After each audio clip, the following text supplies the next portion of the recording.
Bing. Start. There we go. I have Start. tweeted. Okay, there we go. YouTube says it is connected. I will check that to make sure that we don't have a nightmare like last time. There we go. It's working. It's actually. Hooray! There we go. Okay. Me. Uh-oh. There's a fucking echo. There we No. go. Now the Twitch is muted. Okay, now we're good. Here we go. Welcome back, everybody. Even though I don't believe that there's a single viewer right now. Yeah. Let's Well, okay.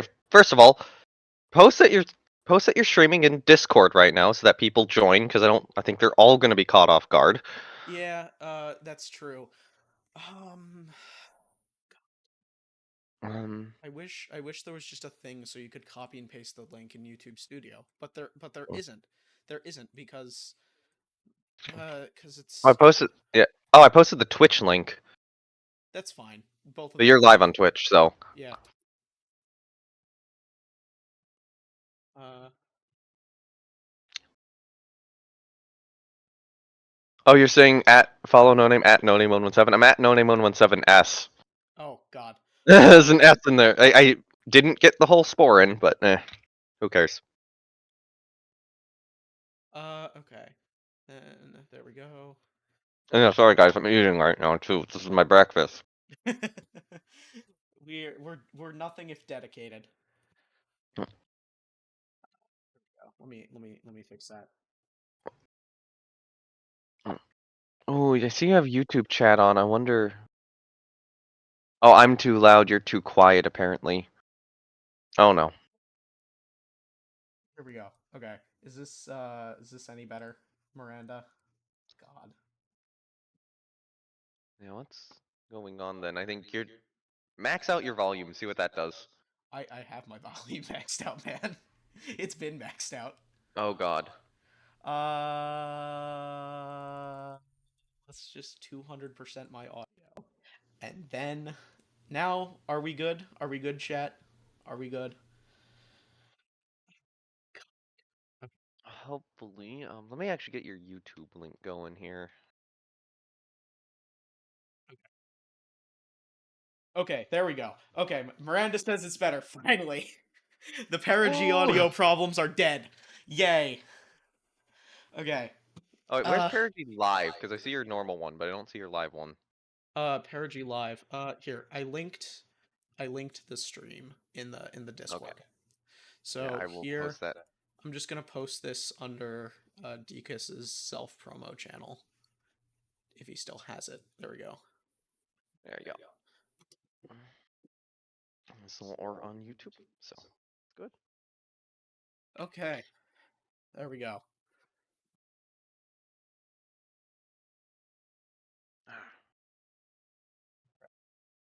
All right. Yeah.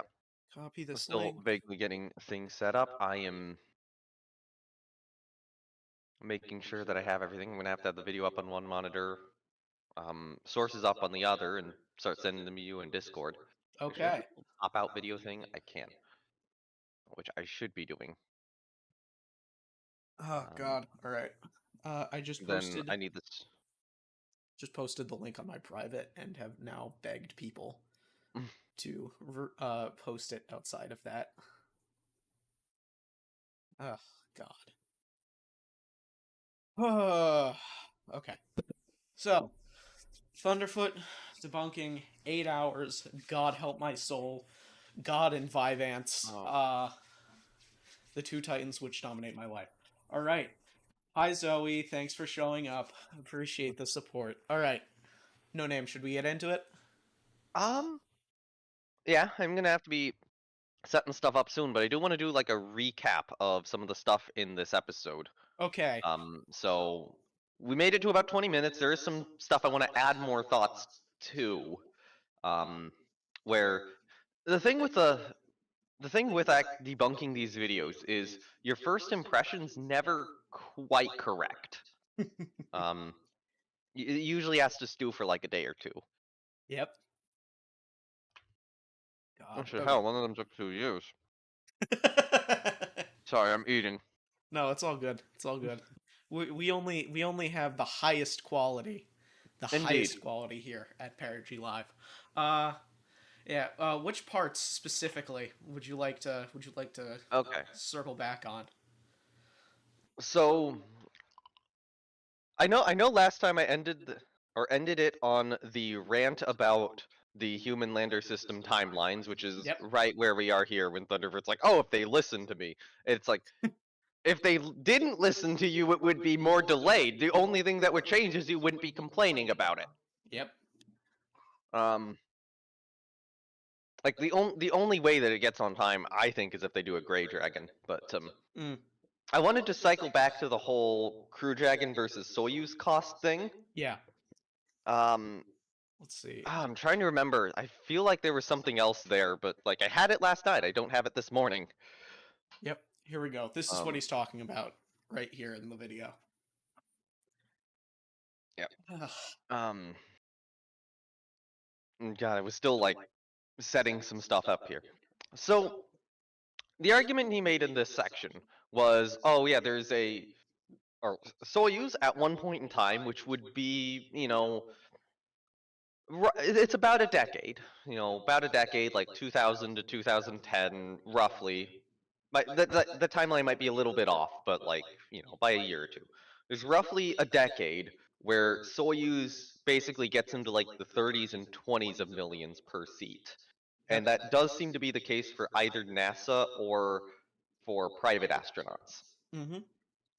And Dragon, or which would be cheaper than what Dragon was charging or what SpaceX was charging NASA per seat with Dragon, which was 55 million, and then you actually have a little bit, which would imply some extra cost, or God, what am I trying to say? 55 million, and then you also get some additional costs for like the cargo brought up too. So the launch is Yeah. actually a little bit more expensive than that. Mm-hmm. Although, isn't it the case where Inspiration 4 was reported to be under 200 million? Yes, I think it was around 160. Okay. I don't know if the exact cost has been given, but Yeah. was publicly known. But Inspiration 4 would have been cheaper per seat, but that also doesn't have an ISS docking, whereas those Soyuz flights would. Yep. So at the time we were talking about this, the main thing which was being brought up was we'd be really curious, sorry, to see Roscosmos's finances from the time. If that was really something where, it was profitable, or if that was something where they were just trying to get launches, or if it was something where they were being, very subsidized, for example, Yeah. if that was going on with Roscosmos. Mm-hmm. And I do think that's that's an important attitude to get. Can we actually play this section briefly? Because there is, I want to, I Sure. want to see if he says something specific on it. Okay. Here we go. 1970s, designed by slide rule disposable Soviet rocket. In 2001 to Earlier, go a little 2009. earlier. Go a little Okay. earlier. Here we go. Just a, Is it here? there's going to be specific terminology I'm looking for, which will adjust what I say. Okay. And I want to see. Yeah, a long-term our goal is to recover the entire rocket and be able to relaunch the whole thing quickly. Before making an argument on it. And with the much simpler system, it still took 5 odd years to get something kind of reliable. And in the end, delivered something that could be outperformed cost-wise by a 1970s, designed by slide rule disposable Soviet rocket. So it was pause. So it was he just said outperformed cost-wise by that. Well, it's not outperformed cost-wise today. If you look at current Soyuz prices, they're 80 or they're 90. They're past 90 mil at this point. They're like after that, like it goes down to 20 mil, or it kind of like goes down to 30 mil, then 20 mil, and then up to 30 mil per seat again, and then up to 40 mil, and then it like jumps to 80 mil with the retirement of the space shuttle, and then just steadily increases from there. Yep. It took like 15 years to literally start flying Crew 2. Yeah. Soyuz is old. Yeah. The other thing is, I really like what he says here. Like a kind of reliable vehicle. Like, I'm sorry. Like again, the last time a Falcon 9 failed was in 2017, and there's been over like well, oh god. I mean, well, I mean, if it's 5, okay, I'm trying to actually figure out the timeline here because it's like, is he saying 5 years for reliable landings? Is he saying? He's saying it takes from 2010 to 2015 to get the Falcon 9 to be kind of reliable, but kind of skips over the fact that after 2016 it becomes incredibly reliable. Yeah. Um, especially modern day Falcon 9's incredibly reliable. Yeah. Yeah. Even before that, I don't. Was there the only time a Falcon 9 failed in flight was CRS-7, right? Right. And But so it's never failed with a customer payload on board in flight because Amos 6 is the qualifier there. yeah. So But I'm still counting AIM-06. I think that it's reasonable to count that they lost yeah. a customer payload because their rocket failed. Yeah, no, I agree. That's an entirely reasonable statement. Yeah, but what I wanted to say is, or what I wanted to see is, when Thunderfoot's doing this, is he trying to debunk people saying that Falcon 9 is, or that SpaceX made space flight revolutionary, made rocketry revolutionary, or made, what was the specific terminology I was thinking of? There's a very specific term. Space travel revolutionary. Because if you go space flight or rocketry, Falcon 9 did make it revolutionary. Put a pin in that. We'll get back to it later. This is why I told you to grab pins before this live stream. Okay.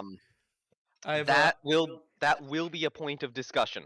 Yeah. I actually do have pen and paper right here. So, I'm literally just gonna scribble down the time code, and then just say.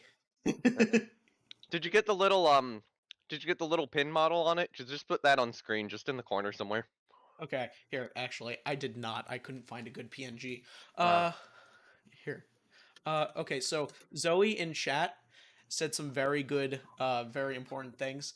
Soyuz literally took 15 years to start reliably flying crew, and in that time there were 2 fatal disasters. And I'd also like to add, there were many more near disasters. Yeah. Whereas Falcon 9, took around 10 years to start flying crew, and at that point, they'd basically figured out, or it seems like they effectively figured out the reliability that's kind of past the point it's not failing. Yeah. Certainly did. I think there's like on the order of like 45 successful like Dragon flights of all types, including Dragon 1 and Dragon 2 currently, and that's number's gonna pass 50 this year. And that means that it is growing at a rate that is much faster than the number of successful Soyuz flights, especially with 2 near failures here with MS-22 and 23. And also Nauka, but that's just a dunk on Roscosmos as a whole. Yeah. And wasn't there the actual like non-fatal failure with MS-10? Oh yeah. Ugh. So God, I remember watching that launch live. I was up at like 4 a.m. and I just had this horrible feeling in my stomach that, oh God, something's gonna go wrong here. Like, I was checking, the Wikipedia page for the rocket, like, how many times has this rocket flown? How well has it worked? Okay, it's worked perfectly so far. But it was just this horrendous gut feeling that something was going to go wrong. I don't know how I called that. yeah. Just put a pin in the corner of the screen. So we're not going to get back to this moment specifically. This is just like this is a subject I want, or subject matter that I'm going to touch upon again. Okay. Oh God. All right. So what I wanted to bring up here with the whole Soyuz Dragon comparison is that, okay, so Dragon, if Dragon or a Crew Dragon flight for NASA is somewhere above 220 mil. I'll estimate maybe like 250 mil if you're including all the cargo on board, which is important. and for a private flight is somewhere under 200 million. And there's a brief period of time where Soyuz is cheaper. But the thing is, when people are claiming that SpaceX has revolutionized rocketry, which I will, that's why the pin's there. Yep. They are doing so because of the cost and performance capabilities of Falcon 9. Yeah. Now, if you're only using crew as a metric, I would argue the issue here is not with Falcon 9, it's with Dragon. And let me make my case on this. Okay.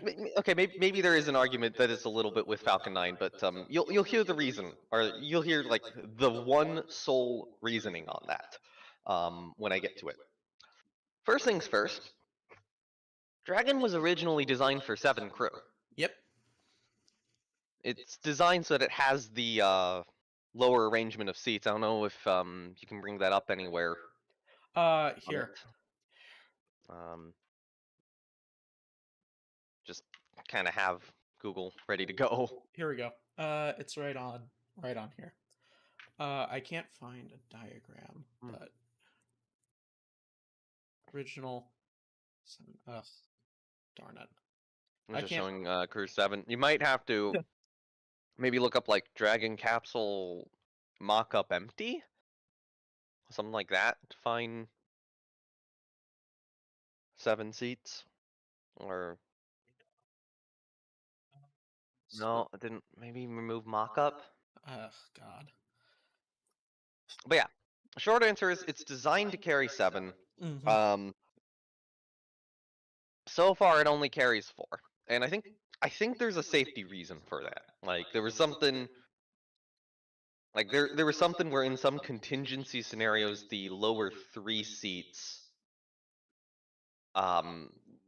there would be a chance of injury in some like parachute out safety issues. Yeah. There guy explaining a Greek guy explaining video here. Yeah. I'm just looking at the chat right now. Oh, here, Zoe. I mean, sorry, Faisy. Thank you, Faisy, very much. Copy and paste this. Here we go. This was the original proper configuration with 7 crew. Yeah. So they've removed the lower seats and started putting cargo down there. Yeah. So some of that might be, they can technically lift 7, but they don't have a lot of duration with 7, so they're usually doing 4. Yeah. And part of that is, I think there is a safety concern with the lower 7 or with the lower 3 seats, so they don't fly it like that. Yeah. But what this does mean is that Falcon 9 itself, if we're talking about Falcon 9, the rocket, it should easily be able to lift 7 crew in a crew capsule. From a mass to orbit perspective, that's easily within its capabilities. With Dragon, it is just the problem with, SpaceX not being able to launch as many crew is on Dragon's side, not on Falcon's side. And people are usually pointing out that Falcon is the revolutionary part. Yeah. According to chat, one of the reasons that it doesn't fly 7 is because the ISS just doesn't have the life support capacity for it. Yeah. I mean, technically ISS does have the life support capacity for it, but then you are beginning to talk about not doing Soyuz flights. It doesn't have the life support capacity for that, and what you're getting from Soyuz, and probably like, the times where you'd have 2 Dragons or a Dragon and a Starliner on the station. So, if you're talking about 2 or 3 capsules on the station, which is normally what you get, it doesn't have the life support capacity for Crew Dragon flying 7. Yeah. Yeah, they haven't yet. But the point I'm trying to make is that Falcon 9 could do it. This is an issue with Dragon. Yeah. And the other main consideration to make is that for earlier Crew Dragon flights, they would do, I think, like a shorter drone ship landing. So one of the drone ship landings where it takes about 2 days to tow it back, rather than what you typically get with Starlinks, which is 4 days to tow it back. And now they've moved all the Dragon flights to return to launch site missions. Mm-hmm. So where the booster RTLSs, where they take a heavier payload penalty versus the drone ship. Yeah. So Dragon as a capsule from a weight perspective is undersized for Falcon 9. Agreed. So the point I would like to make is, if you're talking about the Soyuz, you're not getting much more capacity, if any, out of hypothetically changing the Soyuz capsule on the Soyuz rocket. Yeah. I have a question. Do you know if they've reduced overall cargo mass on the RTLS flights? Because I thought that it was mostly a consequence of taking like a much more lengthened descent profile. I'd have to check. I don't know on that. I think it is the descent profile though. Okay. They managed to optimize Falcon 9's they managed to optimize the descent profile just a little bit better. And are able to get more are able to get more mass to orbit because they can use up a little bit more of the fuel, because they don't need that fuel for the descent itself, or the descent and landing itself. Okay. All right. Yeah. Whew. All right. Should we keep going? I mean, I kind of need to finish up that. Oh, sorry. Yeah, go ahead. ahead. A little bit, but I was close to the end anyway. Okay. So yeah, I guess the point is that Soyuz. Maybe I did say all this already, but it's like something I wanted to add on to it. But I think I got to start. Well, not start all the way over. But yeah, the point is, Soyuz, from a mass perspective, you can't stick more people on. Falcon, you can. Falcon is basically for crewed flight for crewed flight to low Earth orbit is being inefficiently used compared to Soyuz. And as such, this isn't a good argument against how revolutionary the Falcon 9 actually is because of that. If it had like a 10-person crew capsule and was flying 10 people, that's probably its capability right now. But the other notable issue is Falcon 9 diameter.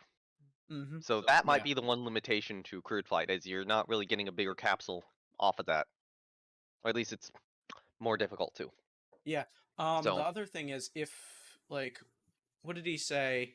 What did he say? It's like 44 million. Okay, here. Let me.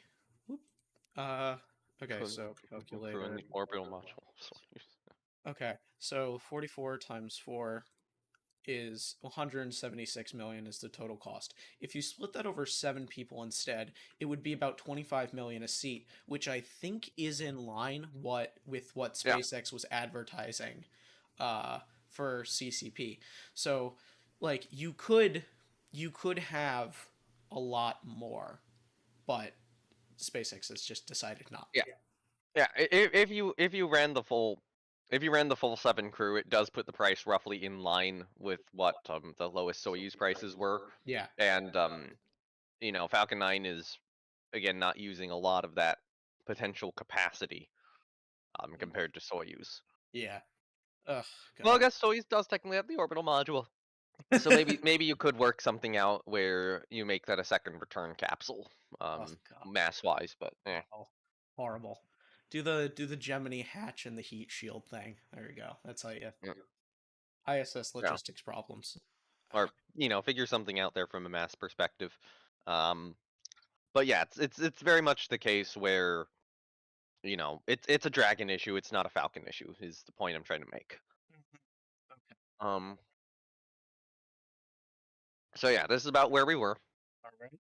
Where Thunderfoot said, "Oh, if they just listened to me, they just listened to me, they wouldn't have picked SpaceX for the lunar lander." And it's just like, okay. I'm frank. First of all, news that has happened in the past week that has changed this perspective. Orion got delayed. Hooray! Woo! Woo! Ooh, love our Orion. 2025 Artemis 2. Yep. God, kill me now. God, That's 2025 So- for Artemis 2. SpaceX, the schedule that they had put out before, you know, the one where like, well, we're gonna have to rapidly launch things every week from alternating launch sites.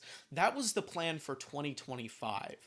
So I think there's clearly a bit more time everyone has for all of their development.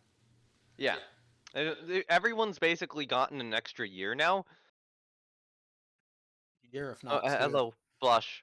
I can see both. I can see the chat.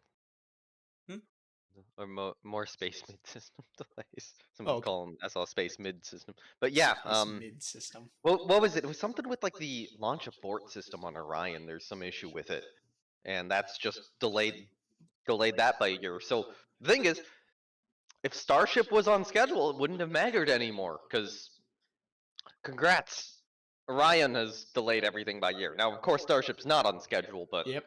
still, like I still think Starship is one of the long lead items, but it would have been 2026 anyways. Yeah, I mean, quite frankly, it's the Artemis program. Everything is a long lead item. Yeah. Nothing will ever be early ever.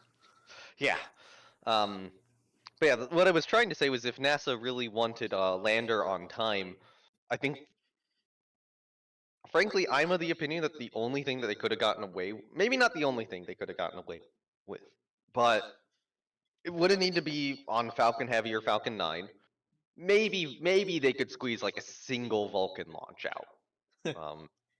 Now that that's flown, that actually did well. I predicted failure, it didn't. Yeah. Good job, ULA. Good job on that. Congrats to them. I was seriously impressed by that launch. So, but yeah, you'd have to do it on one of those. Honestly, I think it's Grey Dragon or bust. If you want to get people on, if you want to get a lander in service, you know, within a reasonable timeline to get people on the moon, I think it's Grey Dragon or bust. Yeah. Personally, I'm partial to Bellicose and Solution, where he says that they should just refuel Falcon 9 second stage and use like a Cygnus-derived pressure vessel as the lunar lander. I just think that's beautiful, and we should have done it for the memes. All right. Yeah. Should we start? Yes, I need to pull up something though real quickly. I need to find Perigee Live on. I'm finishing my setup process now. Good job, me. Oh, we're professionals here. We're professionals here. Okay. Of one Elon Musk, in that in 2016 he was predicting that in about 8 years they would be landing people on Mars. And about 5 years later, he was asked the exact same question. When do you think SpaceX will land a human being on Mars? And the timer is running. Yes, this is the part where he mocks the man for being slightly disabled, and it's of course very funny and very moral. I mean, it's an Elon Musk timeline. Are you remotely surprised by this? Are you remotely surprised? When Shotwell herself, we got an update on this within like the past week too. A lot happened within the past week from the previous debunking live stream. Yeah. God. Current timeline is, you know, Starship on Mars in 8 years if they're lucky people. Yeah. Which I don't know. First time that seemed kind of reasonable. Yeah. Maybe not the people portion, but I could. Yeah. I could see a ship attempt at that point. I mean, even in 22, Shotwell was saying that she was expecting it to be on 2030 when they landed people. It looks like Musk's timeline is a little later than 2030 at this point, but yeah. Yeah. Little Blue NA has said they will push the value of Musk's timelines from a management perspective until the day I die. Yes, I agree. Yeah. From like a management perspective, saying we're going to do this and we're going to do it now is very valuable. But from like a prediction of the actual time it's going to happen is not it's not a good resource for judging time. And then someone did a calculation on the timelines for SpaceX. They're like 2.8 times out. Yeah. Okay. IFT-2 was a little shorter than that, but I made my guess like, 3.8 times out, and moved it like a week further forward than that, and gave about a month range in total, and the actual launch was 1 day before that range started. There you go. Okay. Yeah, people take them as promises. Yep. And Thunderfoot does that way too much to try to kind of make these arguments that everything Musk does is bad. Yeah. He's meant to be dynamically on top of. It's meant to be dynamically on top of. Like, if he is on top of it, then if you're on top of everything, then thinking about all the things that you know are happening and then factoring that into your question would be being on top of something, would it not? And I'm also just sitting here thinking, when was SLS supposed to first fly? Was that like 2017? Yeah. Yeah. 5 years? 5-year delay? High-end 5-year delay. It was late Yep. 22. Oh god. Vulcan, I think was that 2020 for first? Yeah, Vulcan Supposed was to be first flight? 2020, so that's a Wasn't 4-year earlier. delay. Yep. New Glenn also 2020. Yeah, That's another New Glenn 4-year also delay. 2020. 4 years currently, still ongoing. Yeah. Might become 5. No, it's not gonna be. Come on, we love New Glenn in this household. Come on, have some I don't. optimism. Let's see. What other fun things have? Like, Look, I'm in the Neutron camp over New Glenn. Oh, I'm sorry. We can't be friends anymore. Okay. All right. Yeah. Best case is about 5 years. Worst case, 10 years. Look, even if we were just talking about getting to the moon, how far along are we? Well, first of all, you'd need just to get a flight where you can show you can get the thing up to orbital velocity and get it back again. Okay, so we're a little bit past this. Yeah. Yeah. Oh god. That's just then I have serious questions about New Glenn's ability to be economically successful. Put a pin in that. Okay, there we go. Reload. Ta-da. Then you need to be able to recover the booster shit, launch it. Okay, there's another. This is the really annoying part where it's like, oh, you're gonna have to launch and recover it. No, you could do like 4 expendable launches, and it would do the entire HLS refueling campaign. Like, they're not in any danger, even if they can't. Well, SpaceX is in danger if they can't recover the booster or anything, but Artemis is not in danger. Again. Yep. Then, of course, you need the lunar lander version of Starship. And copy that pin image, by the way, because Okay. I will get back to why I think New Glenn is Oh god. questionable economically. That does play into the arguments in the next video we're gonna cover. Oh god. Okay. Everything here is related to each other. All right. Let's paste this. And then drag that down there. Okay. Them again to stop in orbit around the moon. Just so you know, this would be a genuine first. When NASA was doing this thing, they went for pressure-fed engines. Yeah, this part. Oh god, this part, the really dumb things part. haven't changed since then. So look at this. FY 2022, FY 2025, Artemis 3 launch 2025 Q1. Artemis 2 is launching in Q2 2025. No, I thought it was Q3 2025. Oh god, yeah, no, it's you're right. September, and it's probably gonna get pushed back to 2020. I could see it being 2025, but whether it remains Q3 2020, whether it remains Q3 2025 or not is a big question. Yeah.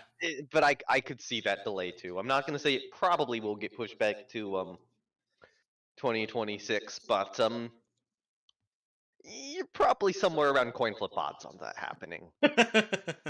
Okay. For reliability. They went for the whole failure is not an option thing with redundancy. And in the case where you couldn't get redundancy, reliability. Hold on. But they have redundancy on Starship. What is that exactly? Look at all these engines. What exactly is this? Was this is that engine out capability I see? Is that 3 center sea level engines and 3 more outer vacuum engines? That I mean, I'm not sure you can actually lose the outer vacuum engines and have yeah, engine you out could. I mean, capability, like, but you can the yeah, center ones. yeah. Actually, if you lose an outer one, you could probably turn on a center one to compensate.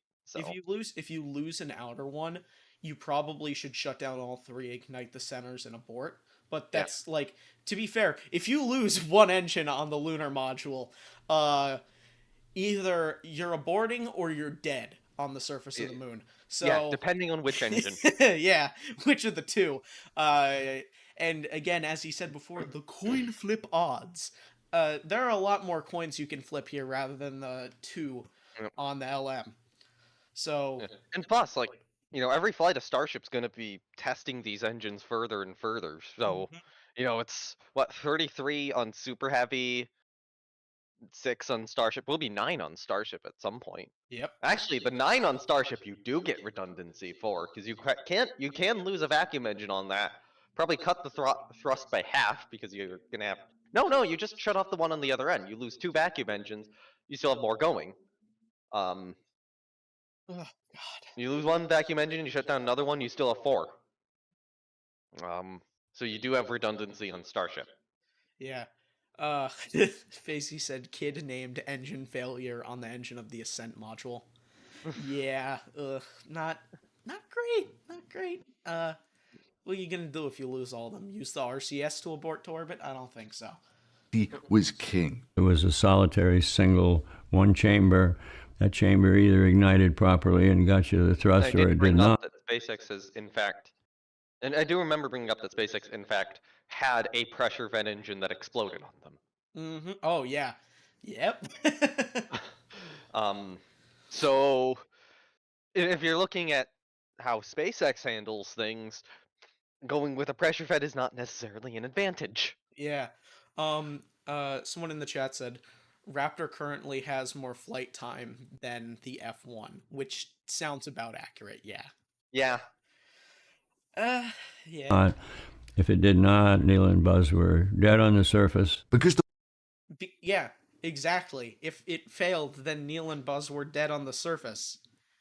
You understand that that's like fundamentally worse reliability than something with like the ability to have quite a few engines out. Like there was no backup on those. If for any reason those engines didn't work, everyone died. yes, And the most exactly. If for some reason the engines here, I'm gonna have to open this. If the engines here don't work, count them. You got quite a few more. Yep. I'd argue that that's an improvement in reliability, if anything. Probably, yeah. reliable thing that you could use was a pressure-fed engine. Yeah, all of that sure was the most reliable thing. Keyword was. is gone with Starship. Then they've got to be able to land it and take it off again. Then once you've done all of that, he's treating SpaceX like the failure rate of Merlin is not like 1 in 1,000 or something. Yeah, it's probably beyond that at this point. Yeah, I'd have to check what Merlin's failure rate actually is. They've lost what, 2, 3? Here, let's just treat every flight like it's its own Merlin, because functionally it is. Not function. You know what I mean. How many is it? Like 272 flights of Falcon 9 at this point? It's 10 per flight, not 9. You're right. Hold on. I'm sorry. Credibility ruined. Times 272. Oh, what's that? That's 2,000. That's a lot of Merlin ignitions, and Yeah, that's not. then even you have counting- heavy to factor in. Yeah, that's not even counting the landing burns. Like, so Facey Although says it's 300. 300 times. Let's see, because Yeah, it's roughly God. 300-ish. Yeah. yeah, It's about, yeah, it would be about 1 in I think they've had 3 failures on Ascent, so it would be about 1 in 1,000. yeah, okay. Oh There no, you go. you have a 1 in 1,000. If they achieve the same sort of reliability with Raptor, which IFT-2 was very promising on that. Yeah, agreed. No, IFT-1 not, but IFT-2 very, very promising for achieving that sort of reliability. But if they're able to get Raptor to that same sort of reliability as Merlin, Like, oh no, you have a 1 in 1,000 chance of losing an engine on ascent. What was the 1,000 standard? What was the standard for human rating during commercial crew again? Do you remember that off the top of your head? 1 in 270. Huh. Let's see. Let's 1 do in the math 270 on that. chance of loss of crew. Yes. 270. That's 3.7 times better.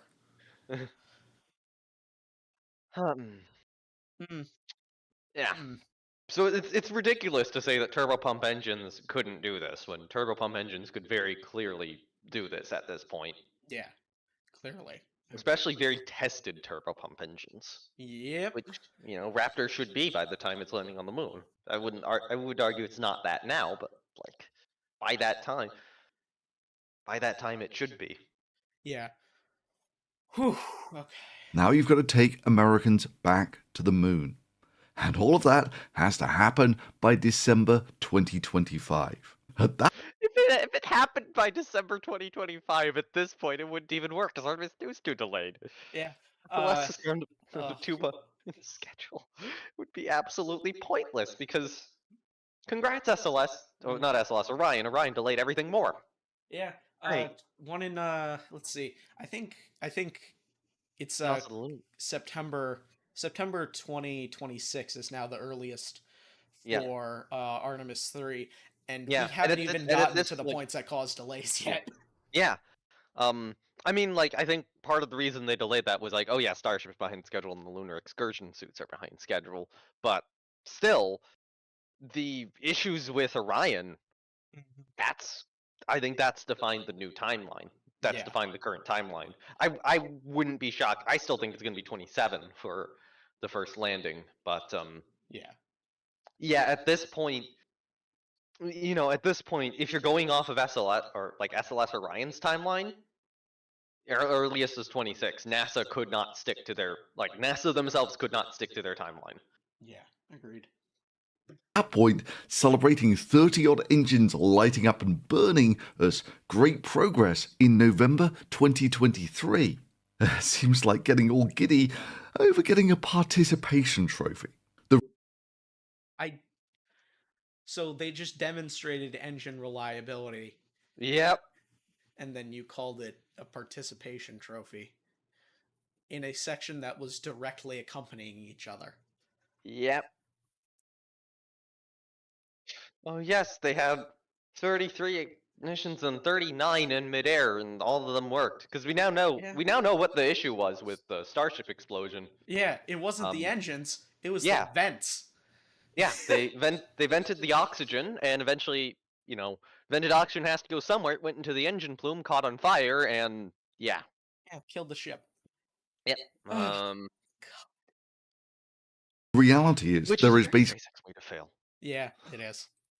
Zero chance of this merely fulfilling the contract with NASA of landing on the moon by 2025. Well, NASA isn't even fulfilling the contract by themselves anymore, so it doesn't matter. Yeah. Congrats, 2026, the earliest NASA can do for that. Yeah, Erudite in chat said the ship just needs software tweaking at this point for the dump. So, and next flight, they're going to do a deorbit burn. So now you're going to have to cope with the fact that, oh no, the kids restarted in space too. Yeah, maybe what you do with the ship is you don't dump the liquid oxygen until until the main engines are shut off. Maybe that's the solution. Yeah. Oh God. Okay.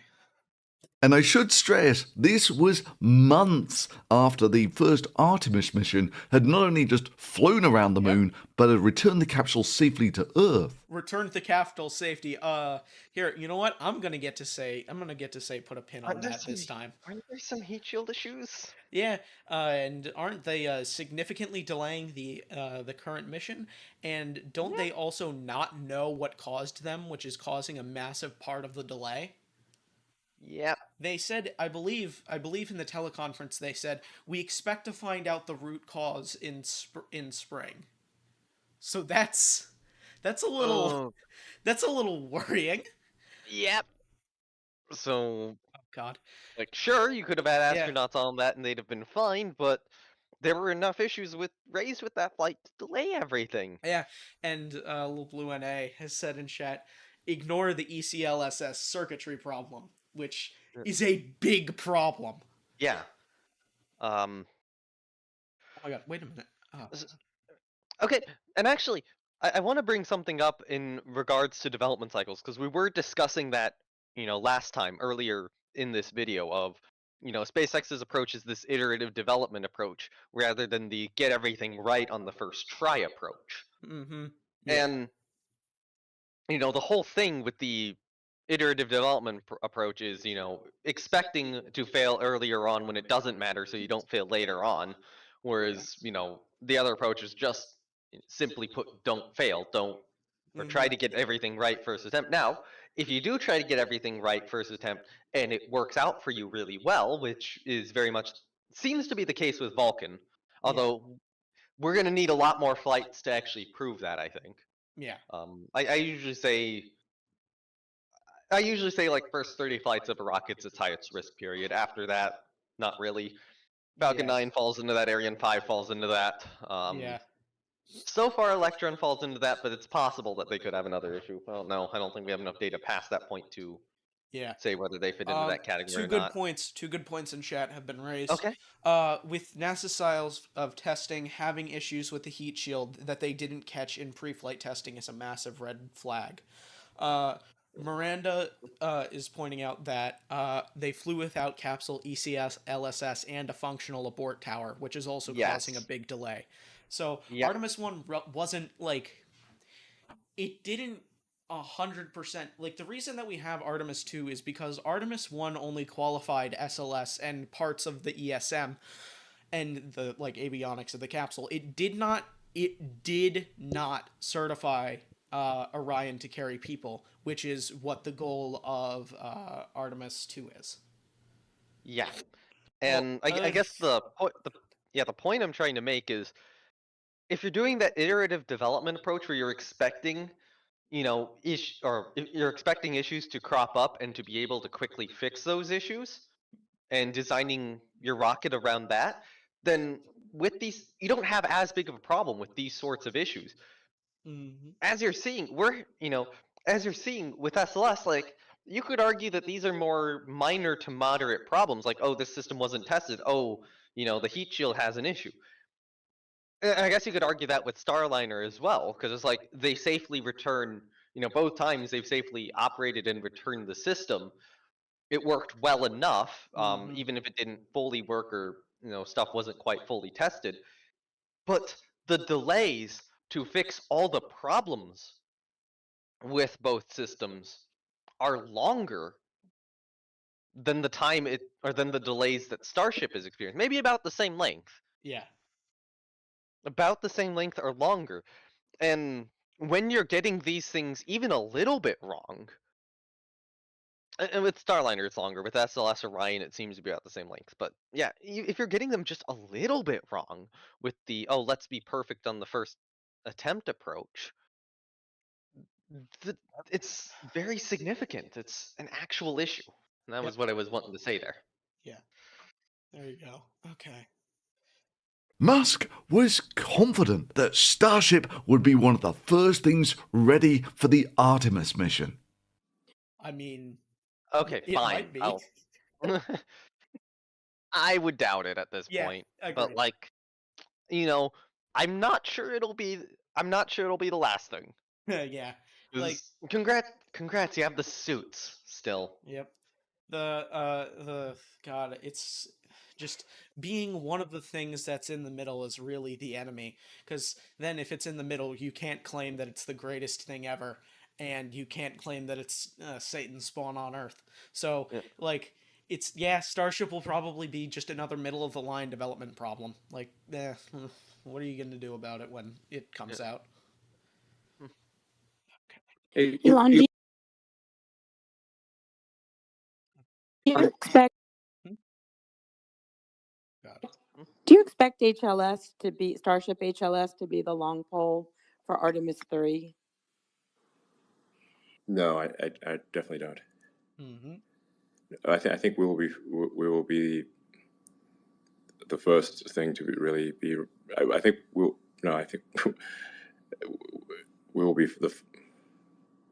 that we will not be a limiting factor at all.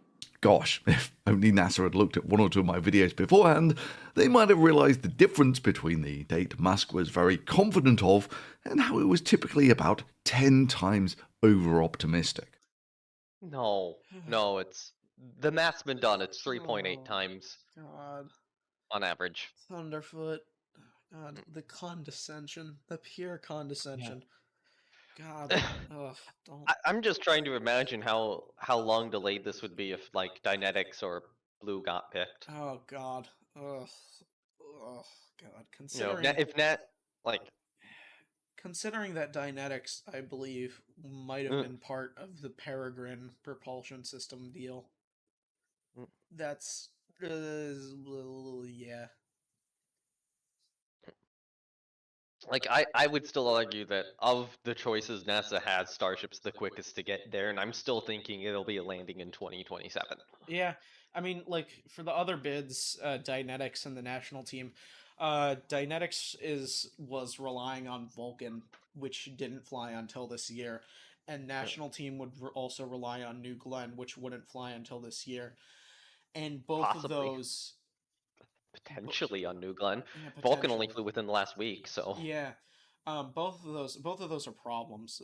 Like you aren't gonna get nearly as much testing time because you have so many other items that need to be developed first.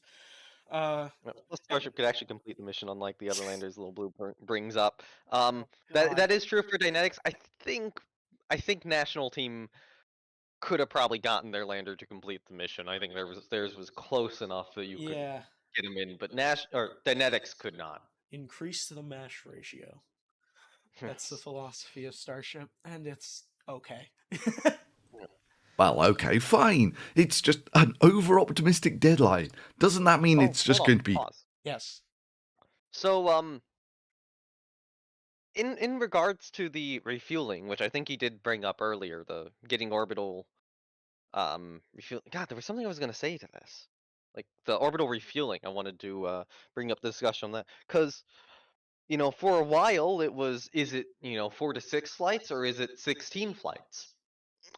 And now the question's been answered. They're expecting about 10, which is like directly in the middle. And frankly, I was kind of expecting it to be around there too, with what I was hearing and the reasoning for it. Like the 16 feels like too many and a poor estimate, but the 4 to 6 feels too optimistic.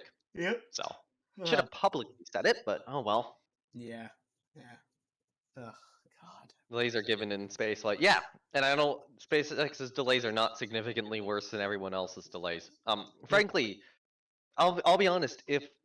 Let's say if for the Artemis program, NASA had the funding to pick 2 landers, and one of them was Starship, one of them was one of the other 2 options, and they could, they would have they'd have the proper funding to give to the 2 landers, or at the very least, like the same level for Starship, and an adjusted level for the other lander. Basically, if it was something where there were 2 landers selected for HLS originally, which NASA seemed to imply they wanted, I think the race to the moon would look very similar to Commercial Crew. Where it's, SpaceX is like 4 years behind schedule, and it's a race as to which one of these is going to get to the ISS, or get people on the ISS first, and but they're both looking behind schedule. All the delays keep building up. Oh my God, these 2 capsules are so behind schedule. Wait a minute, SpaceX has done it now. Okay, then, they've won the race. When's Starliner going to do it? And when's Starliner going to do it? When's Starliner going to do it? And I think it would wind up. Both of these would be due to Congress underfunding the program. And frankly, I think if it was something where there was 2 development projects picked for the moon landing, it would very much be like, oh, Starship's delayed. Oh, this other one's delayed, whether that's national team or Dynetics. I'll say national team. Oh, Starship's delayed. Oh, national team's delayed. Oh, Starship's delayed. Oh, national team's delayed. Which one's going to get to the moon first? Which one's going to get to the moon first? Why are these so delayed? Oh, hey, Starship's landing. Okay, when's national team landing? When's national team landing? I would expect that to happen. Yeah, not wrong. It's delays are inevitable in spaceflight, is the short answer. Yep. Late rather than never? Well, Only no. cares about delays. Remember how they rapidly prototyped the Hyperloop into Let's just. Yeah, I'm sorry. Using a non-SpaceX company to dunk on SpaceX. Sorry. Yep. Opinion rejected. Opinion In rejected. fact, the whole point. I think Musk has admitted that the whole point of Hyperloop was to derail California high-speed rail. Yeah. Which isn't a good move. I will say that. That is Yeah. one of the things you can very much criticize Elon Musk for. Yeah, agreed. But if that's the case, then the project's kind of designed from the beginning to be bullshit. Benefit one of his companies. How can you use that as an example to debunk this? That's ridiculous. So they designed a thing badly because they needed it to be bad. Incredible. Incredible. Incredible success. That's not a good argument. Yeah, not a good argument. Not a good argument at all. Good lord. to a successful project. It's really, I swear it's not that hard. Oh, no, that's right. It never worked, even slightly, and the Hyperloop they'd built outside SpaceX headquarters was initially cut in half to make way for a functioning form of transport, a railway, before being... I have nothing to say to this other than classic train W. Yeah. Like, no, yes, man. You won't drop Hyperloop. This isn't relevant. Yeah, this is not... Philip, this isn't relevant. Yeah. These like wormholes in like, oh, I need to get to the other side of... They unveiled a barely functional clear novelty zombie... Oh, yeah. Entrepreneur Elon Musk. Ahead of the teacher. gasoline cars. The point of doing this is to Yes. Okay. Weird hot take on the loop. They could fix it. They could. I think it's reasonable that the loop could be fixed into a somewhat viable mode of public transit. In maybe not public transit, but like a viable transit situation for an incredibly niche sort of purpose. But they have made a large number of mistakes with the current design, and it's not good. Yep. Agreed. Actually, I think if you got a like amusement park ride manufacturer to do everything except the tunnels for the loop, you could get a better system. Not wrong. Not wrong. just give the hardcore smackdown to gasoline cars. Sports car. By putting a 1.5-ton battery in a sports car. 620 mile range. That's a 1,000-kilometer range. This will be the first time an electric vehicle kilometers in a single charge at highway speed. Musk is Yes.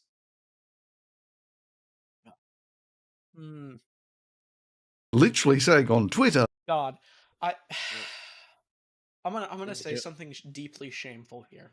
My current car sucks ass. Like it's from fucking 1998, and it like if you would literally have to pay, I'd have to pay someone to take it off my hands. Like for me, something that like has a 300 something mile range would be a godsend for me, because like it's like, trust me, range isn't the biggest problem, because there are so many people with vehicles that have so much worse range. It is like incredible how bad range is in some places. Like range range is not, range will never be the like I don't know, dunking on someone factor. You know what I mean? Yeah. Oh, Pinto brings up Elon was never in charge of Hyperloop. Laughing my ass off. It was Virgin, I think. So the way that worked was Musk originally made the proposal, and then he also had SpaceX build that tube for like college challenges, basically. College projects, which is like fine. That's a decent use of it. But what he did was like he's like, oh, I don't have the money or time to work on this. Let me put it out to everyone else to try to develop this. So a bunch of other companies rose up. You get Virgin, which I think, or you get Virgin, you get Hyperloop One, and I think they merge. But you get a handful of others too. So Hyperloop was kind of I guess Musk kind of put the idea out there in the modern day. Although you do have a little bit of debate on that because you do have the older vacuum train concept, as you know, which keeps getting brought up. It's kind of a revival and modernization of an older concept, but you know, it's but yeah, it's Musk puts it out there, but doesn't actually like really do much of anything to develop it on his own. Although he does form the tunneling company for, you know, actually tunneling them out. It's everyone else who winds up working on them. And like, yeah, Hyperloop is, you know, Hyperloop is a scam. I'm gonna say that, but it means that the basically what Musk did was he offloaded the scam artists on everyone else. Yep. But you know, it was still something to work in his favor to get rid of California high-speed rail, which would mean that Teslas would sell better. Yep. So it's not a good thing for Elon Musk. Like, we're dunking on Elon Musk here. Understand that we are debunking a Thunderfoot video and dunking on Elon Musk at the same time. Yep. You can do both. Yeah. Yeah. Okay. So yeah. But yeah, let's. We could make a 600-mile electric car, but that would make the product worse, as 99% of the time you're carrying around unneeded battery mass, which makes acceleration, handling, and efficiency worse. It's hard to know which is worse, the moron saying something stupid, or the morons cheering him for saying something stupid. I don't think there was much cheering this decision. I do think that this was met with a lot of outcry on social media and people being like, God fucking damn it, Musk, you suck, you liar. Like, even with this, like, yeah, no. Like, you can still say that you can still say that this is a bad thing. Like, it's not impossible. It really isn't that hard.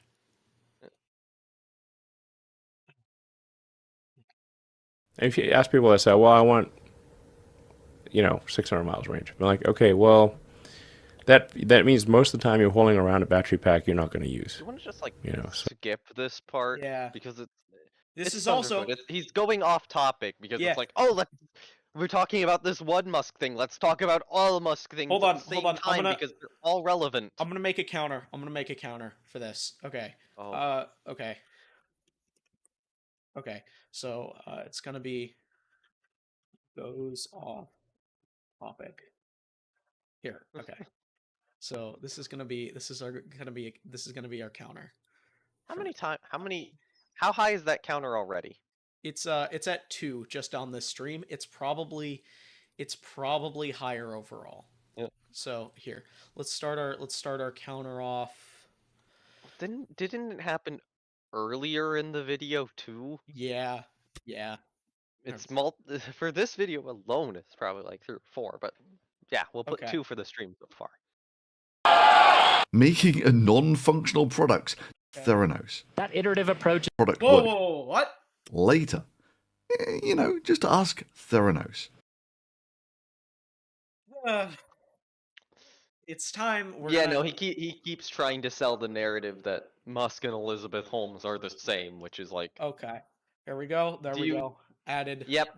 There you go. Goes off topic. That iterative approach is a big part of how SpaceX does development, and it's been the basis for all of our major innovations, including those on Falcon, Dragon. Of course, that iterative design that made the second stage of the Falcon 9 fully reusable.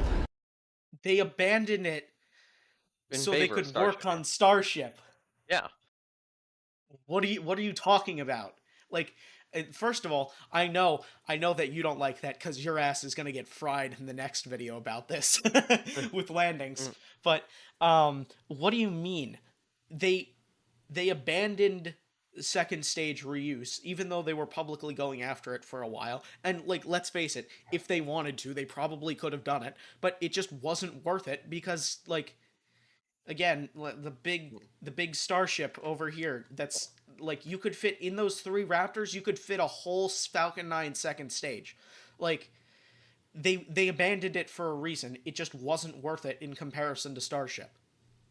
Yeah, and Little Blue points out, it was a promise made to customers. Who cares? Yeah. I think like it was not a promise made to customers. Yeah, there were no contracts signed around that. And if anything, they would be a net negative for SpaceX because the customer would have paid a lower price. And then they would have lost money. Okay, well, they wouldn't have lost money, but yeah. I'd also like to say the reason that I don't think they pursued second stage reuse is because, like, first stage reuse is, like, very close. It's sub $1 million. It's less than $1 million currently, from what I have heard. Put a pin in that. Yep. Okay. There we go. That's gonna get touched on. Oh, there we go. At some point, we're gonna have to start removing these, but yeah. Okay. Yeah. There we go. Another pin. Okay. Oh no, that never happened. But the fundamental revolution with Starship is that it's designed to be a fully, rapidly reusable, reliable rocket. Yeah, the exact same claim was made about the Falcon. Yeah, but the difference is they're actively pursuing second stage reuse now. Yep. This is hell, Falcon 9 is pretty close to what they're claiming here. What? It's, you know what? Okay, let's hear the rest of this section. Hold on, I'd like to make a very quick point. Okay, Here's the part. Here's the part that they're doing.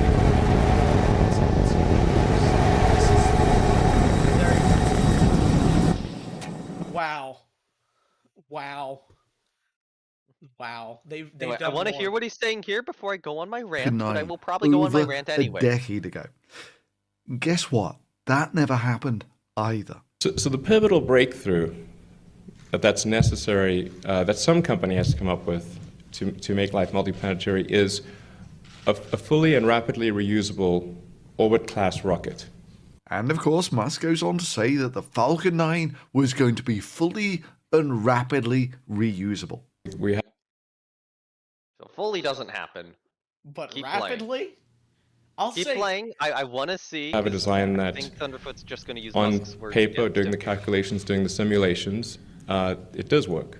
It will show you a simulation of what we plan to do. Now that simulation is mostly accurate. Except rather than being fully and rapidly reusable, it wasn't rapidly reusable. It wasn't rapidly reusable. I'm sorry. They went from having a rocket land, bring back, and fly again in 3 weeks, and your immediate reaction is, it's not fully and rapidly reusable. My guy, my fellow. The program's still going on. It's not not even done at that point. But I want to resume the video. I want to see specifically what he says in its entirety.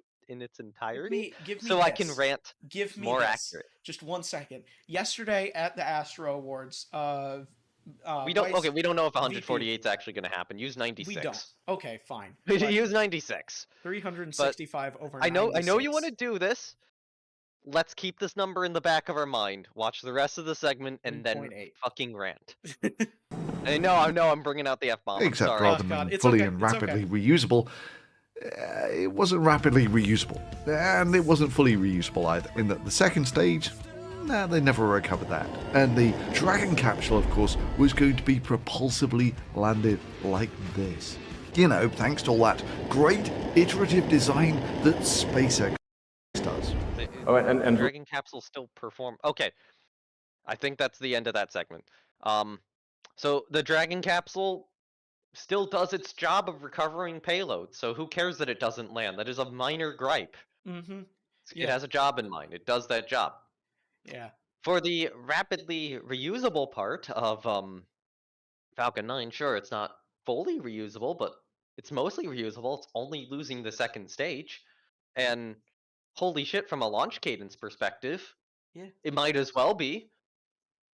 Like, you could use Musk's words against him, that he said, oh, you have to do like a 24 or 48 hour turnaround to be rapidly reusable. But at the same time, it's like, okay, if you compare this to any other rocket in history, what Falcon 9's done is incredibly impressive. There is something that is bursting out of my body that I need to say very badly. Okay. Do it. You see, an iterative development cycle works when you work to develop something. It doesn't work to iteratively develop something when you stop developing it. Yeah. Ah! And it's like, oh, this is what you have to do to shit on Falcon 9? Like, here's the thing. If you think about Theranos for a moment, because he made that comparison, he's dug his own grave here. And actually, the Theranos thing, I think that'll come up again. I'm not sure. Yeah. Theranos didn't have any working product. Theranos just lied about, having any product that worked. And, even in the hypothetical, it could maybe only, I forget how much of it you could actually develop a product of that description to do. But it's like 5%. You could get 5% of Theranos. Falcon 9 functions very well. Maybe it's a little underpromised, but compared to literally any other rocket in existence, it's one of, from a workhorse perspective, it's the best. Agreed. Here's the diagram of mass to orbit. Yep. I'd say that's substantially different from Theranos. Who didn't have a working product. Yeah. And if you want to bring something else up, if you made SpaceX their own country, they would be the country with the most orbital launches last year. Yep. By a good margin. Yep. Oh, God.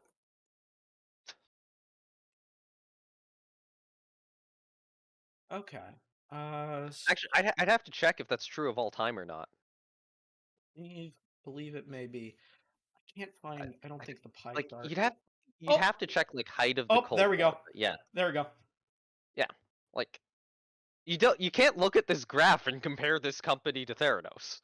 Yeah. You're not being remotely serious. You're not being remotely serious, genuine, or doing anything in good faith. Okay.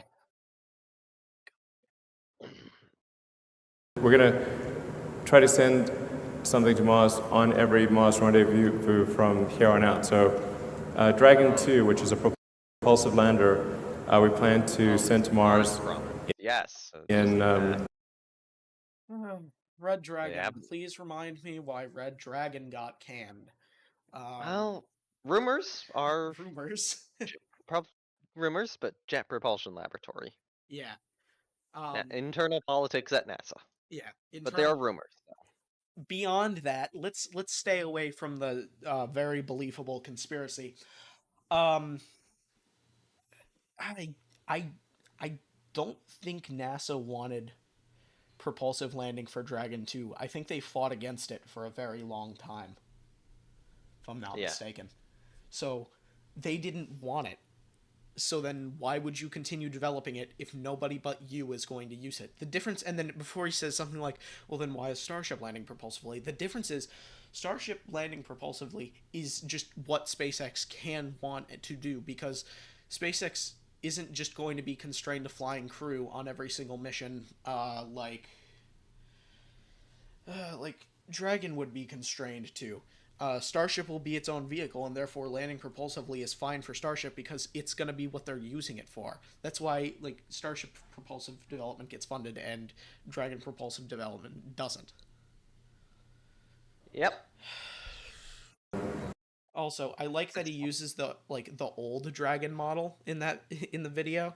He doesn't show the updated render with the Dragon 2 doing the propulsive landing. That's too high budget. That's too high budget for him. That'd be slightly intellectually honest. And it's like, all this is just, Elon Musk, Elon Musk lies and overpromises. It's like, yeah, so we all know that. Like, saying that Elon Musk lies and overpromises, I mean, it's kind of inevitable, but it's like, that's not an assessment of what the end system will be. Because, if you look at the results of the end system compared to the whole industries it's a part of, from what Elon Musk's, even if pretty much all of them have fallen below Elon Musk's promises, but if you compare them to where they wound up in the industry, yep, it's been all over the place. Yeah. It's Elon Musk's like Elon Musk's promises for a system are mostly, if not completely, irrelevant to where that system actually winds up being in the end. Yeah. And you can't try to say that everyone is going to wind up like Hyperloop, because Falcon 9 very clearly hasn't. Tesla very clearly hasn't. Yeah. Even the loop, the regular loop, clearly has it. It's like, it's a scale. It's Hyperloop's at the bottom, then the loop, then Tesla, then Falcon 9. Yeah. Ugh. It's a wide scale. So it's worthless to bring up Musk's promises of saying, oh, all his projects are bunk, because like, if you look at Falcon 9 and look at how it's performing in the industry and compare it to Musk's promises, Musk overpromised it, but it's still comparing very, very, very, very, very well in the industry. Okay, I'm gonna do a thing. I can't find it off the top of my head, but I do remember there was a letter from Gwen Shotwell in 2007 promising that the Falcon 9 would fly for around $35 million with the smaller 3.5 meter diameter fairing for $35 million. And currently, with just first stage reuse, that number has gotten to around $27.5 million, which is an estimate based off the recent transporter missions. So Falcon 9 has fulfilled that promise even without second stage propulsive landing, which is remarkable. Although that is estimations on it those is an missions, estimation. so we don't really know, but those do seem to be in like 20s, 30s of millions from what people are estimating. Yeah. But of course, like regular customer prices for Falcon 9 have not dropped that low, and government prices are still in the 80s or 90s of millions. Yeah. Actually, I think that is all going to become relevant later, so put a pin in it. Oh God. Okay. We're putting all the pins in this video to get back to the older video. Okay. And there's gonna be pins. Hopefully we'll start removing some pins then, but we'll probably start adding more on too. Okay. In a couple years, and then do probably another Dragon mission in 2020. In fact, we want to establish a steady cadence that there's always a flight leaving, like it's a train leaving the station. And they did kind of deliver a steady cadence in that 2018, they sent no missions to Mars. And in 2020, they sent no missions to Mars. And in 2022, they sent no missions to Mars. And in 2024, they have no plans of sending anything to Mars. That's true. Oh. That is true. Oh, hold on. Okay. Technicality. Psyche is gonna do a Mars flyby. Thunderfoot busted. It's over. It's over. Thunderfoot busted. When is Psyche gonna do the Mars flyby? Psyche mission. Like, you could argue that's, it's technically a NASA mission, but it was launched on a Falcon Heavy, so they launched it to where it's going to do a flyby of Mars. So technicality, by technicality, I think that's one. According to Miranda, SpaceX only makes a 50% profit on transporter missions. Oh God. Lord. So when is the flyby of Mars going to happen for Psyche? Trajectory is, it launched on October 13th, 2023. So it's hold on, wait, no. I gotta check for 2024. Gravity assist maneuver at Mars in 2026. May 23rd. No, hold on. With an arrival in 2026. Arrival followed by a Mars gravity assist down May 23rd, 2023. Okay. 2023 busted. So busted. Technically this is correct. I'm gonna have to check if it's correct on the 2024 estimate. But notice how it doesn't include 2023, because SpaceX technically sent a mission to Mars in 2023. It's a flyby and it is a NASA mission. But by technicality it happens. Technicality, baby. Technicality, they get 2023. But I am quickly checking something right here for 2024, because there is one mission which I do have to check if it has a Martian flyby on it. Yeah. Let's see. So okay, even if Yeah, okay, let's just say that like, in all fairness though, they haven't launched anything that's landed on Mars. And why Yeah. is that? It's because that I don't It's think delayed. Starlink was a thing Yeah. in 2016. Instead of sending things to Mars, they've been launching the greatest number of satellites that has ever been launched in a constellation that enables the giant little bar that you see here. Instead of landing on Mars, they've been doing that. See that bar with 233, 144 kilograms? Yeah. Okay, yeah, I think it is true that nothing launched in 2024 is going to go to Mars. I was checking if Europa Clipper had a Martian flyby on it or not. Where mentioned Starlink was in 2015. Yeah. Fair. Late 2015. I'm just gonna yeah, say that's like, I think that's when you realize, like, it gets canned also when you realize that the sheer scale of Starlink, that like, Yeah. hey, we actually don't have much development resources to put towards this. This isn't gonna make us any money. And from what we've seen, Starlink has been printing money recently. It's had several profitable quarters. Not even profitable quarters. I think the whole of last year was profitable, if I am not mistaken, which I probably am. Yeah. But we know that a lot of cost that it's been like eating has also been parts of Starship development, and Starship development has been at insane costs levels. Like, they're like, instead of landing on Mars and expending development resources towards that, they put resources towards making themselves a very profitable company with real products, which I think I don't think Thunderfoot likes. Yeah. Okay. I'm trying. Yeah, actually, I'm trying to quickly figure out if Europa Clipper is going to do a Mars flyby or not. I'm still unsure. I don't think so. I think it's a lot of interplanetary one. I'm not interplanetary, intersolar I system. think an Earth. I think they were saying that an Earth one might be needed, but I don't think it is doing a Martian flyby. So I don't think Thunderfoot will ever talk about this. I think in his video on Age Poorly, he will be in denial for a little bit. I think I could see him talking about it again once or twice, and then using old statistics, and then it'll be like 2026 or something, and it'll just look so bad. Starlink. It'll have aged so badly. He'll make a video on Starlink, and then he'll use the first launch that had all the sats deorbit, and then they never had that issue again. And he'll be like, oh, Starlink V2 is doomed, he says, when they're starting to launch Starlink V3. Yeah. God. And if you're holding your hopes out for 2026, I think they've established their steady cadence.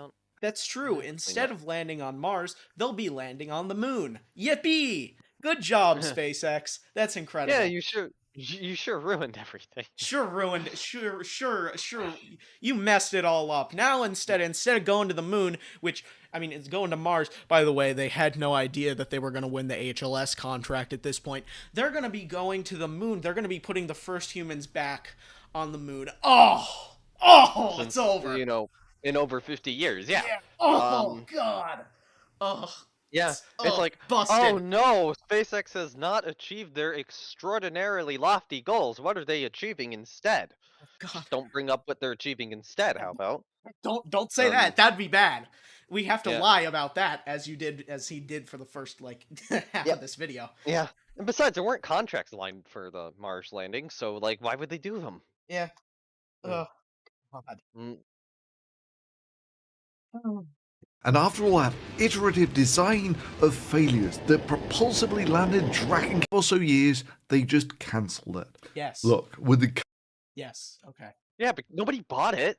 Yeah. See, if the amount of money going out exceeds the amount of money coming in, then sooner or later we'll die. You know, Musk says they're blowing about $2 billion a year on the Starship program. And the cost of all this, like, I guess, how much do you expect to spend on all that either this year or before you start flying real payloads? Well, it's probably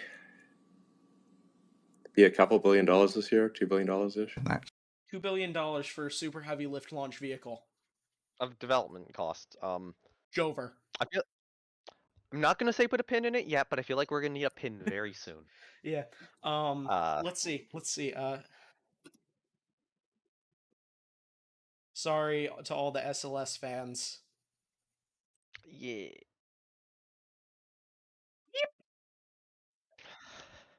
Yeah. It's pretty comparable to what SLS is getting, if not like SLS I think is getting more more development funding. Oh, even under Through 23.8. So Yep. uh, SLS costs more to get to its first flight. Technically, I would still consider both to be in development somewhat Yeah. still, even after Oh, their yeah. first flights. But they're getting both of them are getting pretty close to operational service. Yeah. Starship's probably going to enter it this year. SLS probably still. SLS would be Artemis 2, I'd say. Sure. I'd argue it's Artemis 3 because Artemis 2's Orion does not have the ability to dock, which is a little, but Yeah, Okay. but like even if Starship enters service like this year, it will still lack a good number of its abilities. That's to true. Some of the That missions, is so true. That is true. Yeah, and I would say you could say both are at an early level of maturity. SLS around Artemis 2, Starship probably around when they first deploy Starlink, or when they first landed, sometime around there. Yeah. But oh, actually, I'm curious. What are your thoughts? What's the chance of a booster landing this year, and what's the chance of a Starship landing this year, like a recovery? Okay, so booster what do you mean by landing? That they managed to propulsively catch the booster. 0% chance. Current boosters don't have the hardware, and I don't think that they're going to have the hardware for a bit. I think that we're going to see increasingly close to shore captures, and we may see one dredged back on land, but I don't think we're going to see one this year if they continue with the current flight limit from Boca Chica. If they file for an extension, that there's a chance that we might see it. However, I probably wouldn't. Starship recovery, 100%. We're gonna see one that comes in, lands, and then gets dragged back to Boca Chica. Yeah. Miranda says. I was kind of the reverse on that, but that's a really good point about the booster. So I don't know. I kind of don't think we're gonna see a Starship land at the catch tower this year. Oh God, at the catch tower? I think they'll make an attempt. Oh God, sorry, at the catch tower? No. Starship. Oh God, no. Starship is not going to be caught for a while. Yeah. If it's that kind of thing. What I meant was they can recover a booster or ship in a condition that they could hypothetically fly it again. Okay, yeah, ship definitely this year. Booster next year. But like they need the catch tower for either of those, so yeah. They don't need the catch tower for the ship. Currently the plan for the ship is to still use legs, and then maybe they'll switch over to the ship. Okay. Or if not, they'll just switch over to reusable legs. I did not know that they were still gonna use legs for the ship. I thought they were gonna still use catch. So the problem with the catch tower is either you have to design a whole new set of points to catch the ship on, which isn't great, or you can use flip out catch points, and those are a pain because they're small, and then you have to align the ship perfectly, and the ship is a lot more fiddly than the booster due to the increased aerodynamic surfaces, so it's not fun. Isn't the thought on the ship though to catch it by the fins? Yeah, catch it on points by the fins. The booster is also using catch points because directly putting the load on the grid fins is just a bad idea. You're gonna just horrible things will happen. This year, booster could. I think, especially if they get the Boca Chica extension, I do think that a booster could be caught late in the year. But I don't. I don't know if they are just landing the ship on a pad. They probably do have a better chance this year than they do on the catch tower. I would think. But it depends. Okay, resume because I think it's gonna need to be a pin pretty soon. Yeah. Okay. It's currently making about 2 rockets per year, so they're about $1 billion a shot. These things. 2 a year. Flying 2 rockets a year, not making 2 rockets a year. Making 2 rockets a year? You mean, sorry, they flew 2 rockets this year, and that was after one of them did a colossal mess up. Because Starship's totally anywhere near its maximum capability. I saw that in a comment on this, so I'm blatantly stealing what you said. Who said that? Why did my monitor? There we go. Booster 10. Yeah. There's also I'll pull up some images. Here's the thing. They are making more rockets for next year too. And Starship development was not 2 billion last year, by the way. The financial report. Here's Booster 12 that's currently undergoing cryo testing. One rocket in 3 years, yep. Booster 11. Vulcan and Morgan got taken over with tank farm extension. I can't find any pictures of Booster 11. But I know that Booster 11 has also done cryo testing, and Booster 10 has also just done a static fire. So yeah, no, they're making a lot more. Yeah, they're making more rockets than just 2. It's they only launched 2 in that year, and that's not going to be maximum cadence. That's the very first year of the program. Like, imagine if you said that about Shuttle in 1981. Oh, they only did 2 flights this year. That's how many they're going to do every year from here on out. No. Or if you said that about Falcon. Yeah. Normally the rockets only do 1 or 2 launches in their first year. Yeah. And then the cadence increases. Yeah. I mean, Shuttle only got to 9, but like Falcon got to 96. Yeah. From 2. I'd also like to focus on this tiny little part at the bottom of the screen that says S28, S30, and S31 in the high bay. Here's the thing. That's not entirely true, because it's not just those. Ship 29 also exists and has done multiple cryo tests. S30 has done multiple cryo tests. And Ship 23 has also, Ship 32 has also done a bunch of cryo tests. So he's not even right. There are a bunch of things here. Like, yeah. Ugh. Yeah, it's they've developed more rockets, and I am gonna say put a pin on this. Mm-hmm. The rockets they are building now are flying. Well, this year, I guess, when the video was made, it would be next year, but this year, their production of more than 2 rockets is valuable for 2024, the next year. Yeah. The production from the previous year will bleed into the next year, and the one-time development cost spending will bleed into the entirety of the future program. Put a pin in it. Mm-hmm. There we go. Although if you already did put that pin on screen, I already did. Okay, cool. Because this will become relevant later on. But we're going to be looking at I'll just say we're going to be looking at the reverse of this situation. It'll get fun. Yeah. It'll get a little fun. It's gonna... The Falcon 9 to Shuttle comparison, I am waiting for. They're basically the same cost as the Artemis missions, except of course the Artemis missions worked, not in just getting to orbit, but going around the moon. And all of these rockets that Musk has blow up aren't earning the company any money. Now, Musk, of course, said after the first rocket blew up that the company was in a really good financial position and didn't need to raise cash. Oh God, is he going to talk about Starlink now? Oh no. And there's a kind of a struggle by other companies to raise funds lately for a number of reasons, and SpaceX has usually kind of been insulated from that. But do you see any kind of difference nowadays? Is SpaceX kind of thinking about fundraising differently, and does that affect how, the pressure on this Starship program at all? We do not anticipate needing to raise funding. No, we don't think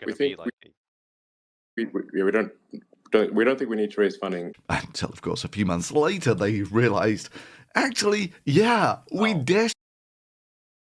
What? Oh, it's just their latest funding so it's just they did more funding than hold on. So late 2023. So SpaceX said we don't really need more money.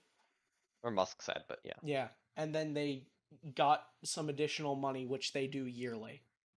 Yeah. So I don't think this is really noteworthy because almost every single company does this. This isn't like if Starship, like if they needed money, the real questionable thing would be if they started like selling, like bulk selling stuff. Like if they started, if they started selling additional Falcon launches, or they started like selling parts of the Falcon IP to people, that would be when you go, oh, good Lord, they need money. But They don't. This is just what We happens. don't. Oh yeah. We don't need more money is not we don't want free money. It was brought up in Twitch chat. Hold on. Yeah. Ara. God. I'm sorry for neglecting you, Twitch chat. Okay. Yeah. I'm reading both Twitch and YouTube. I have them both up right now, but Twitch will sometimes one thing I did want to bring up though is that ULA doesn't do this, from my understanding. ULA really hasn't received stuff like this. Yeah. So this isn't like all space companies, but I wouldn't be shocked if this is like all the new space companies. I don't even think like ULA is like. I don't think ULA would be subject to this because ULA is a merger of Boeing and Lockheed, and that's more of an internal funding thing. Yeah, that is true. So, like Rocket Lab does funding rounds all the time too. Like they're not desperate for money. Desperately need more money. And now they've just cemented the idea that SpaceX is literally a money-burning party where they've thus far burned $10-odd billion of investor money. Burned. With Starlink? No. How much money is Starlink hypothetically making? Burned. Burned, chat. Starlink customers. Chat. Customer count. God. Oh, 2.2 million Starlink customers. And how much are they paying? Like Noname. Here, look. Yeah? Look at how much money they've burned. Look at this money literally burning out of the Merlin right now. It's Jover. Okay, so Starlink has 2.2 million customers, and I think a base model, like base Starlink subscription started out at 100 a month. Yep. I guess technically some are lower than that now, some are higher than that, so I'll just use 100 as the average. 2.2 times 100 times 12. That would imply about 2.6 billion as an income from Starlink in a year. Yep. Like this year. Oh no, that development costs, they can pay that back with Starlink in 4 years. And this, like, even the current Starlink is like $200. And there's even more because they're signing on giant, like, maritime companies. Yeah, that's probably a low estimate then. Yeah, this is a low-end estimate. Yeah, although in some regions it is lower than this. Like, there's some where they adjusted it down like $60 or $70 per month. But, like, still, this is just Starlink. And sure, even if you're saying that it's Starlink operational costs that would be applied in those 4 years, which, that's true. You know, they're not getting all of this back. It's like, that's a lot of money. Yeah. And Starlink will grow in this. Starlink will keep growing. Yeah. You know? It's not like it's going to stop anytime soon. It's not like it's not like people don't need internet. Yeah. It's like this isn't even factoring Falcon 9. This isn't even factoring Dragon. This doesn't even count the money from the actual terminal sale. Booster 10 notes that. Like, I think if you remove the finance round, SpaceX would still be in the negative, but the trend is going to the positive. Agreed. Even with Starship development, it's going into the positive. Like, this already at the time that this video came out, you know, SpaceX is reporting that they're making profit. Even based on a leaked Wall Street Journal report, like they're making a small profit early in the year. Yeah. And I do have the link to that where it's not the link to that where you can get around the block thing. I do have a bookmark if you are at all interested in that. Like, not only are they at that point, it's very likely gotten better. Mm-hmm. And it's not factoring in all the Falcon stuff. So at this point, you know, they're pretty safe. They're on the trend to being like properly profitable, and I mean profitable overall as a whole company throughout every single year, or throughout an average of the year, I should say. They're making money right now, and Thunderfoot just blatantly ignores it. They're making money at the time that this video comes out. Technically, they aren't at the time the previous one or the other ones we're gonna look at come out, but at this point, yeah. Do I have? Did I put it in Debunk Foot? We're looking to the finance. I do. Here's the. Let me send it here quickly on Discord. To you. If you want to see that, if you want to read like the full article, it's there. Okay, cool. Send it over. There we go. In Discord. In public, I'd say it was something to worry about. Yes, agreed. Agreed, Pintle. October funding was more of a cash flow thing than a we're losing money thing. Odd. Discord moment. Oh God. Okay. There's the whole finances article if you wanted to see that. Yep, 55 million profit on 1.5 billion. Okay. Narrowing losses, which is yeah. So there were losses in previous years, but they're coming back. The 55 million Q1 of 23. Yep. That's about a year ago. Helping reduce. A year ago, they were making profit, and yeah. It can't have gotten worse. Half its losses from 968 to 599. Like, that's quite good. Like, come on. Yeah. Were again, I think overall as a company in their whole existence, they're probably in the red right now, but on a trend they're in the green. Yeah. If that makes sense. Yeah. Oh God. Or I guess the black is the technical term, but yeah. Yeah. Saying that next year they want to raise another $1 billion or so off investors. Now, Musk did put in $100 or so million to start SpaceX, but of the $10 or so billion of investor money that it's burned, that burned. Do you see what Falcon 9's doing right now? Do you see what Starlink's doing now? Yeah. Burned. Yes, burned. Because Starship's the only thing with SpaceX that matters. Yeah. Also, if they're making such large revenues and are coming away with minuscule losses, that means they're able to keep the value of the investment relatively stable. If I'm not mistaken. Like, if you come out with a revenue and a profit, with your revenue of some number and a profit of 0, that just means like the investment amount is stable and that they scaled linearly with the investment that they got to improve revenue by the same amount. Yeah. It's just that their profit hasn't increased. Little Blue NA in chat has said, can you believe that Pepsi burns billions of dollars a year making soda? I know, right? Like, God. Ugh. That means that only 1% of it was ever actually Elon Musk's money. Musk is an expert in spending other people's money. Musk is rich on paper. Isn't that just business in general? Yeah. You could say that about Pepsi too, probably. Like, it's the same with any company that gets a large investment. Yeah. Welcome, Thunderfoot, to the world of big business. Yep, there you go. Enjoy your stay. Oh, God, please.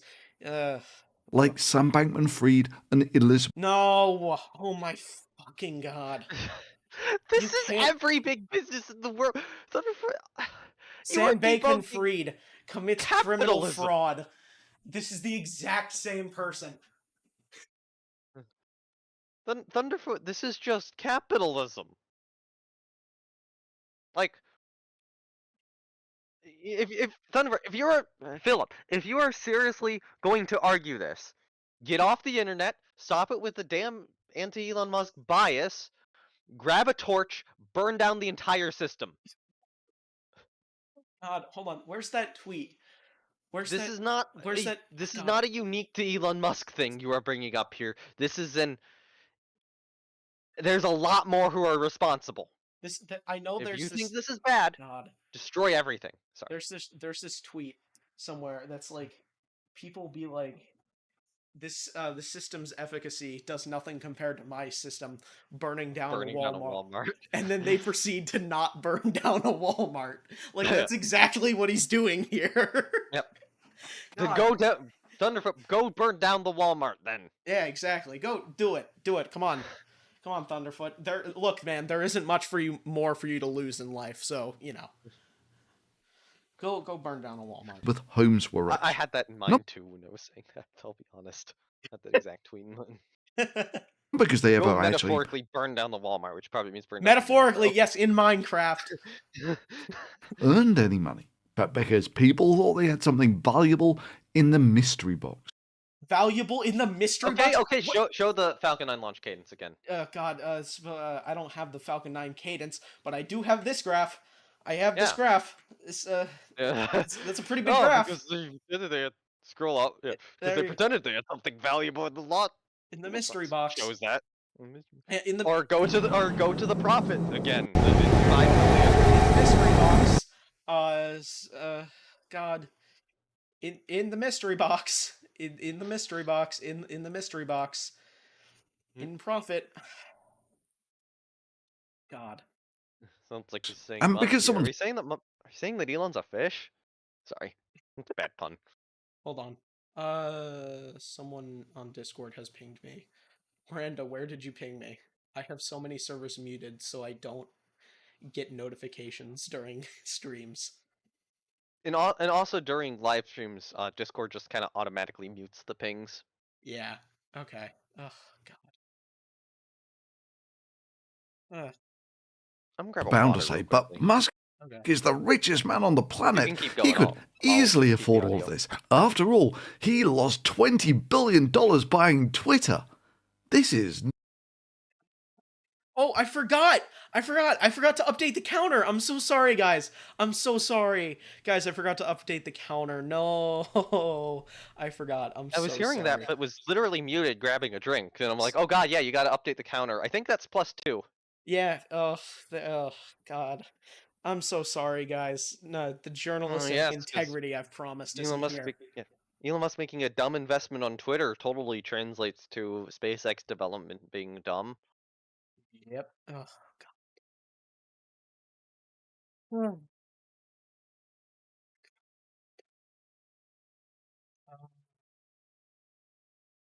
There we go. I'm sorry. Nothing compared.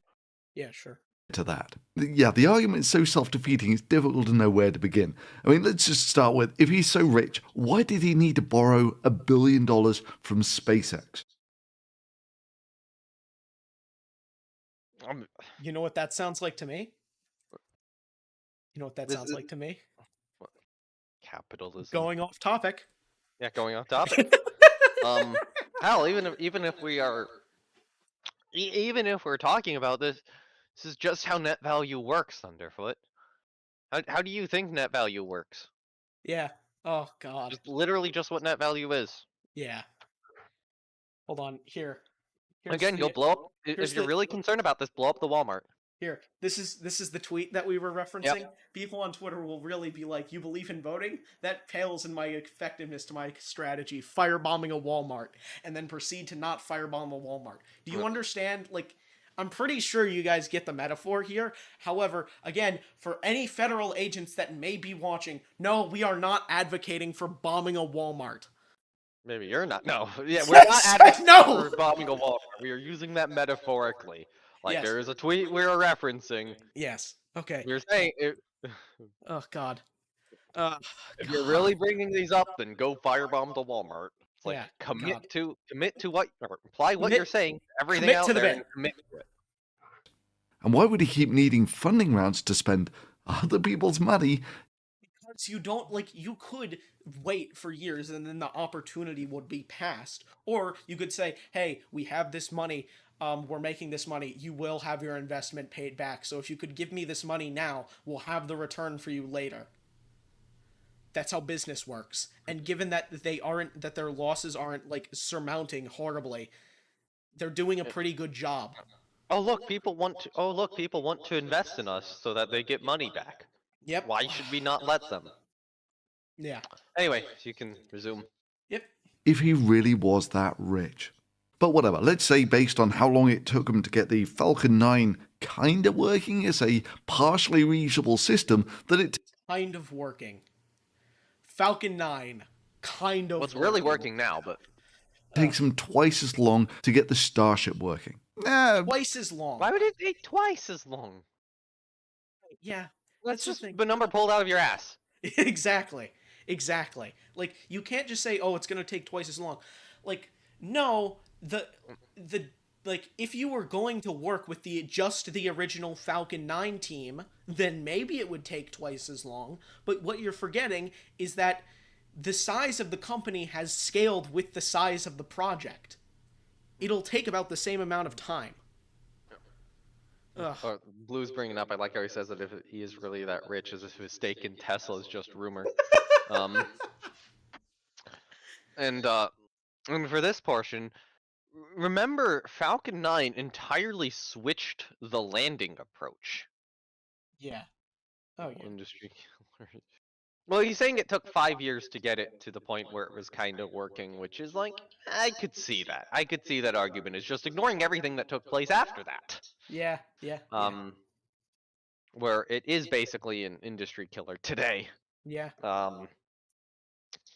But, you know, if you're talking about getting Starship to a similar level as a partially reusable system, like, it's not going to take as long because they're starting it out as it's going to start out as a reusable system. That's a focus from the beginning. Well, I guess technically with Falcon it was a focus from the beginning, but they had the wrong approach at first.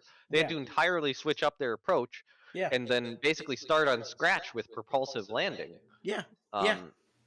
Whereas with Starship, they're not starting from, they're not starting from scratch with propulsive landing mid-rocket or, kind of mid-rocket cycle. They're doing that early. Yeah, exactly. They have their approach much more solidified. So I could see it taking just as long or even shorter than that. I don't know why you'd try to double the time length other than to just dunk on them, because it doesn't make sense to just double the time length. Yeah. So let's say 2010 to 2016. So we're in the metaphorical 2010. So it's going to start being exactly like Falcon 9 in 2028. Well, right now I'd say, last year we were in it. So yeah. Yeah. Like, yeah. I'm sorry. What now? Like, that's not a bad deal. Yeah, like, yeah. If you're applying Falcon 9's development to Starship, then it's decent in 2028. And then in the 2030s, it's an industry killer. Yeah. Like, yeah. That's like a 10-year investment. Yeah. Which is what businesses do. They make long-term investments that should pay off eventually. Yep. A 10-year investment is not a terrible idea. Yeah. About 10 years or so. And at the current rate of cash burn, that's going to be about $20 billion. And if you think those numbers are crazy, Musk reckons that it's going to cost $5 to $10 billion. And Reality called and said in a recent court filing that they've already spent $5 billion trying to get Starship working. And if you... Yeah. And look at what they have to show for it. I mean, it's like Starship's probably going to be, or development cost of Starship is probably going to get into the double digits of billions, I would say. Yeah. Like, you're doing something unfathomably hard. Yeah, but why would the development cost of the rocket for that long continue to cost $2 billion for 10 years? It's like a lot of that is one-time infrastructure. Yeah, exactly. Actually, that is going to become relevant in the next video, but I'm not necessarily going to say put a pin in that. Okay. I think that this is halfway to being able to fly as safely and as regularly as a commercial jet. But we really need to get to rapid. There we go. Fine, I won't defend Earth to Earth yet. I will. We'll wait and see. Yeah, that's true. We should wait and see on it. All I'm going to say is it's not as dumb as some people, Adam something, would like you to believe. There's a lot more that you can do.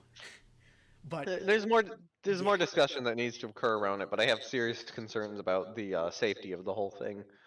Yeah. Because even with amazing rocket safety would be poor airline safety. That's true. So that's my big concern. Okay. I don't think you can do it I would have issues with doing it very, very regularly, but I could see it as occasional space tourism thing. Okay. Just as is the case with aircraft. I mean, aircraft are rapidly and completely reusable. Land a 747 and take off, an hour and a half later, and you should be able to do that with rockets too. I've got a bridge to sell you. Forward. I've got a bridge to sell you. Oh, shut up. Reusability, we don't believe it really counts unless you can turn it around as rapidly or almost as rapidly as you turn around an aircraft. Basically you land the system, you land the stage, you do some brief but important critical checks and inspections, you refuel and you re-go. That's actually very close. The inspections part is very close to what they've done with Falcon 9. There's Give it like 10 years. This video is going to age poorly. Yeah, exactly. Like they don't directly like refurbish and replace anymore. They just do rechecks of the engines. They don't even scrub out the engine bells anymore. They just send them out to flight again. They barely replace anything. So our challenge right now is to refly a rocket within 24 hours. So that's when we'll really feel like we got the reusability piece right. Awesome. And of course, Vaporware Man was out there promising that they would have a relaunch within 24 hours using the same booster. Yeah. Well, Falcon 9's not over yet. Yeah. They're about to certify. They're working on trying to certify those boosters up to 40 flights. And I'd just like to say, it's funny that you focus on this specific thing, because there's another very important promise that was made in the same, well, not promise, just a goal that was set at the same time that SpaceX almost beat this year. And you know what that was? That was the 100 launches in a year, which they almost did and were messed up by the weather. They have the infrastructure capability right now to do it. And they were like, if you count Starship, they were 2 away from it. Which is... They're going to do it this year. Like, barring the Falcon 9 failure, they'll do it this year. Oh, yeah. Yeah. Oh, God. And, like, Falcon 9 is probably not halfway through its career in terms of launch count right now. I doubt that they'll do 24 hours. I would not... I think they might be... I would not be shocked if they can get it down to 2 weeks. I would not be shocked if they could do it in a week. Yeah. But it should also be noted that the 24 hours would definitely require an RTLS picking the booster up, pulling it back in, putting... I would presume that you'd already have the payload made it to the second stage, putting that back on and sending the booster back out again. You'd probably want an earlier booster that's recently gone through a refurbishment, but it would be difficult to do. But I could see them trying that, or maybe a 48-hour at some point, but, it's not over yet. I'm not sure they'll do it, but it's not over yet. Yeah. In terms of the possibility of doing that. Yep. You probably just don't need to. Yeah. At least not yet. With their current launch cadence. Yep. Okay. No later than next year. It will, of course, surprise precisely no one at this point that goal wasn't met. Indeed, it's never been met. It's never been met. But they didn't do that in 2019. They don't need to. There's another goal that you're not talking about that was met. Like, the fastest reuse of one of their Falcon 9 boosters is about a month. Only somewhat faster than the fastest reflight of the shuttle. No. Shuttle's 40-something days, Falcon 9's 21 days. So it's about twice as fast. I thought it was 54 on Challenger. Was it? No. Was it 54 in Challenger? Hold on. I thought it was like on Atlantis. It was on Atlantis, right?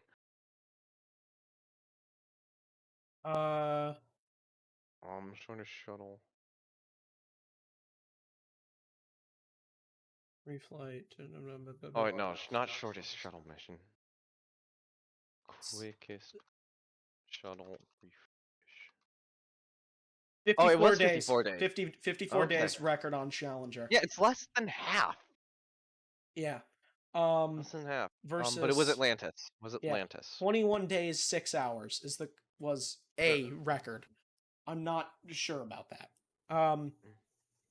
I'm not sure. I think it's been done faster. The shuttle now holds the top 19 records for the fastest orbital class rocket turnaround. Yeah, like breaking NASA's record 54-day turnaround of a space shuttle orbiter, the 20th fastest for use.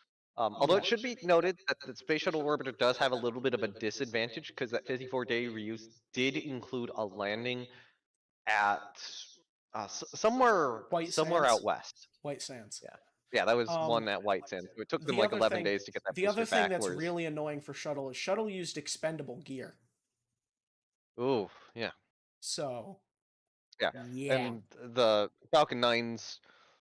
I think the Falcon 9s on most, if not all, their quickest turnarounds have been recovered from sea, so it's usually only 3 or 4 days. Yeah, which is interesting because it shows that they're not exactly. It shows that the bottleneck is not first stage reuse, and I have actual evidence to prove that I cannot show on stream, but I'm just gonna put it like this: they have a lot bigger problem areas, the second stage, to optimize before they even think about needing to cut down more on Falcon 9 reuse. Like, there are so many parts that can be optimized before the first stage that it doesn't matter.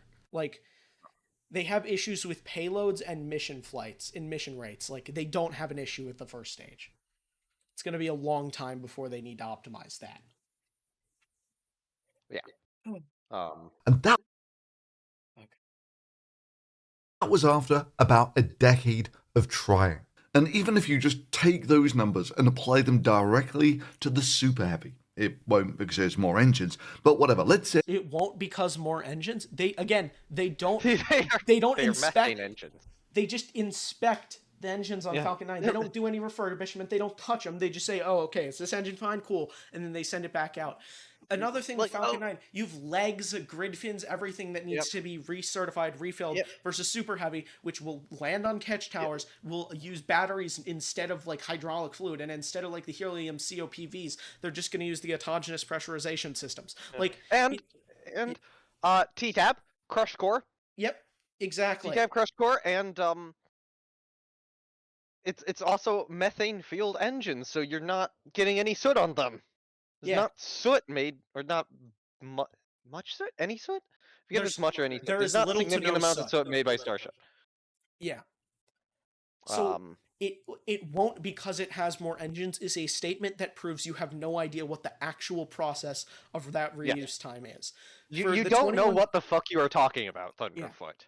It's not just how many engines does it have influences the reuse period. It's more complicated than that. You're looking at what those engines are made out of. You're looking at, or what those engines are using as fuel. You're looking at how they're designed. You're looking at how the rest of the rocket's designed. There's a lot more.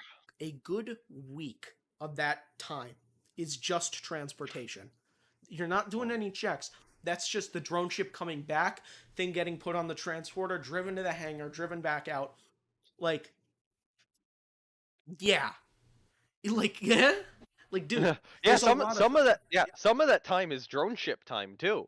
Yeah. So that's not, you'd have to shorten that down to I think 17 days, because it takes that was after a Starlink mission, that 21 days. Yeah. So already there's 4 days in there. I can tell you that if you're doing a catch tower on Super Heavy, that's not relevant. This is, again, like, this is a very bad comparison, because, like, we're being CFM 56 off the wing every time a 737 NG lands from Miranda. Yeah, no. It can fly once per month. Merely to fuel up the Starship to get it from low Earth orbit to the moon will take, high teens numbers of refueling. That was the number for both the HLS demo and HLS combined. And second of all, it wasn't nearly 20, it was high teens. There is a difference. And right now it's, they're estimating about 10. So the high teens estimate was not correct. The thing was, at the time this video was made, you could point to an estimate that it's 4 to 6, you could point to the estimate that it's high teens, with both being very suspicious for different reasons, and now you have a much more reasonable estimate of about 10 per flight. And does he think there's going to be one Super Heavy flying the... Okay, resume before I say that, but... Flights. So that's somewhat over a year before you can test any of the lunar mission stuff. And another year... He thinks there's just gonna be one Super Heavy. He thinks there's just gonna be one Super Heavy. I need this to sink in for a moment. He doesn't think that SpaceX is capable of operating out multiple Starship rockets. Oh, God. Okay, according to Miranda, 10 flights is an absolute worst case scenario, and they are building out the infrastructure to support it. And it is likely to not happen. Okay, I'm going to make a weird prediction that the 10 flights will happen for one of the first 2, and then it'll decline from there. Probably. Make a weird prediction on that. Yep. Oh, God. SpaceX will look really stupid with that second launch tower while only having one booster. My God. There are three boosters right now that are active at Starbase. So even that alone, oh, wow. Yeah, you could just take it, and if it's something where it's like, oh yeah, you're catching the booster, just take the booster off the launch mount, or you catch the booster, you put it on the transporter, you bring it to the place to get refurbishment, and you bring out another booster and put it on the launch mount, and ta-da, you're ready to launch again. Yeah, SpaceX has done 3 missions in 26 hours. Yeah. From different pads in different parts of the country. And their fast pad turnaround time is like 4 days. Yeah. Like if you're going by pad turnaround. Yeah. If you're going by pad turnaround rather than rocket turnaround. And part of that it's not a 12-month. And part of that is still limited by the fact that the pads that are built were built a very long time ago. That's still part of the limiting factor. Versus when you have new development like Boca Chica and LC-49, it's gonna eliminate a lot of that. Yeah, even with the poor assumptions he's making here, where you do 20 launches with a current pad turnaround time of 4 days and just one pad take you 80 days or about 2.5 months to do this. So he's already optimistic, massively off, and plus you couldn't even optimistic. This is already. Not only is it massively off, but the mission would actually probably be impossible over a 24-month time period because you're going to get more fuel oil off. Yeah. So the assumptions he's making here are already immensely ridiculous. He's thinking the world works on... No. Just keep going. Yeah. Before you can actually put people on it. And that's even if it worked flawlessly now. In reality, it's got about 3 times as many engines as the Falcon 9, so the reflight time will most likely be 3 times slower. So just build more, even if that's the case, and it's probably not going to be, but build more.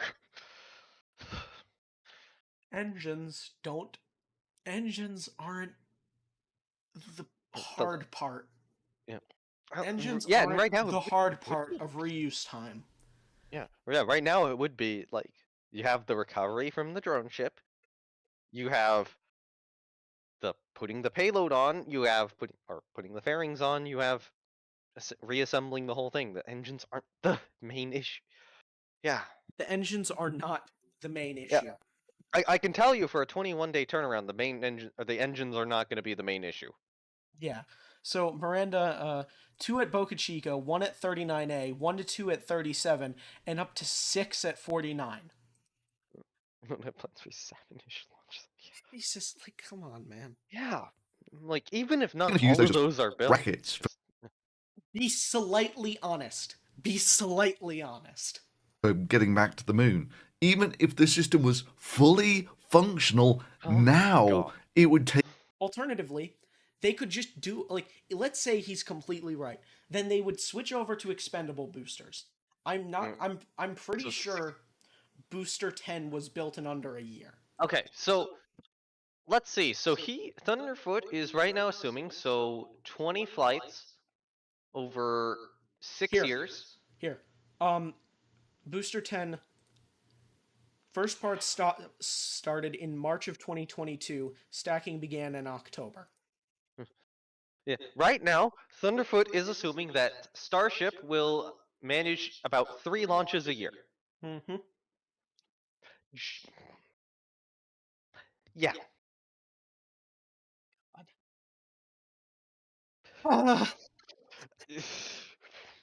If you look at Falcon 9, that is very much not the case. If you're looking at that 21-day turnaround, look at how many launches are in, current years. It's not. Yeah. You're not running one booster. Yeah. Facey says they could reasonably build and test a booster in a 2 months at the current rate. So, yeah. Yeah, It's like not. It's not the problem. It is not the problem you're thinking it is. Hell, Hey, hell! so- If you applied this logic to SLS, and they've done their only launch so far. Yeah. Oh Okay. God. Anyway, resume. Somewhere between 2 to 6 years. And not to labour the point, but this is nowhere near a functional system. And even if, like the Falcon booster, Correct. This is nowhere near a functional Yeah, system. not yet. So as a system Give it becomes time. more and more functional, the cadence is going to increase. Yep. Jesus. As it did with Falcon. Yeah, Starship had 2 flights last year. 2. Mm. And in between those, they rebuilt the pad. Well, a good portion of the pad. But yeah. God. Yeah. so they can eventually make part of it kind of reusable. Well, it took them about 5 years to get that sort of working-ish. So what, 10 years with the Super Heavy? Well, 10 years.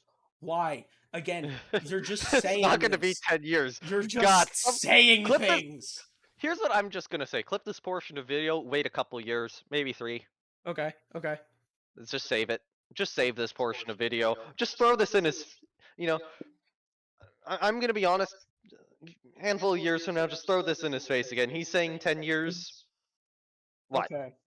They are, it's not going to be 10 years. Yep. Like, I don't even think it'll take as long as Falcon 9. Yeah. Especially because such a large part of Falcon 9 was developing the guidance algorithms. Yeah. Like, they've already had that done, and instead of having to do the thing with Falcon 9 that's really awkward, where you do the hover slam, you can just throttle the Raptors down to have a smoother touchdown. Yeah, exactly. You know, it's probably, what, they need another test flight to, okay, so you're gonna need another test flight to make sure that, you know, super heavy water landing, or start getting the reuse tested. It's probably gonna be a little bit more for Starship. But like, do not be surprised if that not only takes place this year, but if they launch enough Starships this year to fucking debunk the, oh, this will take 6 years for the full flight, or for a full 20 launch campaign. Like, that will have aged poorly by the end of this year, I guarantee it. Oh, God. Yeah.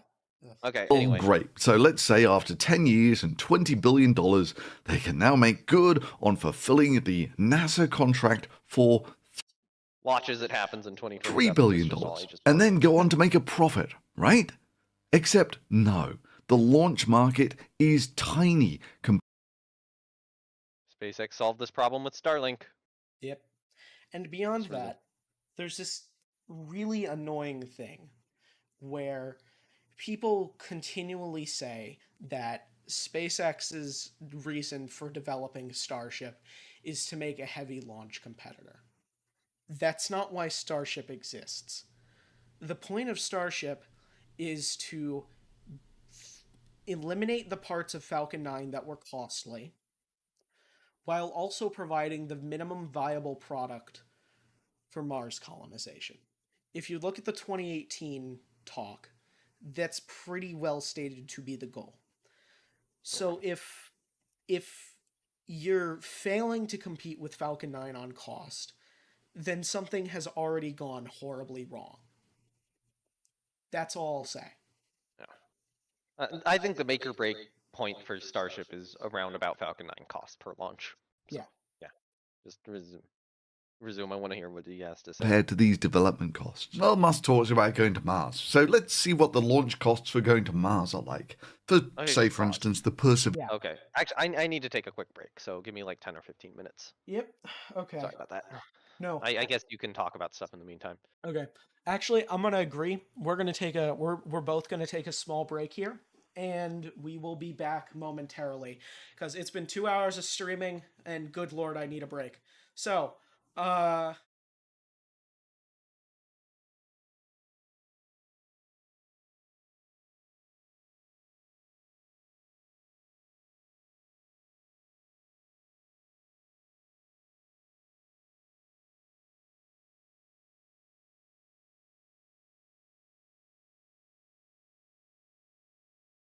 we will be back momentarily. Okay, so feel free to shill the stream on Twitter, And yeah, we'll be back in a bit. See you guys in a second.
Good morning, chat.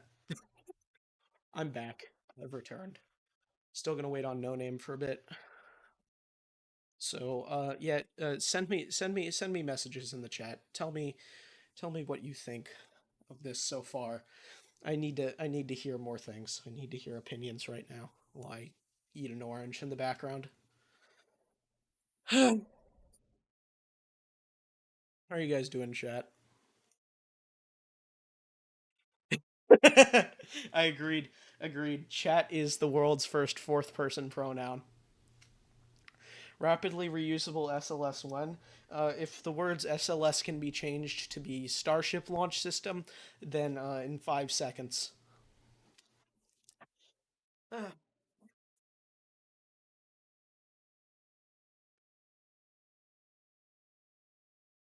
Oh god. I don't know. Please, because my main is still suspended. Repost the stream on Twitter. Spread it in Discords. I don't know. Oh god. Booster 10. That's not a deal you want to be making. That's a very bad idea.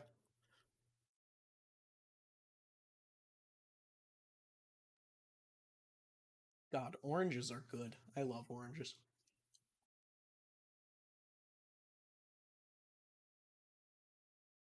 I don't love the fact that my esophagus is having problems right now, though. It sucks. God. Perigy's body work for 5 seconds challenge. Difficulty impossible. Oranges are good, but only if you spend... No, that's a skill issue. You just rip the skin off, and then... Look, it's so easy. I'll eat mayo if... I agree. Just remember, it's still technically December. Today is December 35th. 45th, sorry.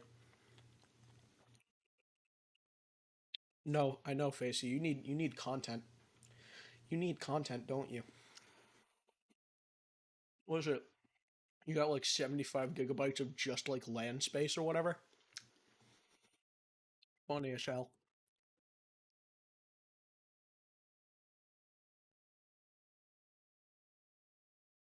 Uh,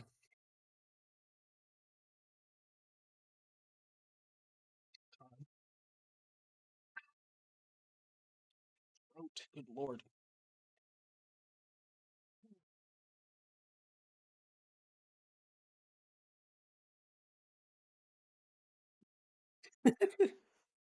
Exactly.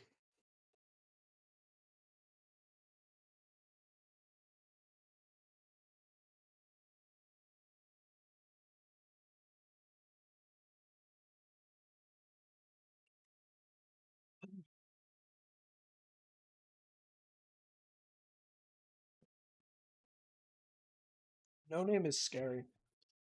He's like, the thing is, I've known about Noname longer than he knows I exist.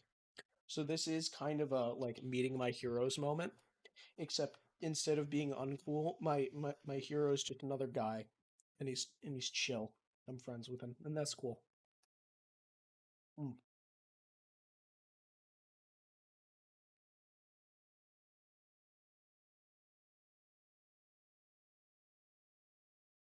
God.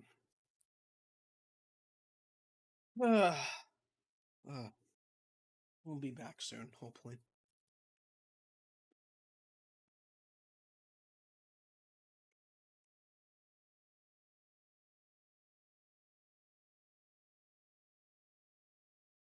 Booster 10, I agree. It's gonna go a lot quicker than people think. Mostly because they already know the pain points of reuse.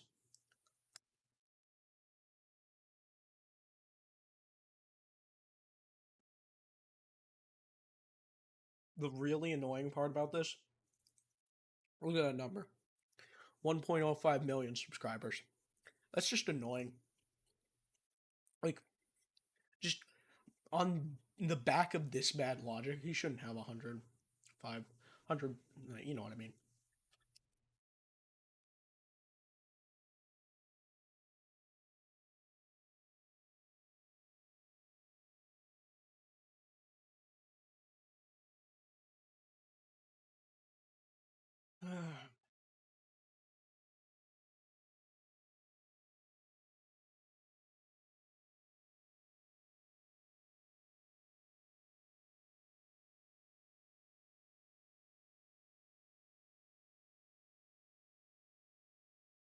Hmm.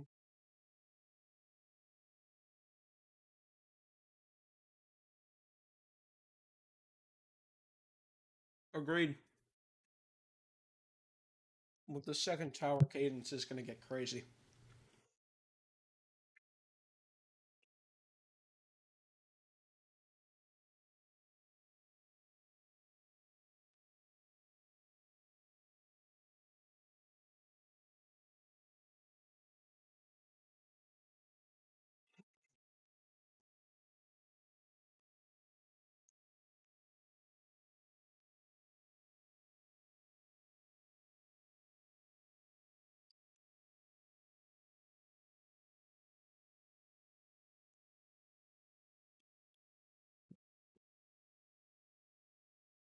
Be right back again.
Uh, yeah.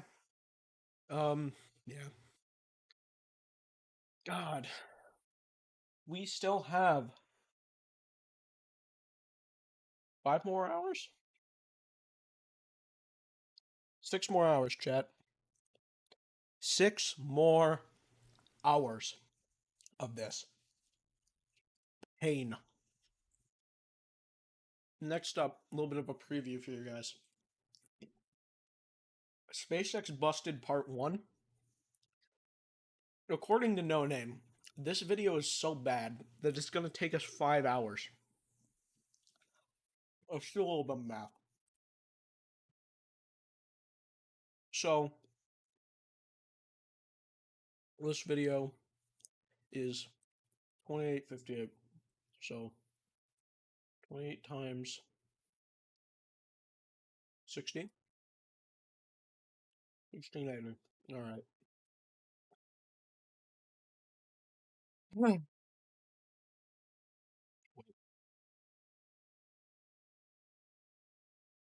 2858. Okay. Plus 58. Okay. 6 hours. 1738.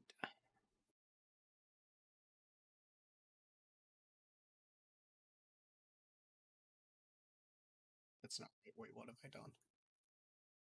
Minutes times 60.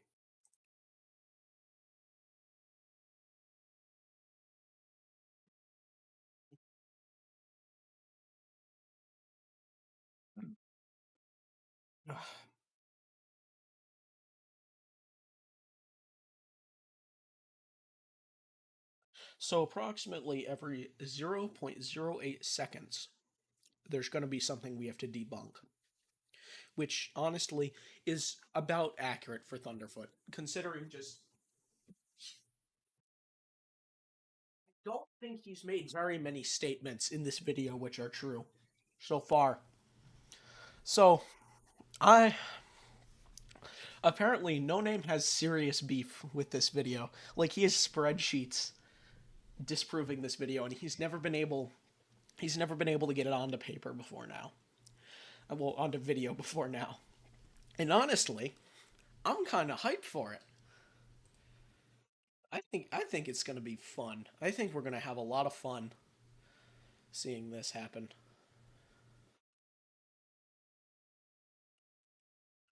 It's already been 2 hours, 2.5 hours we've been streaming. 2 hours.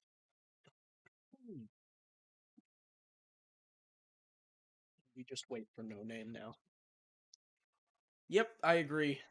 Noname is going to rip Thunderfoot to shreds, and it's going to be beautiful. It's going to be beautiful.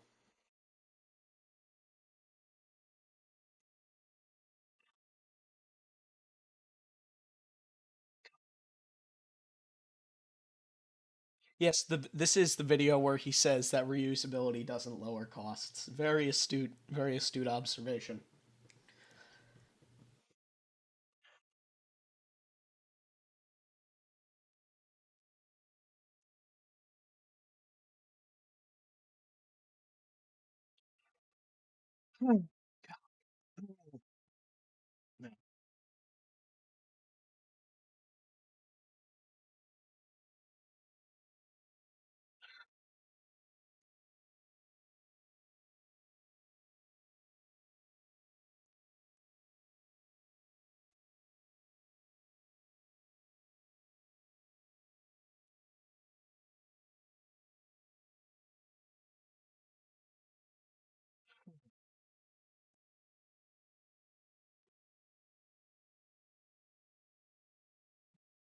Be right back, chat.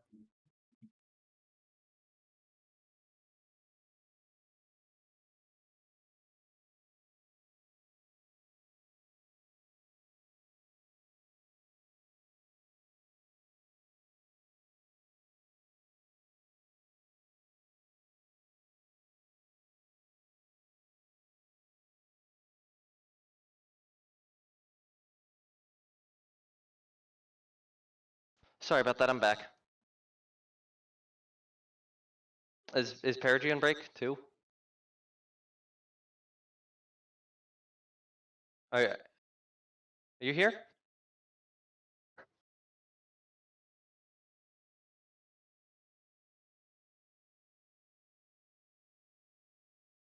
I'm gonna rip Thunder to shreds. Yep.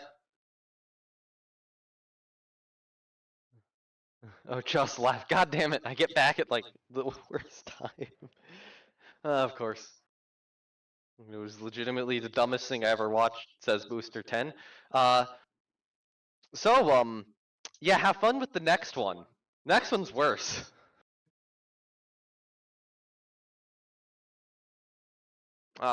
Admittedly though, unfortunately, I'm not sure that these videos are the dumbest things I've ever seen. That's because I've seen Blacktail Defense try to argue that King Tiger from World War II Nazi Germany is an equal to the M1A2 Abrams main battle tank of today.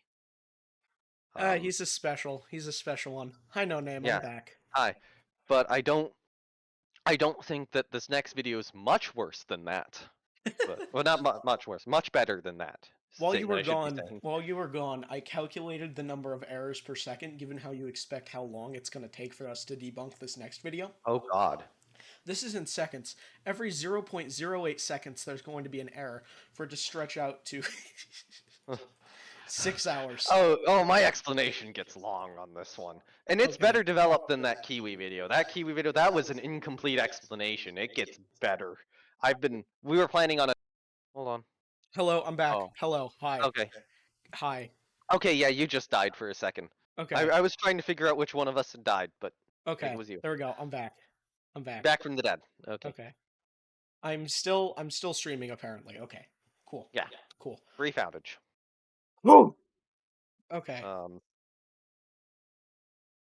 So you probably missed some of the stuff I was saying, but yeah, it's going to be the next video where Thunderfoot's trying to argue that reuse doesn't lower costs. But let's get this one done. All right, first. Cool. Knock it out of the park. Yeah. Perseverance rover, which was an amazing success. Mission costs about $2.5 billion.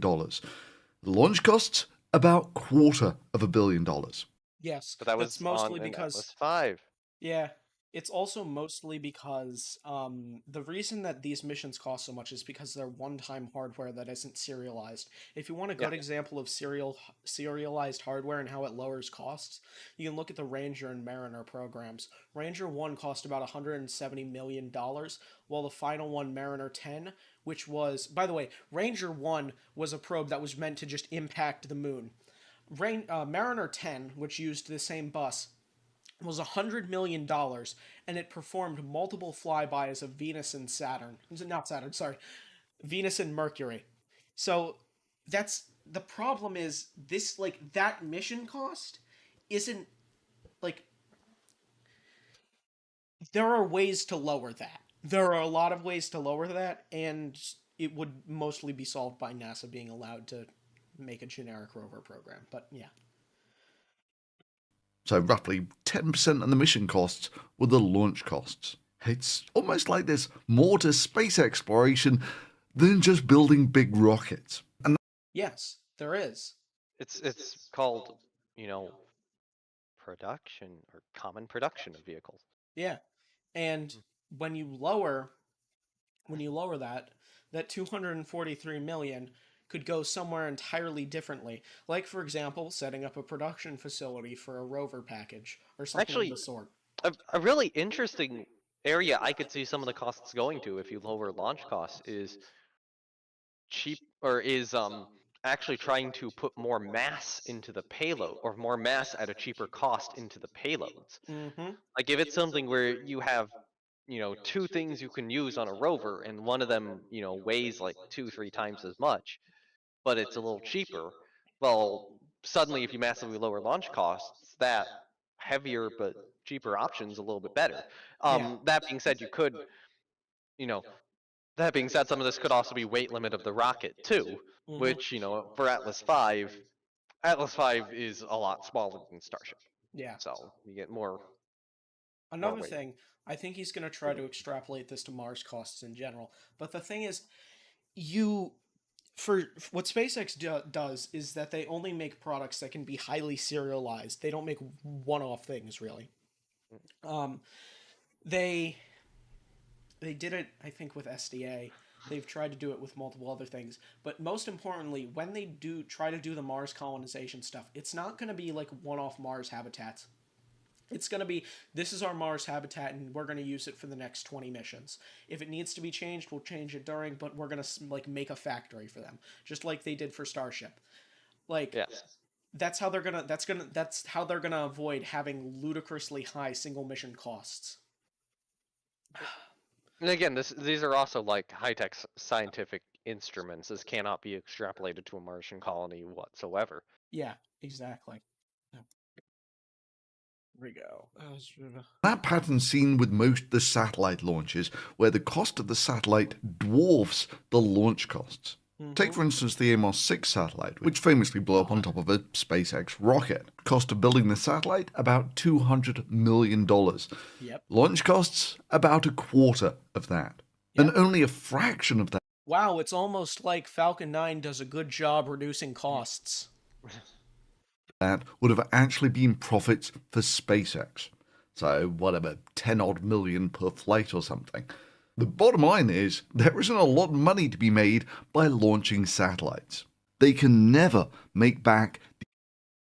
Not on launches. But there's another thing that they're doing. You might have heard of it. You lied about it a bunch. It's called Starlink. These development. Actually, you know what? I'm now realizing you just said, oh, it's probably like 50 million per Falcon 9 launch, which, I mean, at the time, you could probably argue for, like, that specific satellite. But, like, if you're looking at a Falcon 9 now, no. Yeah. A Falcon 9 now, like, that 67 million, if that's a, reused booster that's going to land again, and reused fairings for that, 67 million launch, I would not be shocked if SpaceX is making like 40-50% profit on that, like 30 to 50% rather than just like 10%. Yeah. Basically, I think, with Amos 6, that might be 10% might be legitimate at that time, but not now. Even if this thing works, it's a bridge to absolutely nowhere. You only have to. Which is why they are specifically designing the next generation of Starlink to take advantage of this. Yeah. They know this. Why do you think Starlink exists? It's because you know that they figured out that you can't, like, they figured out that being a launch company does not guarantee you massive profits. Why does Ursa Major exist? Because building a rocket and launching it isn't the most profitable part, but selling engines to people is very profitable. Like, there's so many other companies. Why does Impulse exist? Because building a rocket is huge, difficult, and costly, but selling a thing to get a CubeSat to another orbit is profitable. Like, there are a lot of companies that specialize in this. And Starlink is that big thing. Like, SpaceX solved the chicken and egg problem with, increased launch cadence. Yeah, exactly. Like, they're like, oh, which comes first? Well, let's just do both. Yeah, exactly. Put on Starlink to do the second one, and Starlink's finally about paying off about now. Yeah. It's starting to pay off. Exactly. Which Thunderfoot won't admit to. Yeah. Contrast how Musk sold going to Mars in 2017 compared to 2022. I mean, in order to make it appealing and increase that portion of the Venn diagram where people actually want to go, it's got to be really fun and exciting. And it can't feel cramped or boring. So the crew compartment or the occupant compartment is set up so that you can do zero-G games. You can float around. There'll be like movies, lecture halls, cabins, a restaurant. It'll be like really fun to go. No. This, I will say, I disagree with Musk here. It's gonna be hard and horrible. Yeah. Would you agree, Noname? I'd agree. It'll be pretty difficult. Yeah. Especially earlier on. Yeah.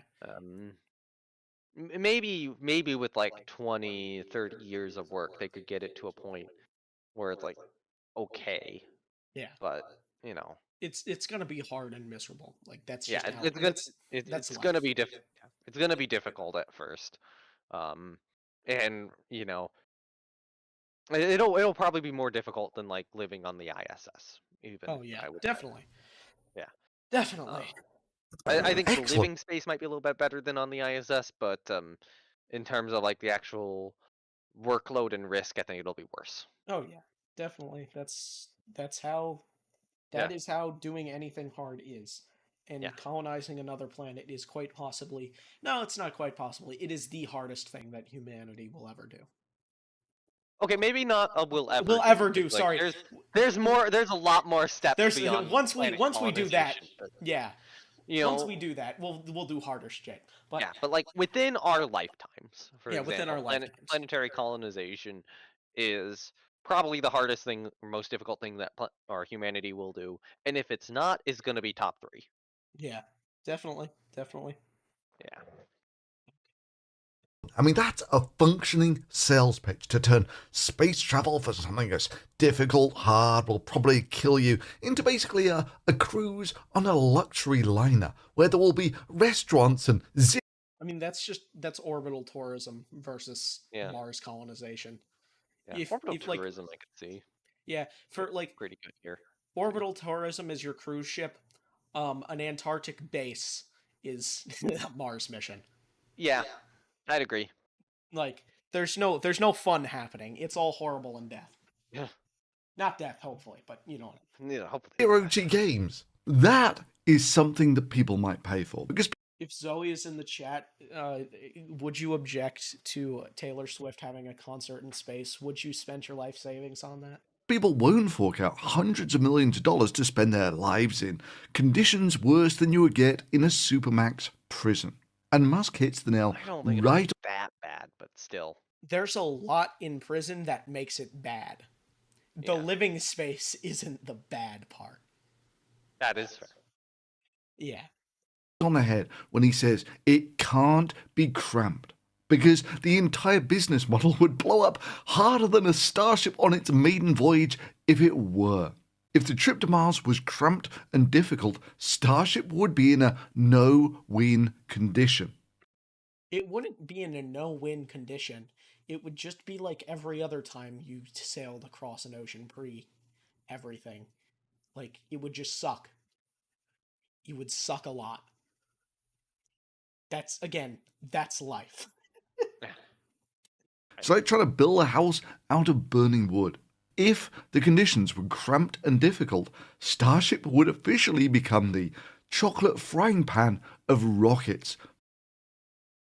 If, again, he's saying it like there's no other business conditions Starship would have, which they clearly have. Built for a market that doesn't exist. Something, Starlink? but it does exist. Starlink. It's not even just Starlink. There's so many new satellite builders that have popped up. Yeah. Like, it, as opposed to where we had it before, where like Hughes and Intelsat were the ones who were making like pretty much all the satellites you see go into space. There's so many other small satellite manufacturers and other just medium satellite manufacturers now. We have Astransis with their geostationary satellites. Like, there's a lot more in the launch market now than there was previously. Like, there are commercial lunar landers. There are 7 lunar landings, and I think like 5 of them are commercial that are current. All of them. Well, no. Only Chang'e 6 is not commercial. 6 lunar landings scheduled to happen this year that are all commercial. All of them are commercial. Yeah. That's way different than it was in like 2010. Yeah. And the other thing to point out is if you're using Starlink to amortize launch costs and lower them, well, that decreases the barrier of entry for a bunch of other companies, and now they have 3-5 years to work up to building a satellite. So you can create the market with this strategy. You can create the market, or at least expand the market significantly with this strategy. Yeah. I mean, even if you're removing like Starlink launches, I think that there is actually a market expansion from Falcon 9 alone. Yep. 30 to 56 this year. Yeah. Which is almost a 2x increase. Yeah. Like, even if you're looking worldwide, there is an increase in the amount of satellites that are being launched compared to like the early 2000s. Compared to like the 2000s decade, I should say. Yeah. The markets exist, and they are getting bigger. And if you say, again, like, it's going to be, well, you're not going to fly Falcon 9, it's going to be too expensive, you'll just fly something smaller, dedicated. One, transporter kicked that theory way down the road. And two, like, again, the goal of Starship is to be cheaper than Falcon 9. That's the whole point. Oh, God. Okay. Sorry, what's that? Musk has updated his opinion of what the trip to Mars will be like. Yes. It can't feel cramped or boring. So,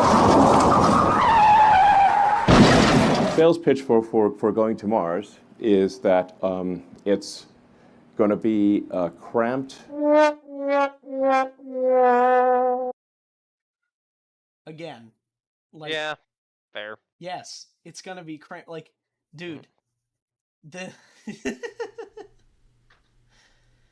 oh man, like, again, you say these things like, oh, it's like a supermax cell, but again, I have to say, the problem with that isn't that it's a small room.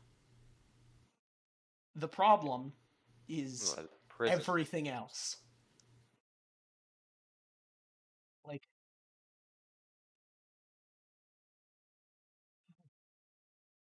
all right, let's just keep going. That's how you can. I want to get Phil's to a the next tough video.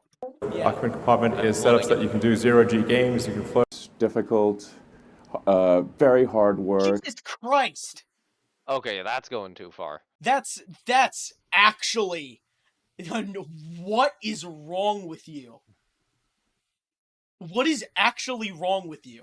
Like, you can say, like, yeah, the labor's going to be hard and difficult, and then you actual slaves. Like, the disrespect. I really hope.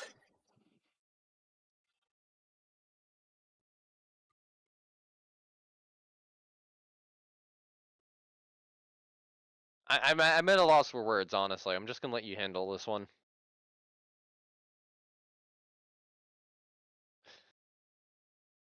That just went from zero. I will say something. That went from 0 to like 100 real quickly. No, I can't find the image. Work on the ISS is real hard, but I'm not gonna say it's first labor.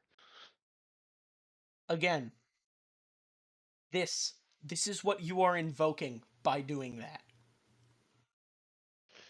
Are you a remotely? I'm not going to say what I want to say about comparing this to the common sense skeptic take that happened recently. Why are they both not great people? Yeah, Thunderfoot and Common Sense Skeptic honestly seem to often be in like a contest for who can have the worst take possible. And hell, there was even like a couple weeks where it just kind of kept ping-ponging back and forth between them as to who said the stupidest thing. It was kind of incredible. It's not forced if you want to do it. Yep. There we go. And it also depends on whether you're being paid to do it or not. Which I'm frankly of the opinion that a lot of the Starship Mars stuff is a sales pitch to NASA. Yeah. And other, major agencies like that to, at the very least, bundle in some of their research exploration in this and help fund some of these missions. Okay. Which does seem to also be the conspiracy theory as to what happened with Red Dragon, so. Unfree labor from Plot Div. Plot Div during World War II. Oh!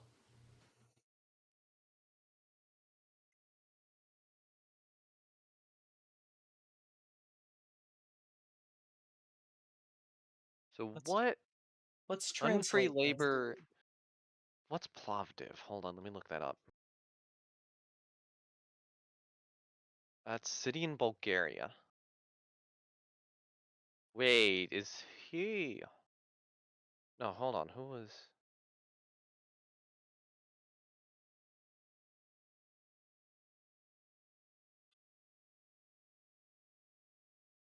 Forced laborers from the Plot Div community. This was Bulgaria, which I don't.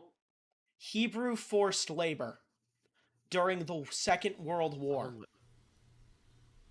Oh no. Oh no. You just actually make a. I don't think that the Nazis took over Bulgaria, but I'd have to check.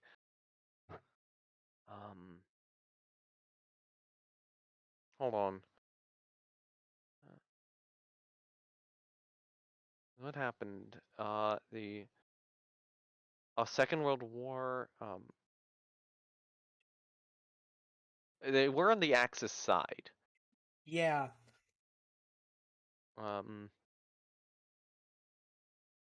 So it. Yeah. So like, I don't think they were a part of Nazi Germany, but Nazi Germany was like. So okay. Had a lot of influence. They. From this Wikipedia page. That makes this even worse. Mm-hmm. So, they were not put into concentration camps, but they were forced into labor. Well, that's saying 1943, so what was the year on the image? Because it sounds like... It was 1943. Okay. That is the year right here. Okay, so that is around that time, then. So it sounds like the Nazis were trying to get their hands on them. And again, given that they were still forced into labor... Yeah, and honestly, they might have succeeded in getting their hands on some of them before 1943, from what it looks like.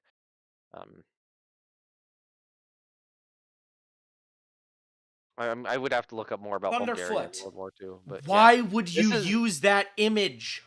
This is getting to comparisons to the Nazis, and that's going a little far.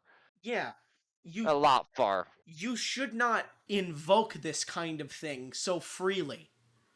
Okay. There is a level of respect that you need to have for things like this that happened.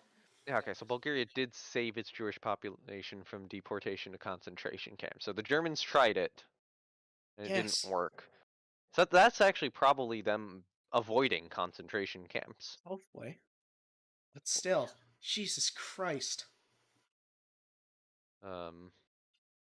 But they were a member of the Axis powers during that time.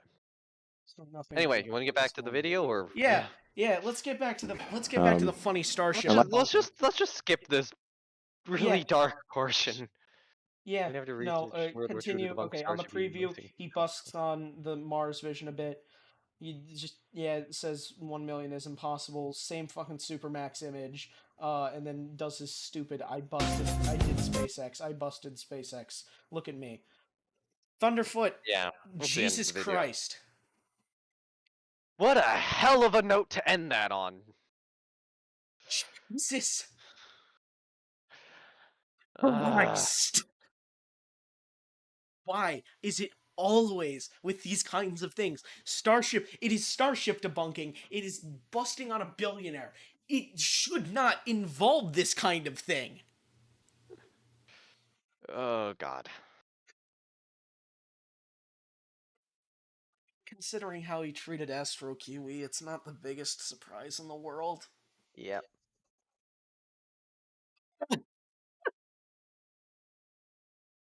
Okay, so we ready to get on to that other video and back to the pulling some of the pins out so that this doesn't look like that Soup Emporium video on Chernobyl anymore.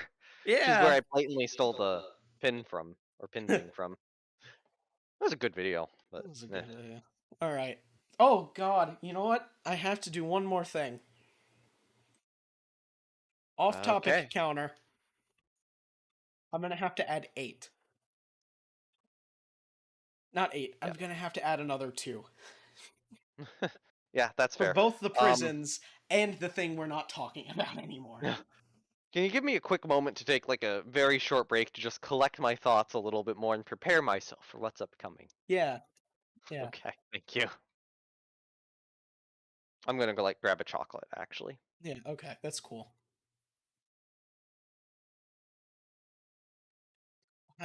Why do people do this? Why do people do this? Seriously. Oh my God.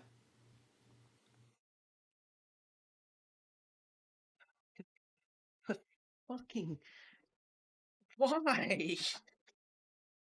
Why, man? You don't need to do this. Like, you don't need to bring the fucking Holocaust into it. God. That's just disgusting. You don't need to.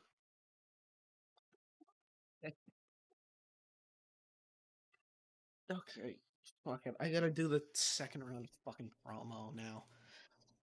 Ugh. Link in the chat. Go fucking retweet it or something. I don't know.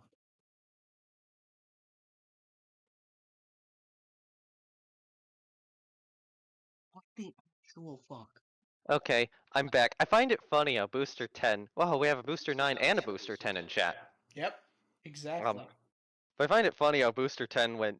When you have to research World War II to debunk Starship, you know something's gone horribly wrong. And I'm sitting here knowing full well that I'm about to make or that at some point during the debunking of this video, I'm going to make an analogy to pre-World War I. So, I don't know, find that a little funny. Alrighty then.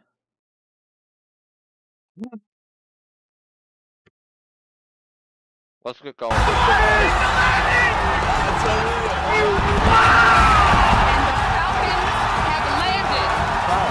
What cool footage. I sure hope he doesn't say anything extremely stupid after this. Whenever I make a video criticizing Elon Musk, there is one common comeback, and that's that he's revolutionized space travel with SpaceX. He's made rocket flight 10 times cheaper. Oh boy. So he did use the word space travel there. I'm going to have to keep that in mind. But even I had heard it enough that I thought there was some grain of truth to it. And so it was that one of my patrons sent me this, saying that I was being unfair to Elon Musk, and he sent me this article. Yes. Pause right here. Let me find where I have that article bookmarked. Okay. Because I do. I have a lot of shit bookmarked. A lot of it's relevant to this. Yep. Let me pull that up. I probably should have gotten this all sorted at some point, but oh well. There's a way I can just... Is there a way I can just... Oh, there we go. Yeah, all bookmarks. Open side panel to show all bookmarks. Mm-hmm. Actually, I hate how that's sorted. There we go.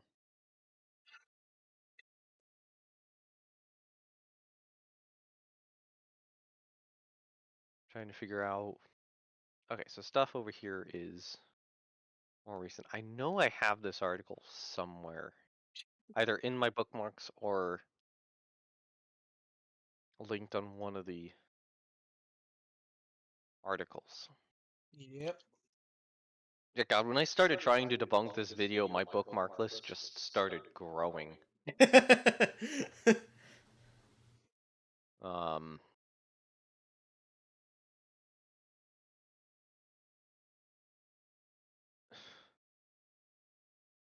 I'm trying to figure out where it is. Maybe it's untitled?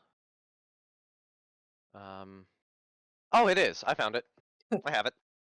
Here, I will send it to you in Discord. Okay. There. So now you actually can just link and look at this article in full. Okay. Wow. Actually, I would post it in YouTube chat. I need to get YouTube chat going. Oh wait, no, I have YouTube chat going here. There it is. Here's the article. Okay. There we go.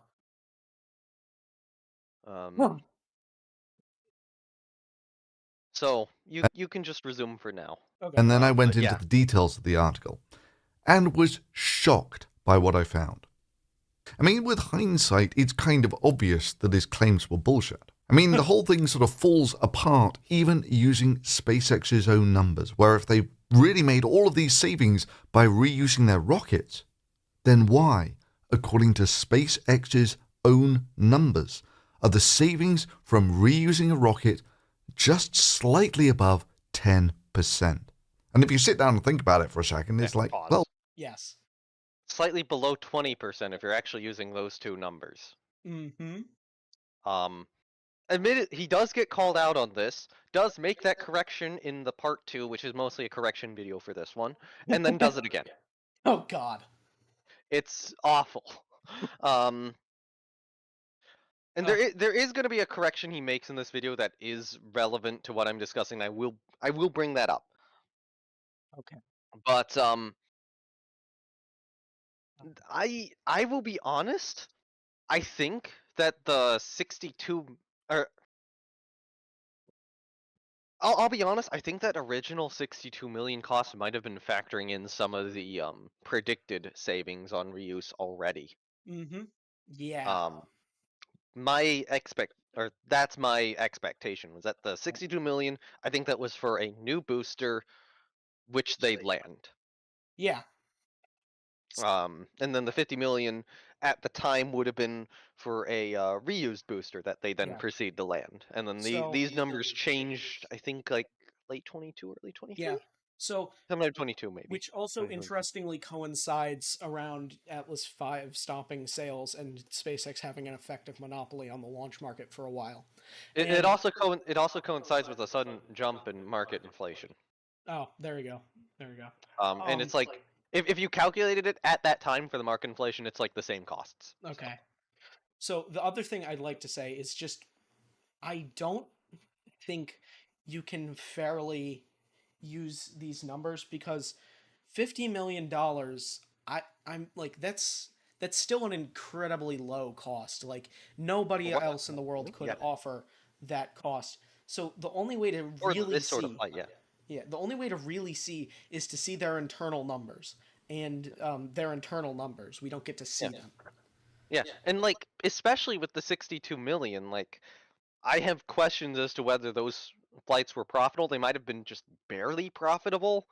Whereas that reusable flight is probably significantly profitable, which is why I'm saying I think the 62 million is already trying to factor in some of the future savings from the reuse of that booster. Yeah. Especially at around this time, or future savings they get from that program, and that the 50 million is like, let's add that on. So it's not, you cannot make a conclusion off of this because the 62 million already involved the attempted recovery of the booster. Yep. Yep. If it wasn't an attempted recovery of the booster, I think that gets into the 80s or 90s of millions. Yep. You know what the really shocking thing is? We don't have a solid cost on that. The really shocking thing about this is that it was made in 2022. Yep. Admittedly, though, at the time in 2022, in early 2022, the best SpaceX cadence was like 30 something in a year. From 2021. Horrible cadence. That's before the 61 in 22 and the 96 in 23. Which, by the way, is absolutely not due to reuse at all. There's no reuse plays no part in that. Yeah. Anyway, there's going to be one point in this video where I just ask you to continue on for a long time and let your rage build. Oh, God. Yeah, it's rocket that bad. Technology really hasn't changed a lot over the last 50 years. So how could he be doing it 10 times cheaper? And if you think that reusability is the killer here, well, I'm going to go into some details why it's not. But the scammy things... It's not 10 times. It's not necessarily 10 times cheaper. That is an overestimation. I will give him that. It's about 3 times cheaper. Yeah.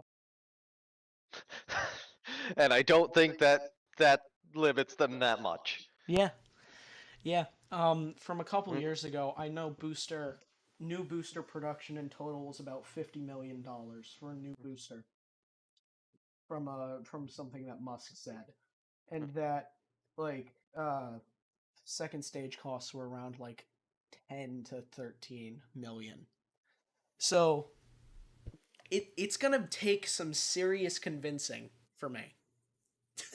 This video is really bad at that, and you're going to find out why. I have a whole graph debunking this. Okay. A whole chart. Let me quickly share this to you. Copy link, so anyone with the link can view. There, just be ready with that. Oh, good God. That's where it gets fun. So that I am excited to show the full strength of that graph off on live stream. I've wanted to do that on video or on stream for like I've had that thing sitting there for like 2 years now. And it was being worked on before that. That argument's been in development ever since this video came out. Maybe not 2 years, maybe like 1.5 years. So I'm gonna bring this up from Tim Dodd, because we can. I need to watch that new video from him. Yeah, we have very interesting things which we don't get anywhere To be else. fair, he wouldn't have had this at the. No, he would have had this at the time. Mass estimates. We get mass estimates, and we can pair this with SpaceX's own numbers about rideshare cost. And we can get some very, very interesting numbers. Let's put in a 50 kilogram payload, shall we? Sorry. 50 kilogram. 0.3 million. 5,000. Okay, fine. 831, as they say. It's the max cost. $5 million. So that's, let's get into a calculator. 5 million, so that's 5. 1, 2, 3, 1, 2, 3. Divide that by 831. $6,000 per kilogram. Which isn't bad, but like, yeah. Here's the thing. But that's carrying only 5,000 kilograms.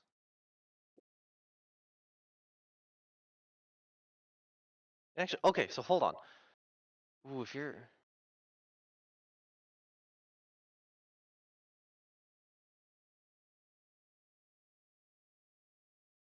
It might be early Falcon.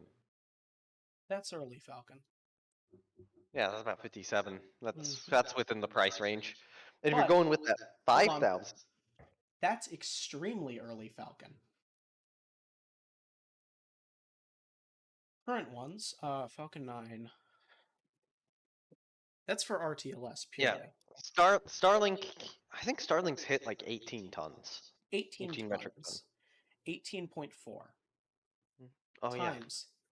Jesus Christ, they're getting close to their payload adapter limit on that. Their payload adapter limit's like 18.8. That would mean it would cost over $100 million. Which means something wrong here. Which means they're taking a massive profit.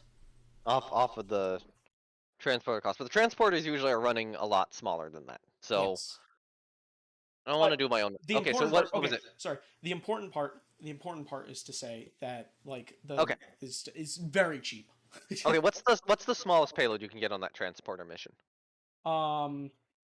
Okay, so at 831 it's theoretically just 5 million. So but that's 5 million divided by 831, so you're getting about that 6,000. And if you multiply that by 5,000, which is about how much is flying on that transporter mission, then that launch is only costing about 30 million. So what's the cheapest you can get? So it's a flat $300,000 until you hit 50 kilograms. Okay, so 50 kilograms divided by... oh, no, it would be 300,000. Yep. divided by 50 kilograms. Yeah, okay, so it's about $6,000 per kilogram as long as you're hitting 50 kilograms or above. So at that point, yeah, with the 5,000 kilogram payload estimate, that launch should only be costing about, 30 million, unless people are below that mass limit. If people are below that mass limit, then it goes up. But I forgot to mention, about 5,000 kilograms is how many each transporter is launched. Multiply that by 5,000. Yeah. Bada bing, bada boom. It's 30 million. Its transport emissions should be bringing in about 30 million in profit. Now, here's the thing. Unless you can somehow convince me that a drone ship and a second stage combined, well, no, sorry, just the drone ship costs an extra 30 million or so. Their minimum launch cost for everything is 30 million. And this is for early transporter 1 with the long nozzle. That is saying in 2020.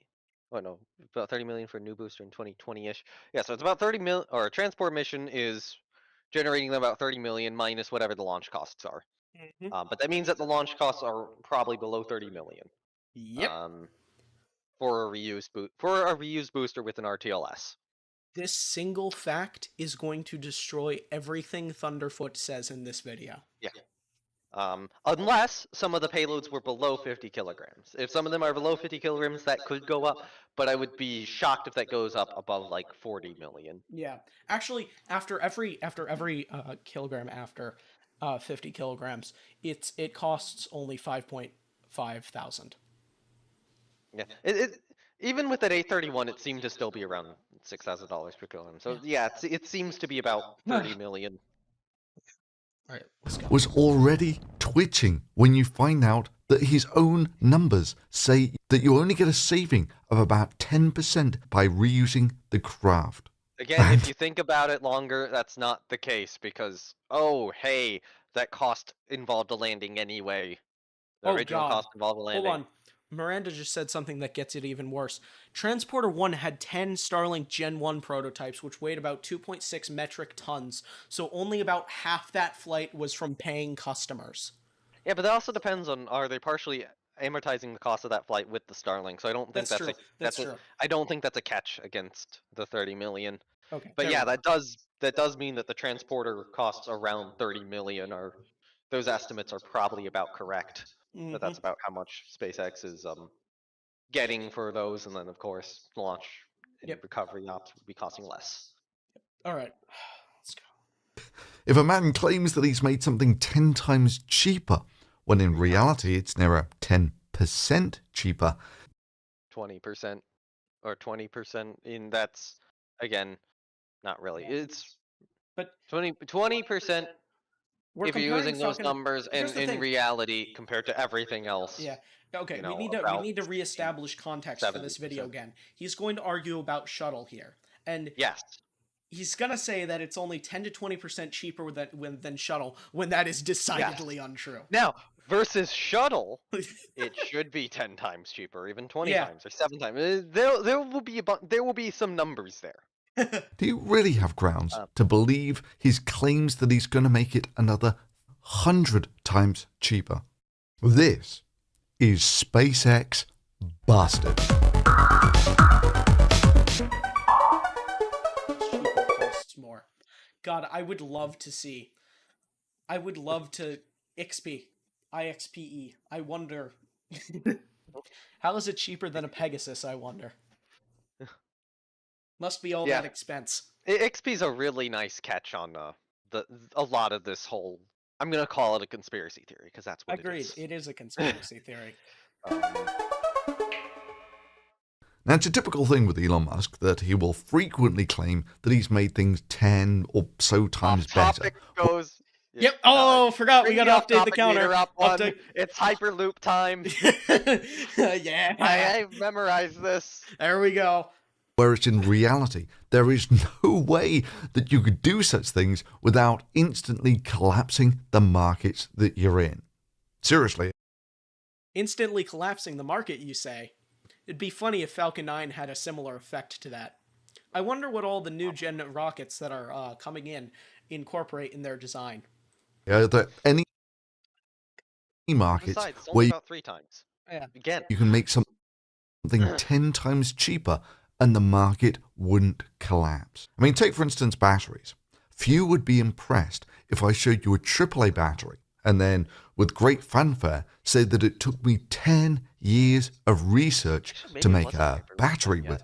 But I thought it was. I thought Hyperloop comes up in this section, but the batteries do. Oh yeah, but the battery part is the, oh yeah, this is a different SpaceX, or not SpaceX, Elon Musk thing, sorry. Okay. 50% more energy in it, and then revealing it to be the AA battery. Yet this is exactly what Elon Musk did This is the on off-topic bit. Battery Day. That's why that. Or Elon Musk's claims that he was digging tunnels 100 times. Oh, there we go. We had another off topic. Yep. There we go. Get another one. Okay. There we go. 10. There we go. Incredible. Cheaper than other people. And they can cost up to $1 billion per mile. So clearly something needs to be done to revolutionize tunneling technology. Money. I'm $1 billion. keep skipping this until you make a point about rocketry. Yes. Tunnel. Yeah, like the first Experience rolls portion up of this video. a mature 100-year-old field of does things cheaper. That's He was incredible. control system. It'd be awesome For digging a tunnel were almost that was even bullshit. That was even bullshit too, but like, because some of those costs were the like Las Vegas two ways, some were of one that. ways. Off topic. Tell the idea that chauffeur-driven cars driving billionaire. Off topic It will again? be expensive to free forms. There's no of way. You should be opening anytime. Likes using. Then there was the Hyperloop, which raised. There we go. But even if you Off took topic it, counter. I will continue to skip your video until you make a single point about rocketry. his word that this was really, really easy to do. And honestly, I think it's a lot easier than skipping. It's not rocketry yet. It's not rocketry yet. It's like a tube with an air hockey table. It's not Years later, Elon Musk wasn't even capable of doing something that really wasn't that difficult. Just a year or so after the white paper was published, Elon Musk was asked whether he favored electromagnetic levitation or aerodynamic levitation. Skip ahead And again. Wow. So, you know, the skip ahead again. It's an odd thing for a genius. He's it's really categorized 100 years and changed the idea of being implemented with these. There we go. Okay, finally. It took you 6.5 minutes to get to a relevant point. Okay, technically you got there quickly. God. You got to one relevant point quickly. There and we then go. Went 5 minutes without one. God.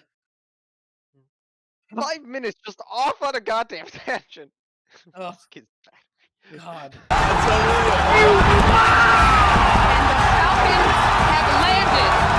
I mean, just look at this. He's made rockets 20 times cheaper than the space shuttle, right? Yes. I mean, just look at this. The space shuttle cost a whopping $60,000 per kilo. This is the section where I'm just gonna let you to ask, or I'm gonna ask you to let it play. Just play, let your blood boil. For how long? Once he has finished making the point about crew. God. We're in here for a few to go minutes. to low Earth orbit, whereas SpaceX currently are advertising doing it for less than $3,000. That's about 20 times cheaper. How could you possibly claim that this man has not revolutionized launch costs? Yeah. Okay, let's take this one head on. It's all about the metrics of comparison. I mean, obviously, you're going to compare your costs of just digging a tunnel to someone else's. Off topic. Off topic counter. All right. Okay, come on. yeah, there you go. There we go. Yeah, okay, that's a reasonable pause. Sorry, man. But yeah, just I stay on this one. I think there's a of screen where it says completing like a SpaceX costs are metro rising system. by 50%. That's Yeah, where you're probably going to be cheaper. So the way this space shuttle figure is arrived at is you take the entire cost of the space shuttle program, which is of course fairly easy to do. The program's finished, it's all documented, how much it cost to design the machine, how much the flights cost, how much the launch facilities cost, and so forth. And you divide that through by the amount that it delivered to orbit, and boom, you have a price per kilogram to low Earth orbit. And then they're going to compare that to what Elon Musk currently quotes his price to orbit is. Well, okay, let's do maybe a fairer comparison. Sure, the program average was about $1.5 billion per shuttle launch, but you're comparing that to essentially the routine costs of launching a Falcon 9. Well, okay, let's do the fair comparison, which is the sort of routine launch costs. Well, by the end of its life, the routine launch of the shuttle cost about a third of what the program average was, which was about $450 million per launch. No, it's not. Okay. Give it some time, but no, it's not. Okay, well, it doesn't make that much difference. SpaceX is I'm smiling. no longer 20 times cheaper, but 7 times cheaper. Well, not entirely. The space shuttle was a human-rated craft that could carry 7 people to orbit. And you're comparing that to Elon Musk's price for just launching kilograms to orbit. But maybe let's do a more fair comparison to this big space shuttle number of $60,000 per kilogram to low Earth orbit. Well, maybe the fairest comparison to do would be to take a look at what NASA's contract with SpaceX was. This 2008 contract, by the way, is what saved SpaceX. Without this, even according to Elon Musk, they would have gone bust. This contract is also one of the reasons why people criticize Elon Musk of living on corporate welfare. For me, it's kind of a grey issue, in that historically, NASA never really made any of their own craft. They always contracted this sort of thing out. So SpaceX is a bit of an outlier here, in that they were a rocket manufacturer on the verge of bankruptcy. But again, you can take a look at the contract, how much it was for, and how much they were going to deliver to orbit. The contract was for some 12 launches, which were going to carry a minimum of 20 tons, that's 20,000 kilograms of cargo to the International Space Station. The contract price was for about $1.6 billion. That puts the total program costs of a kilogram to orbit using SpaceX at about $80,000, more expensive than the program costs for the shuttle. And again, I've got to stress this. The shuttle was a human-rated craft. The SpaceX launches being contracted for here are not. Actually, but I've got some good news for SpaceX here. Yes? Yes. Rewind like a second. Take a screenshot. Okay. Put a pin in that screenshot. Save it for later. Okay. Just remember what was just said at this point in screen and at this point in the video and what he's about to do. Okay. Which is being contracted for here later on. and not. But I've got some good news for SpaceX here. Their Dragon capsule carries about 6 tons of supplies to the International Space Station, and that's per launch. So if they do 12 launches like that, then they will over-deliver on the contract they have with NASA. That is, rather than delivering some 20 tons to the International Space Station, they're going to deliver some 70 tons of cargo to the International Space Station, which brings their program costs down lower than the space shuttle. But again, you got to bear in mind the space shuttle took people to the International Space Station, not just cargo. So SpaceX is not actually delivering any great savings here. And I'm not the first to notice this either. You know, NASA guys have actually said that when they decommissioned the shuttle and contracted things out with SpaceX, their launch costs actually went up. But, you know, stepping back, like I was saying, one of the most important things here is the space shuttle was a human-rated vessel that could carry up to 7 people. These SpaceX launches that they're comparing it to are not. The last generation of space shuttle carried about 7 people for $450 million or so. So ignoring the 20-odd tons of cargo it could also carry, just taking it as a shuttle for getting people from the ground to the space station, it's about $65 million per seat. Now, when the shuttle was decommissioned, they had to contract that out to Russia, who charged them more, about $80 million per seat to yeah. orbit. Yeah. So SpaceX must be doing this much cheaper, right? Well, they are doing it cheaper, Yeah. but not crazy cheaper. It's more like 10% or something. And again, you've got to be a little careful in taking SpaceX's numbers too much on faith here. Now, something else that should raise the eyebrow Okay, on are we done with the point about crew? No. Bullshit alarm is when you take a look at some of Elon Musk's articles from about 10 years ago, Actually, where I they think were so. claiming that resume it a little longer. I want to see where this is SpaceX going. was going to There might be propulsively one more land point I and need to debunk. reuse every part of their rocket. And for those who think that reusing all parts of your rocket is always a good idea that will always save you money, then just riddle me this. It is. Why did SpaceX abandon its plans to reuse the second stage of its rockets?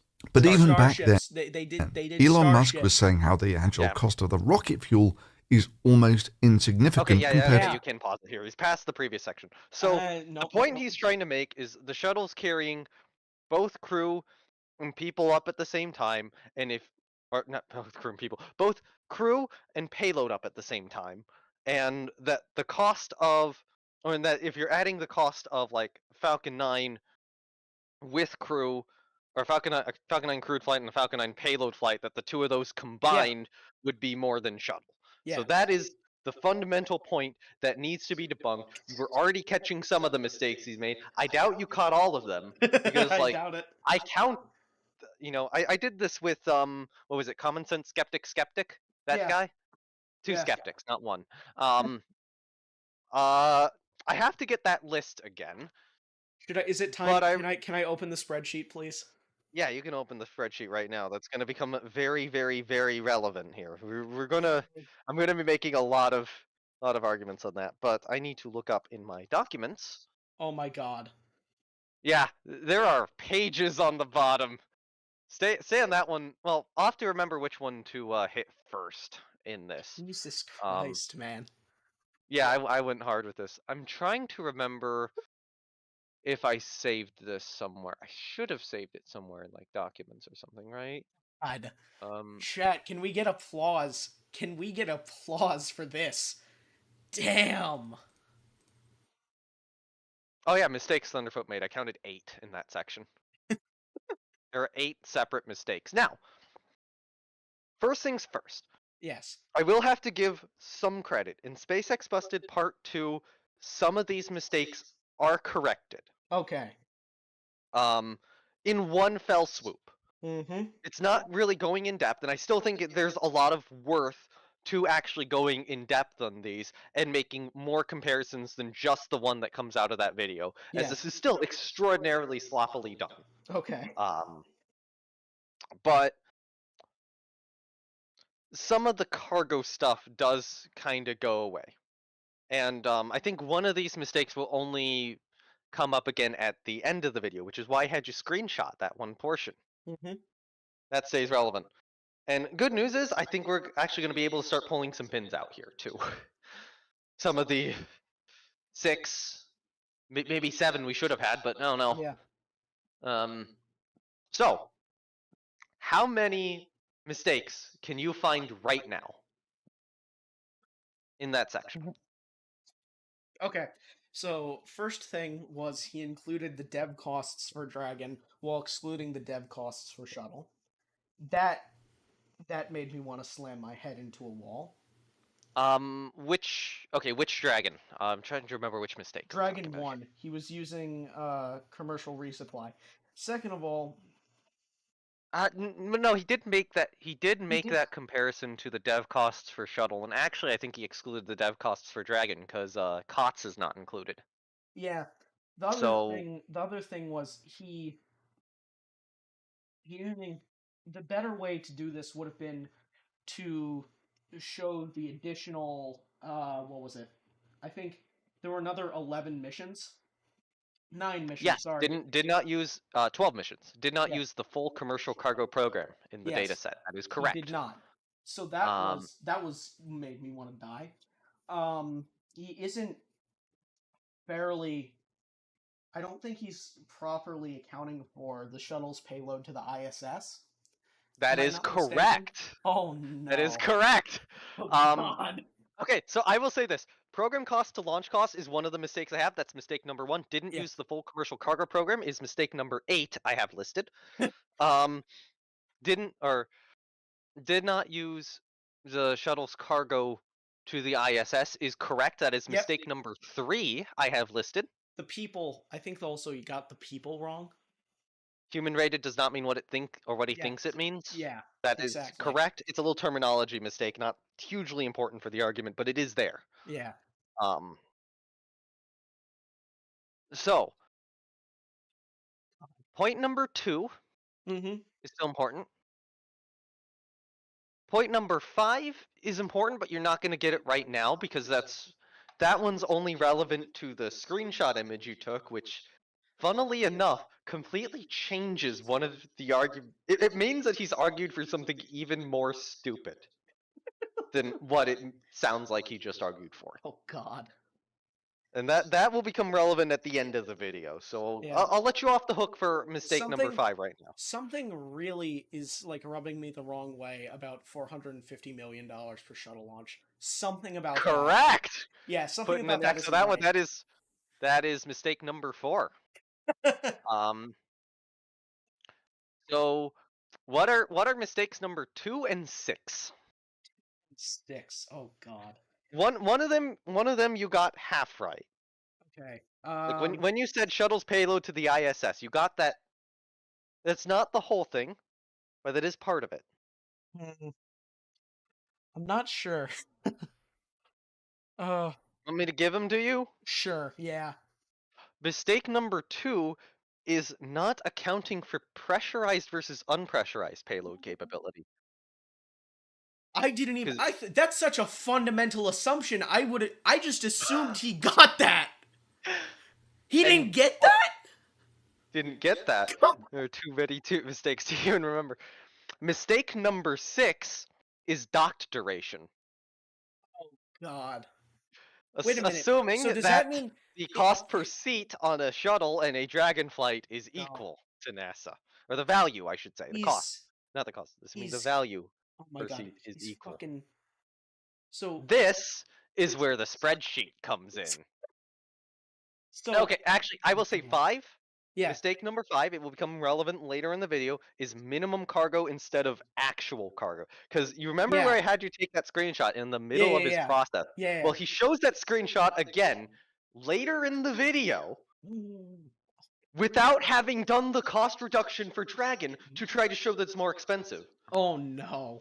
Which means, because he's done that, I can argue that he did not do that he has made an argument of not actually reducing the cargo capacity, of not actually reducing it to its actual cargo capacity or its hypothetical maximum cargo capacity, but rather it's kept it at its minimum.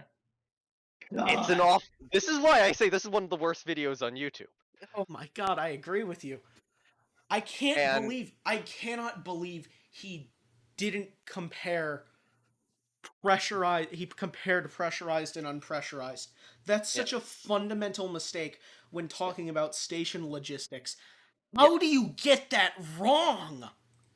Yeah. Now, I will say the correction he makes, and we're going to go more into depth into why these numbers are wrong. The correction he makes in part 2 is that he corrects the shuttle's cost per kilogram to the ISS to a cost that would be vaguely correct for that. It is within the range of assessments I get here. Okay. But, yeah. So, person day calculations, let's skip that section for now. I'd bring up the graph. Okay. So you can go to resupply calculations. Okay. So what resupply calculations is doing, and you might want to zoom in on the section because I don't know how. Actually, no, on the stream it might be okay. On Discord, it's going to be a little worse. But like I have it up too, so.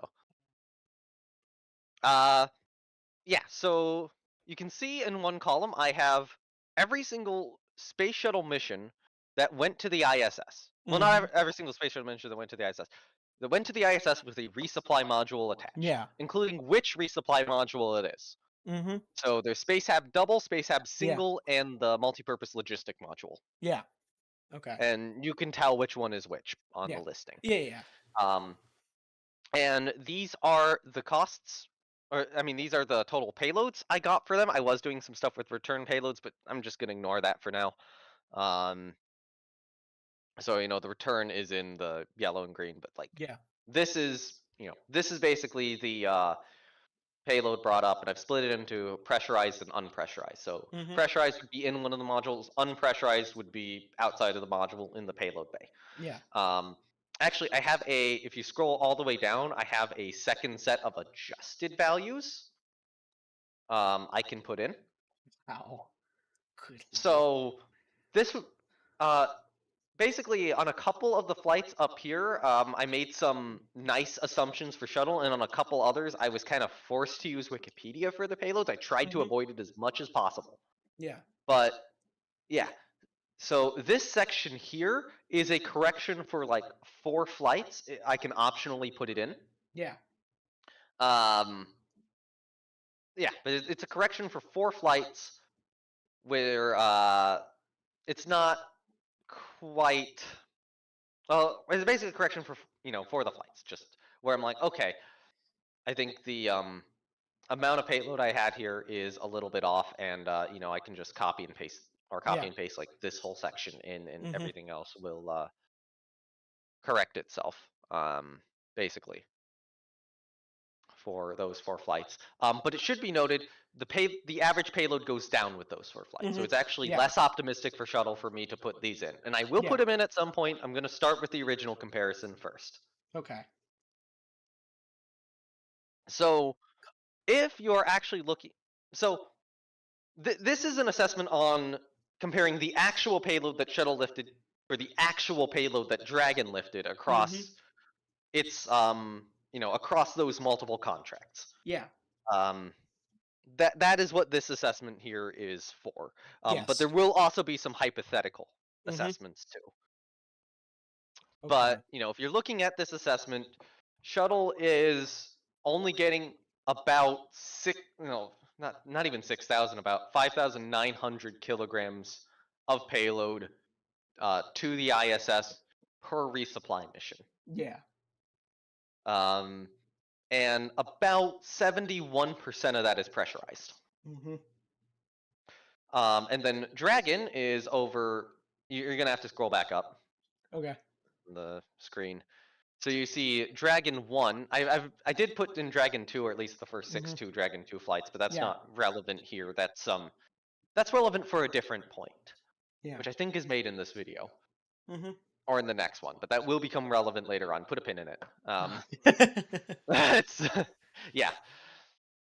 So you can see for Dragon's flights, I have listed them out. And I did put CRS-7 as a failed mission, of course. Yeah. So, obviously this was from the press kits. I do have sources down below. Yeah. Oh, if you are wanting to see them all, which I recommend, scroll down a little bit. Actually, you're probably going to have to scroll down a little further, but yeah.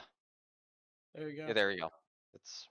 That's all the sources for this on the screen. Yeah.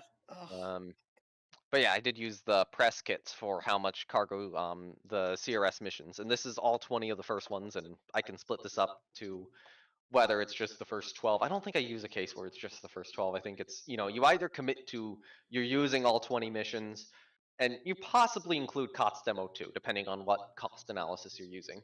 Yep. If you're including all the development costs or not. But yeah, you can see Dragon is typically, including fail, it's doing about 2,100 kilograms to orbit on average per, every Dragon they launch is about 2,100, and that includes CRS-7 failing, delivering nothing. And excluding fail, it's about 2,200. So that's about how much influence that or CRS-7 has on bringing this all down. Yeah. And in this case, about 69.5% of it is pressurized. So the pressurized to unpressurized payload ratio of both shuttle and Dragon on resupply missions is like within 2% of each other. Yeah. So part of me doing that was just to make sure that that's not a big factor. That's not going to be a big factor here. We can basically write that off. 2%, fine. Well, not even 2%, 1.5%. Jesus. Yeah. So now let's get into the. Do I get into the cost analysis stuff first? So one of the issues, when I did bring this up, and you can go to the Dragon cost analysis, is that would be a page on the bottom. Yeah. Is Thunderfoot used only CRS, or used only only CRS-1, and these comparisons, by the way, are only for shuttle versus CRS. Yeah. Shuttle versus regular Falcon. Well, we'll get into that cost comparison because that will be the next tag, or the next little thing over. But Dragon cost analysis, government contracted launches, that's low. That's not been updated in a while.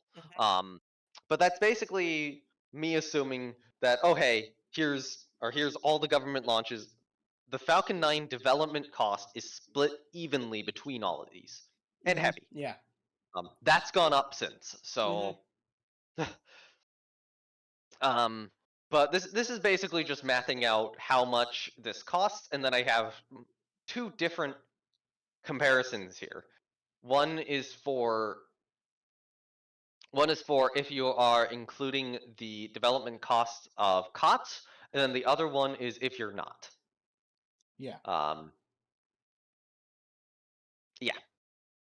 So you can see development costs using COTS. In actuality, it was achieving about $77,000 per kilogram, and if at 6 tons of payload, that would be $28,000 per kilogram. So the 20,000 actually does get a little worse, and that's mostly because partially because you're including COTS, and partially because the second 2 contracts were a little bit more expensive, and partially because of that one failure in there. Yeah. Although I didn't count that failure as like a negative. Okay. And these are in 2012 dollars, by the way. Yeah. I have inflation adjusted all this to 2012, and I will do the same with the shuttle. The CRS-1 flight cost analysis is just down below that, so that's if you're not including costs. And in this case, I am subtracting out a portion of the internal dev costs that would have been associated. Yeah, I'm subtracting out the Falcon 9 dev costs that would have been associated with these 20 missions. So basically, am I moving that or adding that? I might be adding that in.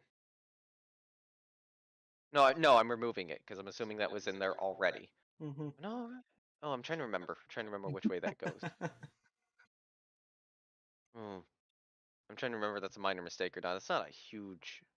Oh wait, no, I'm subtracting out the Crew Dragon. Okay. Not Crew Dragon, the Cargo Dragon costs. Yeah. From that, and then additional program cost per Falcon. There's some stuff going on here. It's been a long time since I've done this. I'm trying to remember specifically what's doing what. Yeah. And then below that there is cost per ISS person day, which is what the person day calculations are for shuttle at the start of this. But yeah, we'll touch on that again. We'll head back to the sheet. So now the shuttle costs. Yeah.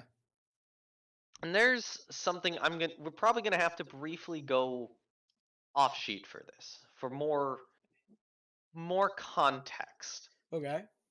On where these come from. And I'm trying to remember, I think some of them are on here, some of them are not on here. Did I list any sources below? Yes, I did.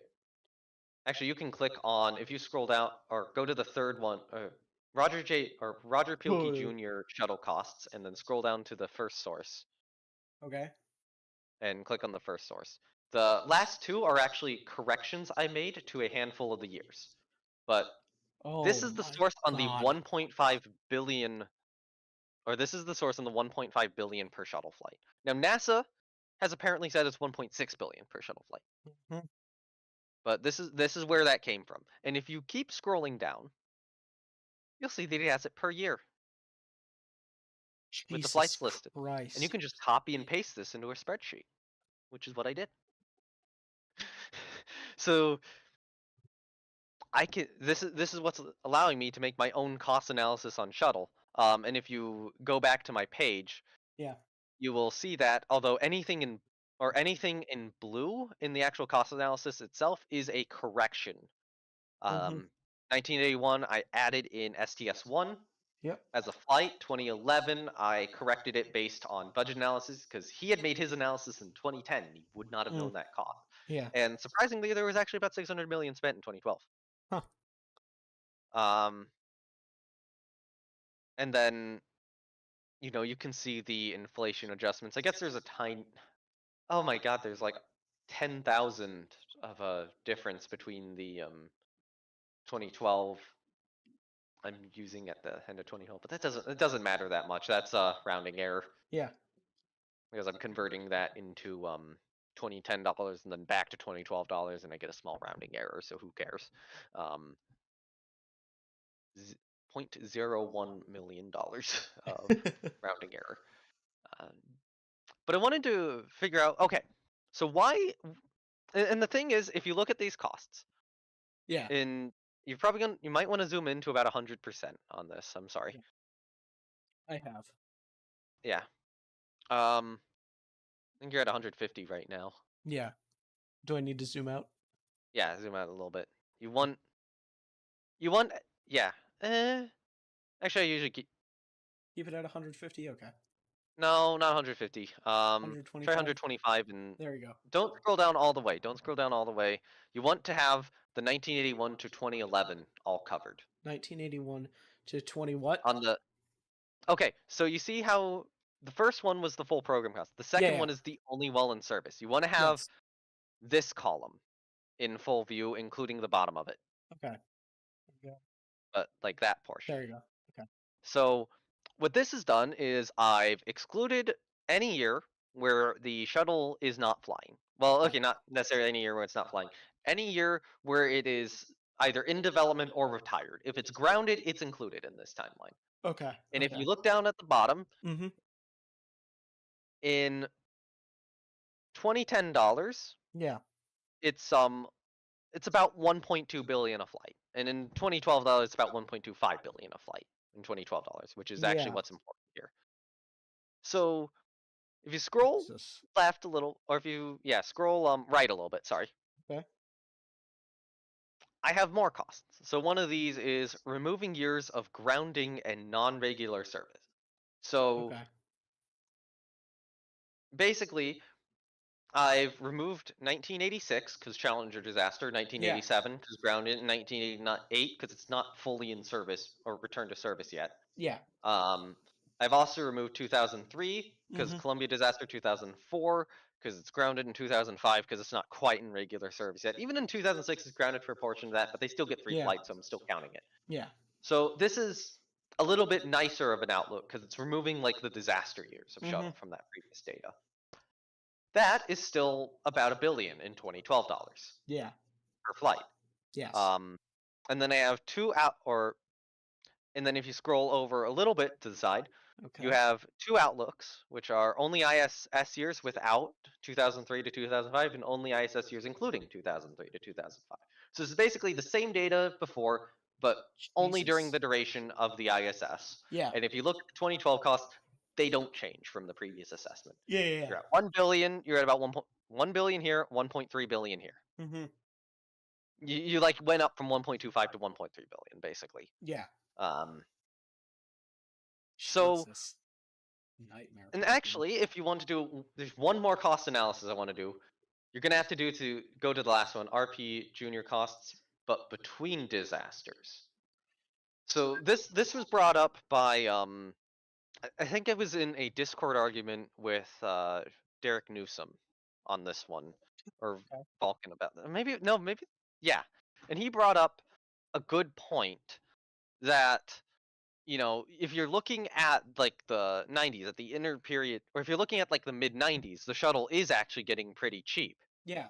And I'm like, but you can't just cherry pick out the years where it's failed, where it has a failure, because that's going to occur on a regular basis. Even at the end of the program, NASA's estimating it's 1 in 90, and earlier than that, it's worse. So yeah, you can't just cherry pick the years where it's working, because there's years where it doesn't work. Yeah. And yeah, and you can't just cherry pick out the years after the Columbia failure because it's, you know, or because where it's kind of reduced, or before that where it's not quite in regular service. Well, this is an interesting cost analysis where I have basically what I've done is I've realized that at the end of the shuttle program, NASA's estimated odds of failure are 1 in 90. So if you are continuing the shuttle program onwards from the end of the program, you're expecting a failure about once in every 90 launches. Yeah. So it turns out that between the Challenger and Columbia disasters is 88 launches. Which means that if you are talking about continuing the program on, where it's like, okay, so we have a disaster, it's grounded for a year, starts flying again, we rebuild another orbiter, and then it hits the same peak it did in the 90s. Yeah. It's the same continuation. This is the best case for the shuttle. Yeah. It's probably a pretty good approximation of what it would actually look like to, continue shuttle on. Because you're having a failure. In one case, I've limited it to 1986 to 2002. In one case, 1988 to 2004. So it's basically, either you go Challenger disaster to just before Columbia disaster. Oh yeah, ignore the only ISS years. Those weren't adjusted. This was just a copy from the previous one. But scroll down a little bit to see the conclusion. Okay. Yeah, one of them is basically, okay, we're including the Challenger disaster. One of them is, okay, we're including the Columbia disaster. Yeah. And we're assuming that you're having a disaster, you're building a new orbiter, and then continuing to fly the program at its best cadence. Yeah. In both cases, still about $1 billion per flight in 2012 dollars. 1 to 1.1 billion. So the cost there does not substantially change. Yeah. What's this? And this is where I need to start accessing my bookmarks again. And I should have been a little bit more prepared for this because I have a shit ton of bookmarks. And yeah. But I think this one's actually maybe a little bit more recent because I only put it on fairly recently. But I need to see where it is. It is going to be a what is it? A Wayback Machine page. Oh boy. Because let's just say actually I need to find Margasa Heim's initial report again too, because I have that link somewhere. Okay. God, it's so bad to search my bookmarks while under pressure. It feels like There's no pressure here, man. We have an annoying amount of time to do this. Okay, I think I found it. I found one of them. This is our service to Martin Luther King for today. We're kicking Thunderfoot.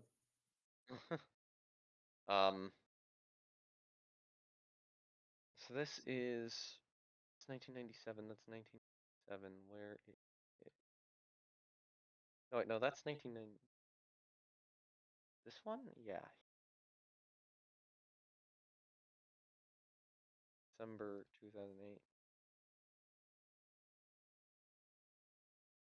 Not in the 1997 update. God, I think I gotta access an additional bookmark because I remember that wasn't the last date it was accessed. So the problem is I have 3 of these brought up. It's not the first one. Come on. Which one is it? It's all right. Don't worry, man. I think I brought up the 1st and 3rd. Nope. June 5th, that's June 6th, 1990. Okay, so it's not that. Yeah. Maybe it is, maybe the December one from 98 is correct. Okay. Wait, hold on. They got rid of the most recent. God damn it. God damn it, NASA. So, God damn it, NASA. Do I have to Wayback Machine your other page? Oh wait, NASA.gov. Frequently asked question. Ask questions. There's an FAQ.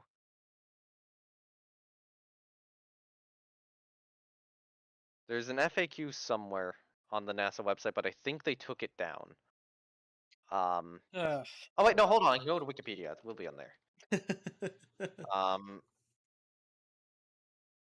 Okay, so Wikipedia, Kennedy Space Center FAQ. It is. You do have to go to the archive page of it, but the archive page does exist. So I will send this to you on Discord. It will take a moment to load, and as it is loading, okay. Oh boy. I will keep going on. So if you go down to the question on this of how much does it cost to launch a shuttle, which this will take a moment. Yep. That's basically where the 450 million comes from. Now let me find Margasa Hayim. Oh my god, Ravi Margasa Hayim is actually, it's something I remember how to spell now. I remember how to spell this dude's name. SpaceX. So there is, yeah, there we go. So I got the other article from his claim. So that's where he's estimating the 500 million comes from. But yeah, if you find the cost of how much does it cost to launch a space shuttle on here. Here we go. 450 million per mission. No. Yeah. Now notice how it doesn't say anything else. Yeah. There. It doesn't give any context for that. Now, if you look at the top of the screen, you can see that there's a timeline on this page. Yes. And you can click as far back as you want on that timeline. So Thunderfoot's saying that comes from 2011. Now click on the earliest date on that timeline. Okay. It'll take a moment. Now, if you actually read some of the other questions, you'll notice that they really haven't changed. But that same question and that same answer are still there in 2005.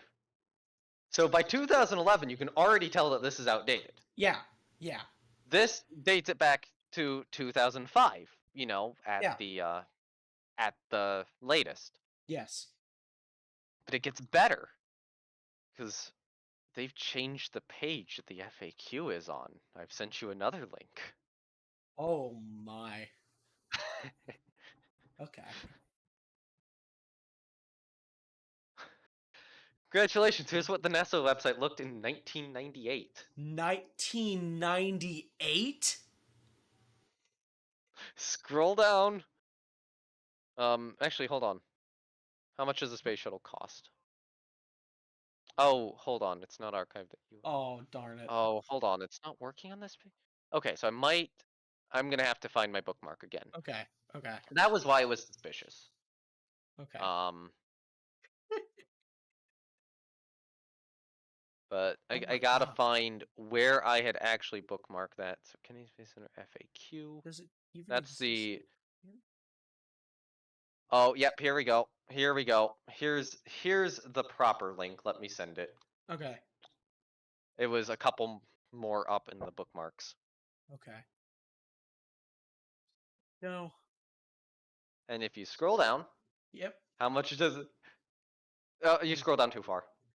How much does it cost? The question and answer have not changed since February of 1998. So his claim that that's from 2011 is complete bullshit. So that is NASA being lazy and not updating their FAQ. This didn't even and pressing include, copy and paste. This was before the Columbia disaster. Yes. This is before Constellation. Now, if you go back to my Roger J. Pielke shuttle costs page, so if you go back to my chart and scroll, go to the scroll all the way to the right. To the right, not to the left. Oh, sorry. This is a cost estimate per flight, and if you look at 1998, it's above that. It's about $700 $99 per flight in 2012. And that year, it's 586 per flight, or 586 mil per flight. Yeah. It doesn't fit 97 as well. That's about 400 mil per flight, but it does fit 1995 and 1996. Oh my Pretty perfect. God. And that, for February of 1998, only 1997 would have been before that. And actually, if you average like 1998, 7, 6, and 5, or you do 1994 through 1997, if you do either this as an average or this as an average, 450 is not a bad estimate per shuttle flight for that 4-year period of time. Oh no. And I couldn't find it again. But Venture Star spotted on the NASA website. Yeah. But I did manage to briefly find something on Google Books. If somebody wants to look this up, they can.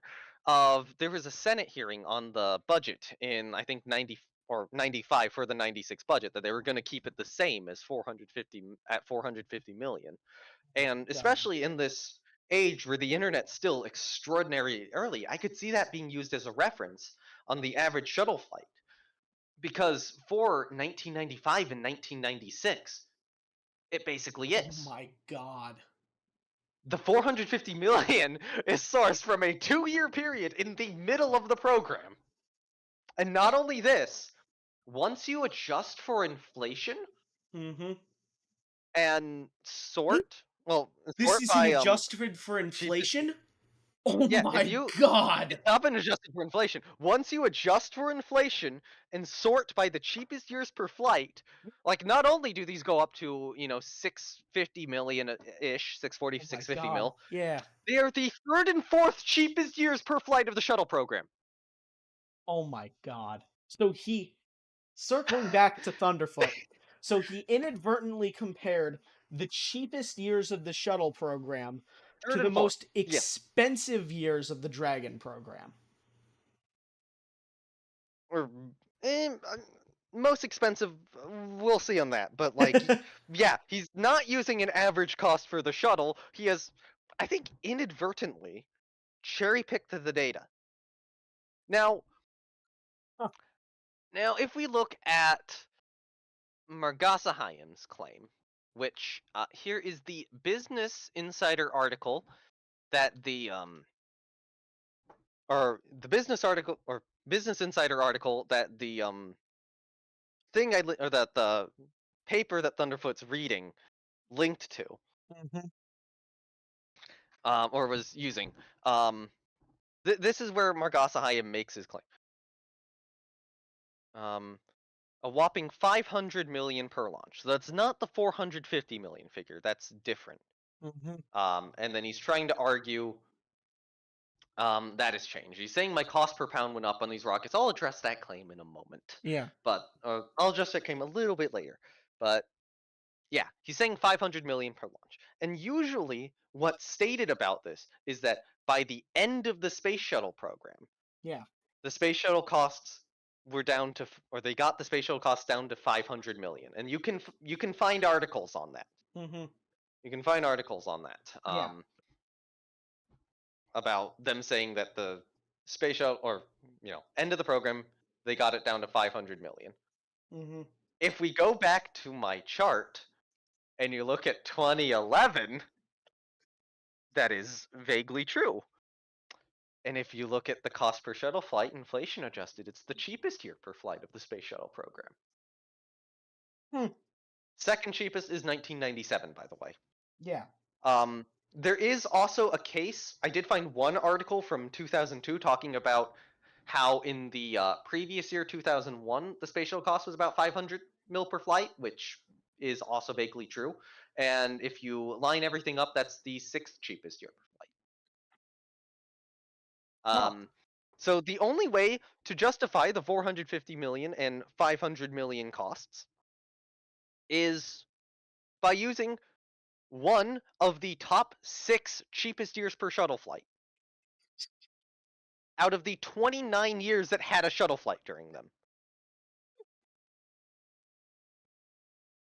God. Yes. Oh my God.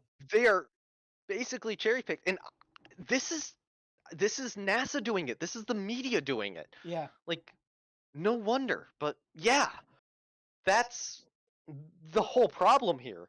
Is that the recurring cost analysis, which is what I'm going to say, like, okay, average yearly, or average yearly, it's the only years being used are the cheapest. And I'm going to pull a pin out here. Yeah. It's time to pull one of the pins out on why I think 2011 is so cheap compared to, 2006, 7, 8, 9, and 10. Yes. Which are all more middling or more expensive years per flight. Space Shuttle program is ending in 2011. And part of it is you're not immediately spending the whole cost of a rocket launch the moment the rocket goes up. It's not like Kerbal Space Program where it's like, oh, we assemble a rocket, or oh, we assemble the rocket, we move it out to launch pad. Oh, hey, everything's paid now. No, the payday doesn't go when that happens. You're having to pay, when the booster gets built. You're having to pay when when like the external fuel tank gets built. You're having to pay when the external fuel tank gets built. You're having to repay for the refurbishment of the solid rocket boosters and all their modules and all their reassembly. Yeah. And dragging them back out to, the launch site I mean, those are all having to be shipped. You're having to pay for the refurbishment of shuttle and the refurbishment of the RS-25s. Yeah. And all of these things are a process that takes time. And at this point in time, shuttle refurbishments are in like the 4 to 8 month period. Yeah. That 54-day period brought up, that was before the Challenger disaster. That was before the Challenger disaster in 1986. Yeah. Jesus Christ. After the Challenger disaster, the shortest shuttle refurbishment time was 3 months. The second shortest shuttle refurbishment time was 4 months. Yeah. And 4 months was about the lowest that they would somewhat regularly hit. So the flights in 2011, they were only done in the first half of the year because they retired. They retired the shuttle about halfway through that year. So you're also not having to pay for the maintenance of those buildings, or like the maintenance for the buildings and all of those procedures as part of the second half of that year. Yeah. It's not the shuttle program. Maybe you do have to pay for some maintenance, but you're not really set up for 2005 costing $5 or $6 billion for one launch. Yeah, that's what happens when you get a return to flight year. And then, don't effectively return to flight grounded again for a while. Yeah.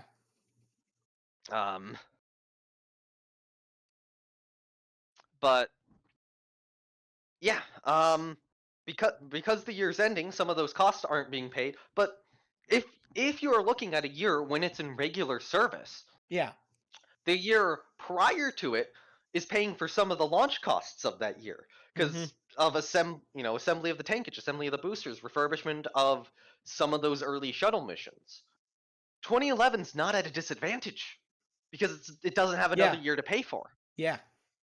So you can't use 2011 as your assessment, which is what everyone who says that the shuttle cost is $500 million at the end of the program does. Yeah. Because it's an outlier in terms of how the program's operating because the program ceases operating that year. You're not paying for the program throughout the entire year. You're ending it at a launch, basically. Or you're ending a lot of the spending at a launch, whereas, on average, you'd ended at about half a launch. Yeah.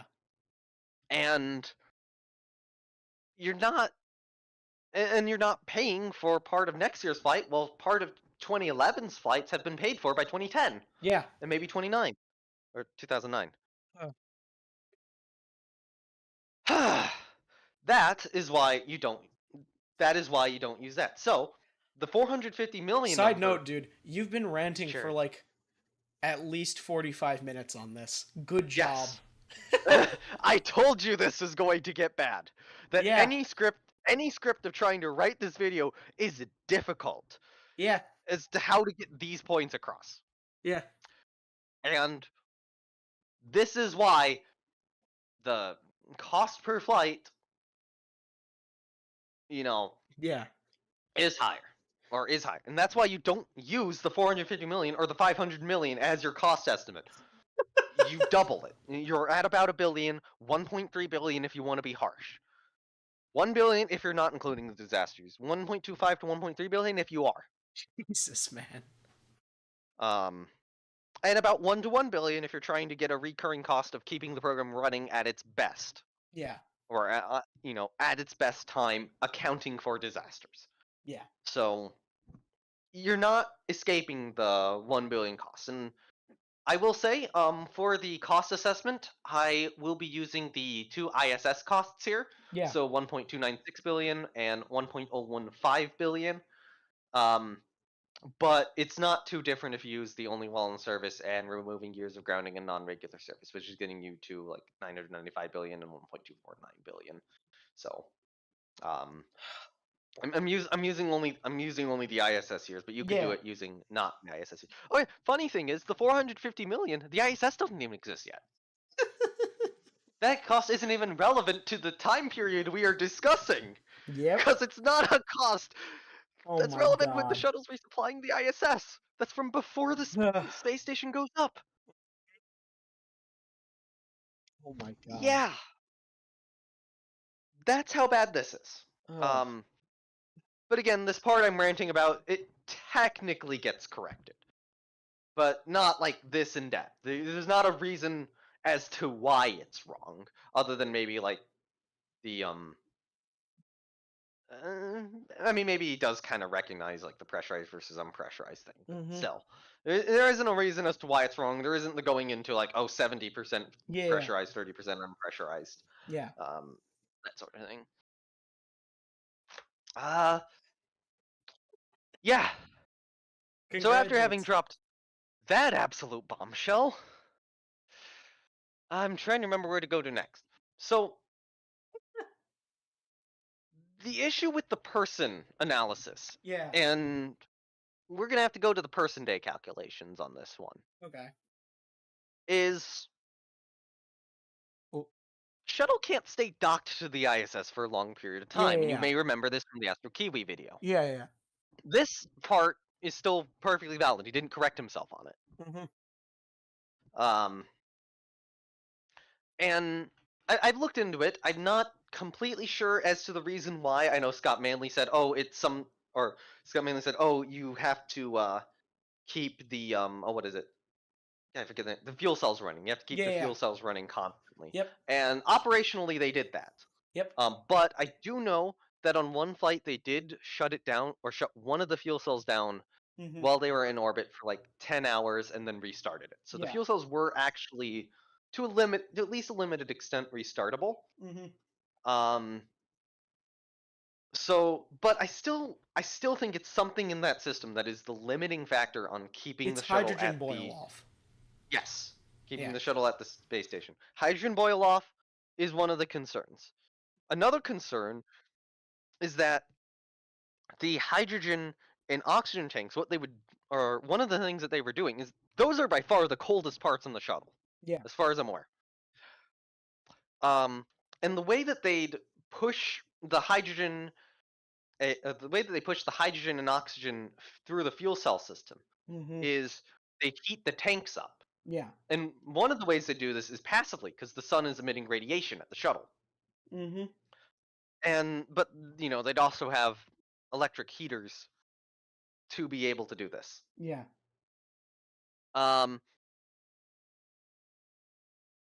I would send you a source, but I think it's a space shuttle manual, so I feel like that's a bad idea. To just send a space. Shuttle I mean, manual? I can, but like I'd have to find the bookmark again. I have two space shuttle manuals bookmarked. Mhm. For this exact purpose. Yeah. But I have to remember which ones they are on this, and I'm not entirely sure. But anyway, maybe I'll just do the summary. Yeah. But yeah, they heat up these things. Some of it would be passively with the sun. Some of it would be just by heaters. But if you're heating it passively with the sun, well, the pressure in those tanks is constantly increasing. Yep. Because of that pressure. And if you shut off all of your fuel cells, the pressure isn't being relieved by going into the fuel cells and then eventually into the water system of shuttle. Yeah. Eventually, those tanks are going to overpressure, and either the relief valves on them are going to open up and vent your hydrogen and oxygen, or vent your liquid hydrogen and oxygen into space. Yeah. Or a relief valve fails. Mm-hmm. I think they're double redundant, so probably okay. But worst case, the valves fail. Yeah. And your tank blows up. Yeah. And if and it should be noted, that is considered a loss of crew and orbiter by NASA. Yeah. So, yeah.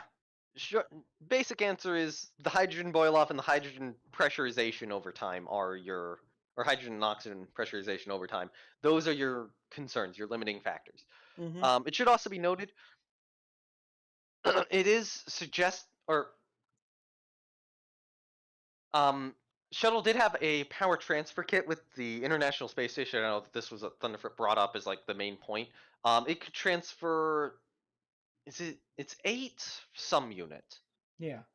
Let me see. SSPTS ISS. That should bring it up. Space Shuttle Power Transfer System. Oh yeah, here's the Boeing page from it.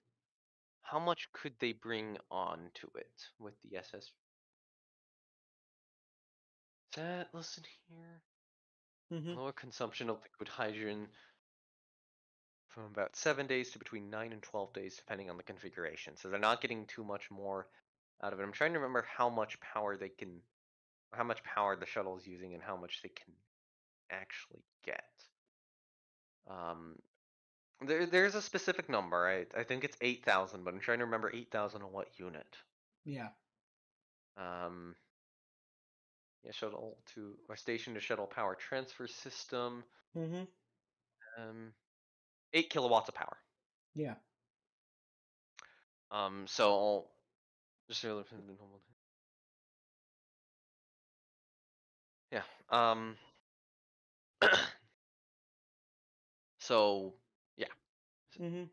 Shuttle station power transfer can get 8 kilowatts of power onto the shuttle. Now, there was another paper or article I read.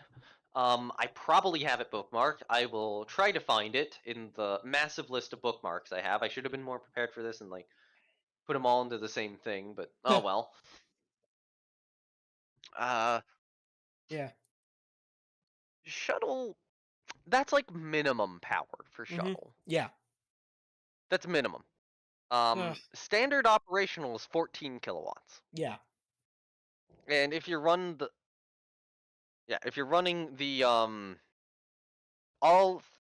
I think the minimum a fuel cell can go down to is 2 kilowatts of power, and still keep running. So if you're running all 3 fuel cells at 2 kilowatts of power, and then you have the 8 kilowatts of power, you're basically at the recommended value. Yeah. And if you don't do that, well, congratulations, you're now below the recommended value. Yeah. Technically, you're at the minimum value.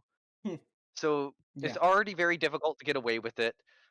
And you might be able to do this in an emergency sort of situation, but I doubt you're wanting to do it outside of an emergency situation. Yeah. Oh, did they get rid of? I can't find that page anymore. They might have gotten rid of something. Oh no. Oh no. NASA.gov. Like lessons learned in space shuttle orbiter and power systems. Is this what I was looking for? PDF is available. Oh, you have to go at. Oh God. Just to let you know. Sorry, man. How soon is that? 30 minutes. God damn it. I'm sorry. We'll have another stream eventually. Yeah, we'll have to finish this all then. Yeah. Okay, that's not. Yeah, I'm not easily finding it, but yeah. Simply put, space shuttle issues are more related to that. So to get back to the point, in person day calculation, or space shuttle limitations, so person day calculations are here's how long the space shuttle spent docked. Yeah. Here's the number of crew it had on that flight. Yeah. And as such, here's how many ISS person days that individual flight provided. And then I divided it by the total number of flights. So the average is you're getting about 54.7 person days per shuttle flight. There is a little bit bullshit of an argument down below this in this area where basically I'm going, okay, Columbia exploded and grounded the shuttle program. Well, failed on reentry, I should say. Or disintegrated on reentry. It grounded the shuttle program, and because of that, Soyuz, it still was launching with 3 people. These were a lot of the early space tourism missions. But what they do with that 3rd seat is that because they didn't have the resupply capabilities to keep the ISS continually supplied, or 3 people continually on the ISS using Soyuz. They would rotate one, or they basically sent one Soyuz up with 2 people, and then they'd rotate one person off of the previous Soyuz to the next Soyuz to bring them back down.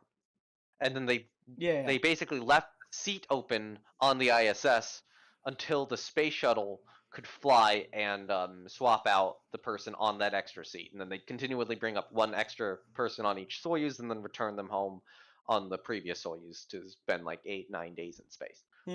So if you actually calculate the amount of time that the space shuttle being grounded and not being able to do resupply missions during this period in 2003 through 2005, and it's a little bit bullshit of an argument, so I'm not gonna keep using it, but I am wanting to say that you can do this. Gonna keep using it, but I am wanting to say that you can do this. You can remove. You can basically say that there's a net loss of about, what is that? Oh wait, no, the net, or you can say there's a net loss of about, about half of the shuttle's total that it provided to the ISS. And actually, if you are doing that maximum loss, there's also an additional flight where shuttle returned an astronaut home early, and then at that point, and basically left a Soyuz with 2 crew on the station until it returned, then brought up another one with 3. So if you're using those as like operational losses, like a 2-man capsule could spend 258 or 230 days on the ISS with 4 people and beat the entire shuttle program with that factored in. It is probably within Dragon's capability to beat the amount of time or the net gain that the shuttle provided to the ISS compared to another, compared to just doing a conventional system where you can still fly the resupply craft even when the main thing is grounded. There is an argument to be made that Dragon could, if they really wanted to, and they pushed it to about 8 months, beat the shuttle, the entire gain of the shuttle in one flight. Frankly, if they launched with 5 crew, they'd do it. No, I'm going to use the 2000. I'm not going to use the 1000, but to be beneficial to shuttle as possible. But I'm just wanting to say I have that in my back pocket. I can make this worse. There you go. And of course, if you go to the Dragon cost analysis, I do this for Dragon as well, but I only did Crew Demo 2, Crew 1, and Crew 2, and then made assumptions that the rest of, Crew 3 through like Crew 6, Crew whatever now, 14, I don't know, 14, 15, something like that. Would be the same as the average of Crew 1 and Crew 2, which I'd have to redo that, but this is a minor thing already, so if it's like 3% off, I'm not too concerned. So that's the cost per ISS day of Dragon, and obviously you are having to basically do the same number of cost per ISS days as shuttle divided by kilogram, or divided by average kilograms, and add on the additional cost for a Dragon flight. But it's something where it's basically for a shuttle flight, you're doing roughly 3 cargo Dragon flights, and like a 13th of a Crew Dragon. Like an 11th to a 13th of a Crew Dragon, roughly. So if you go to the ISS shuttle Dragon comparisons, that adds, which is one of the graphs on the bottom. This is where everything gets added together. Ooh, man. So I've calculated this. There's program assuming a maximum payload, program with the actual average payload that was being brought up to the ISS. And for maximum payload, I'm using 11,600 for a shuttle. Yeah. I need to justify that. Space shuttle payload to the ISS is not the what was it, 27.5 tons? Yeah. Yeah, it's not 27.5 tons. I think Wikipedia placed it at like 16 point something tons. Yeah, 16 point something tons. One of the shuttle flights technically exceeded that by a little bit, so it might be a little bit bullshit of a figure, but it's close. And the lightest of the resupply modules is an MPLM, and those range anywhere from like 4.1 to 4.9 tons per flight. So I'm using an average of about 4.5 tons here. So if you are carrying a resupply module as the space shuttle, you can only do about 11. I'm estimating about 11.6 tons to the ISS. Yeah. And then, you have the cost. You have the program average. If it's a max, it's using the 11.6 tons for that. Average, it's using the average values. And at the bottom, I do have the MPLM figures. And then Dragon is, of course, being compared on the same metric. So if it's a program cost, it's including COTS. If it's a flight cost, it's not including COTS. And yeah, so you can see all the figures I am using for this. How I'm dividing the shuttle person days per kilogram. Yeah. Figuring out Dragon cost per kilogram used, which is really varying between only 3 values. 4 values. That's cool. And then the ISS, or dollars per ISS person day used, so that's basically being added on, or multiplied by the shuttle cost per person day, and then that's being added on. And then you can actually see the comparisons over here. Yeah. Okay. So program max, and this is how many times Dragon is cheaper. So it's about 4 to 2.5 times cheaper. Yeah. Depending on the comparison metric you're using. Flight average, shuttle probably is the best advantage for, whereas oh yeah, and I've also separated the flight categories into 2 of them. So there's flight max and then flight 03 to 05 included for shuttle. Okay. So that is where you're counting 2003 to 2005 in the data as well. Yeah. Dragon solves this. Yeah, and then there's also MPLM where the shuttle does a little bit better. Okay. We're talking more like 2.3 to 3 times. Yeah. Or Dragon being 2.3 to 3 times cheaper. But either way, it's basically showing. There's some weird stuff with the adjusted to 2018 seems, but yeah, there's basically, I don't know why those aren't matching, but I know this column's fine. Basically, sure, it debunks the 10 times cost, although you are going to probably look at that 10 times with if you're just bringing a satellite to orbit. Yeah. But if you're actually trying to do like this best case scenario for shuttle, Falcon is about 3 times cheaper once everything is taken into account. Nice. And actually, because I did promise that I would do it, I do have the additional stuff I can change on the shuttle page, which this will probably get a little worse. So this starts with STS 102. If I do that in, how did those? You can see that they adjusted a little bit, and it got a little worse for shuttle. Actually, I can do like a Control Z. Yep. And then Control V again. You can just see those change. Yeah. Yeah. You can see me flicker them back and forth a little bit. But yeah, that's what you're looking around at. The proper debunk for this section is there's so many separate errors. Once you account for them, SpaceX Dragon's about 3 times cheaper than the shuttle. Yep. There you go. Plus or minus 1 times. Or I guess minus half times plus up to like 1.5 times. Yep. Maybe like 3.5 times would be more accurate as an average. A little over 3 times, but yeah. Awesome. Well, I'm sorry, but I do have to go now. Unfortunately, Yeah. Life has decided to kick me. Yeah. Hopefully. Yeah, thank Hopefully you very what? much. Thank you very much for watching. We will cover this again next time. Yes. Thank you very Although much. do remove a pin before you leave. Do remove a pin Oh, because yes. we did hit a Sorry. subject matter on that. There we go. One pin removed. All right. Let me see. Where's the remove button? Thank you very much, everybody. Thank you so much for being here. See you guys next time. And see ya. See ya. And Bye-bye. when can I be on, or when can we finish this awful series of 2 videos? Probably next Sunday. Okay. Same time.